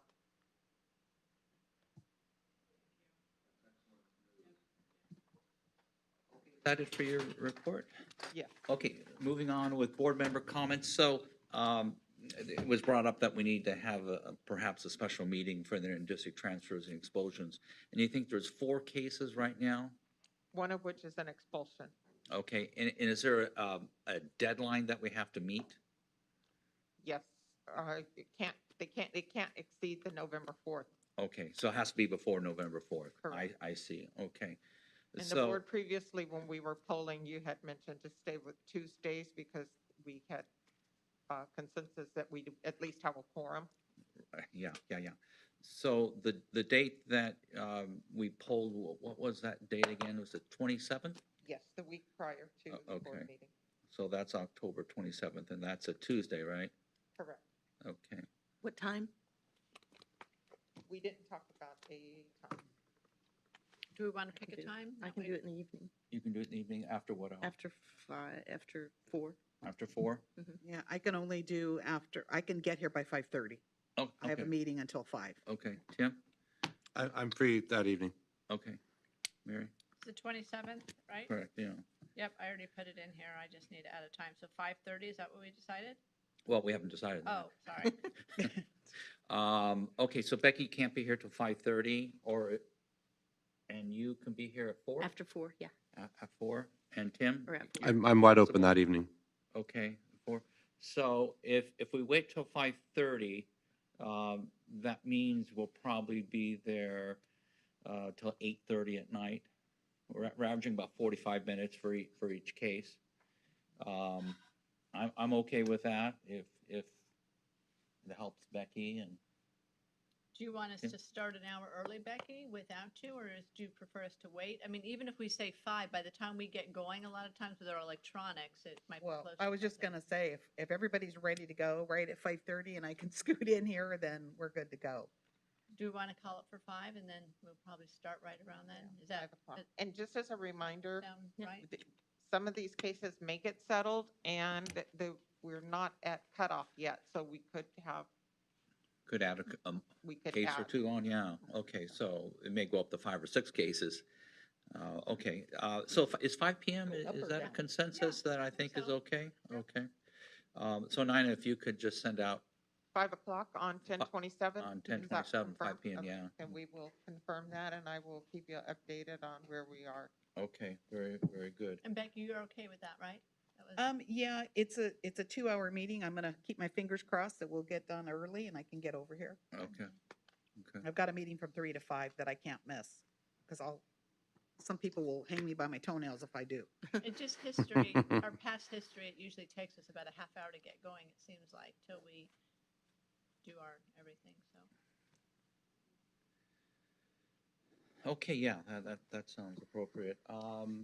And just for the record, I just want to make sure the board is clear. I gave the update on both the charters and our reopening of our school sites, but I want to remind the board that parents and families have options. Of course. They can choose to do distance and/or in person. So even though all are moving towards reopening, no one is mandated to be in person. Perfect. Okay. Can I ask a question about that? So are you planning on, depending on the colors and all that, are you planning on reopening does it look like the rest of the students will also be going in person, or just the ones you mentioned? The access and the Well, those are just our programs. Uh-huh, So oh, I'm okay. just giving you an Oh, update okay. on. Each district is deciding on their Each own. district is deciding. Okay, got it. Yeah, from what I heard, it's varying from right now through January. That's Yeah. kind of the feedback I've been getting Yeah, from correct. various Yeah. people. I have just a quick update, if you don't mind, because I did go to this conference. I'll prove it, because they even sent a gift. And certainly not as fun doing it remote, but actually, I thought they did it about as good as you can do it remote, because they actually had us go into breakout groups. And so that really, it was very interactive. I think I saw you on it, Renee. Yeah, and the governance I thought was really fun. And I remember the first group, I was kind of hiding, so I was eating breakfast or lunch or doing something. They were like, "Come on, Mary, we got to see you," And so, they, as good as it could have been, it was. So I was impressed. It's probably one of the better ones I've done virtually, I would Yeah. say, to give them credit, yeah. Yeah, I do, because I do a lot of virtual stuff, and I thought, oh my gosh, are you kidding me? So I was like having a meal, and I was watching, and it got really good. I thought they did a great job, so. And, the basic message, I think, was if the board works together, they're much more effective, and, good communication, and so it was a good event for virtual. Speaking of CCBE, we received a call that I wanted to talk to you about. In July or August, when the board nominated or accepted roles for the different committees, Becky took CSBA, you took CCBE, and CSBA has called and said that it cannot be split, that the representative for CSBA is also the CCBE representative. I will defer to you if you'd like to keep it, because I know you've been the CSBA, and that's probably the bigger role, so I will give you my water bottle. How's that? And a pen. Oh, just what I need, one more pen and one more water Okay, bottle. that's fine. I'm plenty busy, I'm not gonna complain. Is that requirement in their bylaws? I'm sorry? Is that requirement in their bylaws? I don't know if it's in their bylaws, but they called and said that CSBA is the umbrella for CCBE, and so whoever the delegate that each board elects for CSBA also is the delegate that would sit on CCBE. So, I mean, everybody can attend everything, Right. but for future, and I guess that's probably why Jack had both of them. I mean, Gotcha. and previously before that, it was the same person for both. But we never looked at that or got involved. We just took the information from the board members. Well, is there an alternate designation? So let's just say in the event, for some reason I can't go, then Mary could be the voting person? We can research that. Yeah. We didn't Are you get okay any with other that? information other than I said that I needed to have conversation with the board because depending on what you all's pleasure was. Then. No, that's fine, because I think CSBA is the bigger role and CCB is just a smaller portion of that. I just got to go, so I'm good for a while. Okay, so there we are. Yeah, and you can have the water bottle. I'm good. Anything else, Nina? Okay, getting to committee report, we do have our website committee that Tim and we actually met with someone who can help design our website. And just for the record, our Facebook page and all the other links that are on our Facebook are on the website do not link appropriately, we believe. And there's a re-updating, there's a re-imaging, there's a rethinking of how I think we can do this. And so Tim and we actually met with somebody, and we're going to be updating you as we didn't go beyond that one meeting this month, but we're going to be working on this continuing, and we'll report back in November with more information as we get it. Tim, do you want to add anything to that? No, that was fine. Okay. Very good. Okay, what we're going to do is go into closed session. And I'm looking at the agenda. That I assume there's no comments regarding closed session. Nina? Are there any comments regarding the closed session? I don't have comment cards. Mary does. No, to my knowledge, Oh, everything okay. has been, I have them here kind of organized by who made it, who didn't make it. There was a duplicate. Thank Can this came with the comments for you? Yeah. Okay, so we're going to go into closed session 1, 2, and 3, and we will report out after that. I imagine the conversation is going to be at least an hour.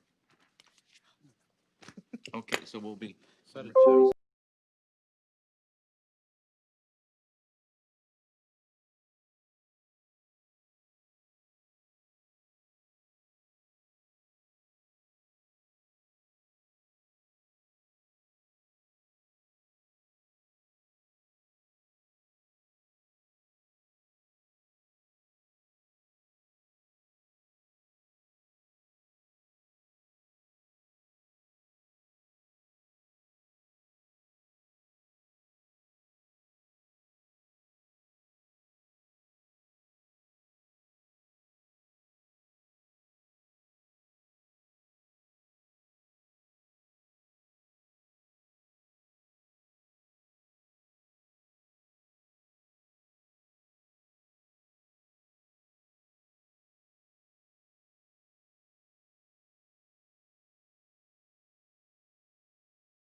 back in session, and we will have closed sessions 1, 2, and 3 read out by Mr. Jonathan Brenner.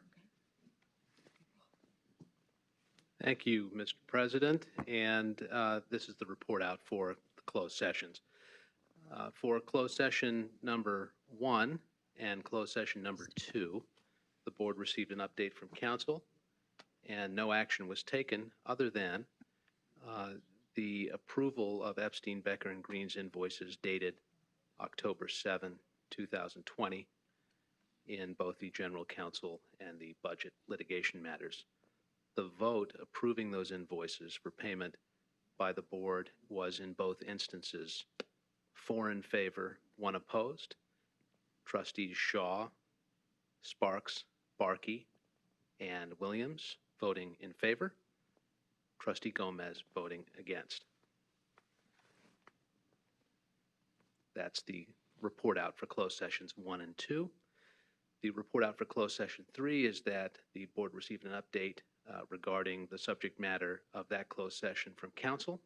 No action was taken other than the approval of the invoice of Haight Brown and Bonesteel and Mr. Rowland dated September 18, 2020.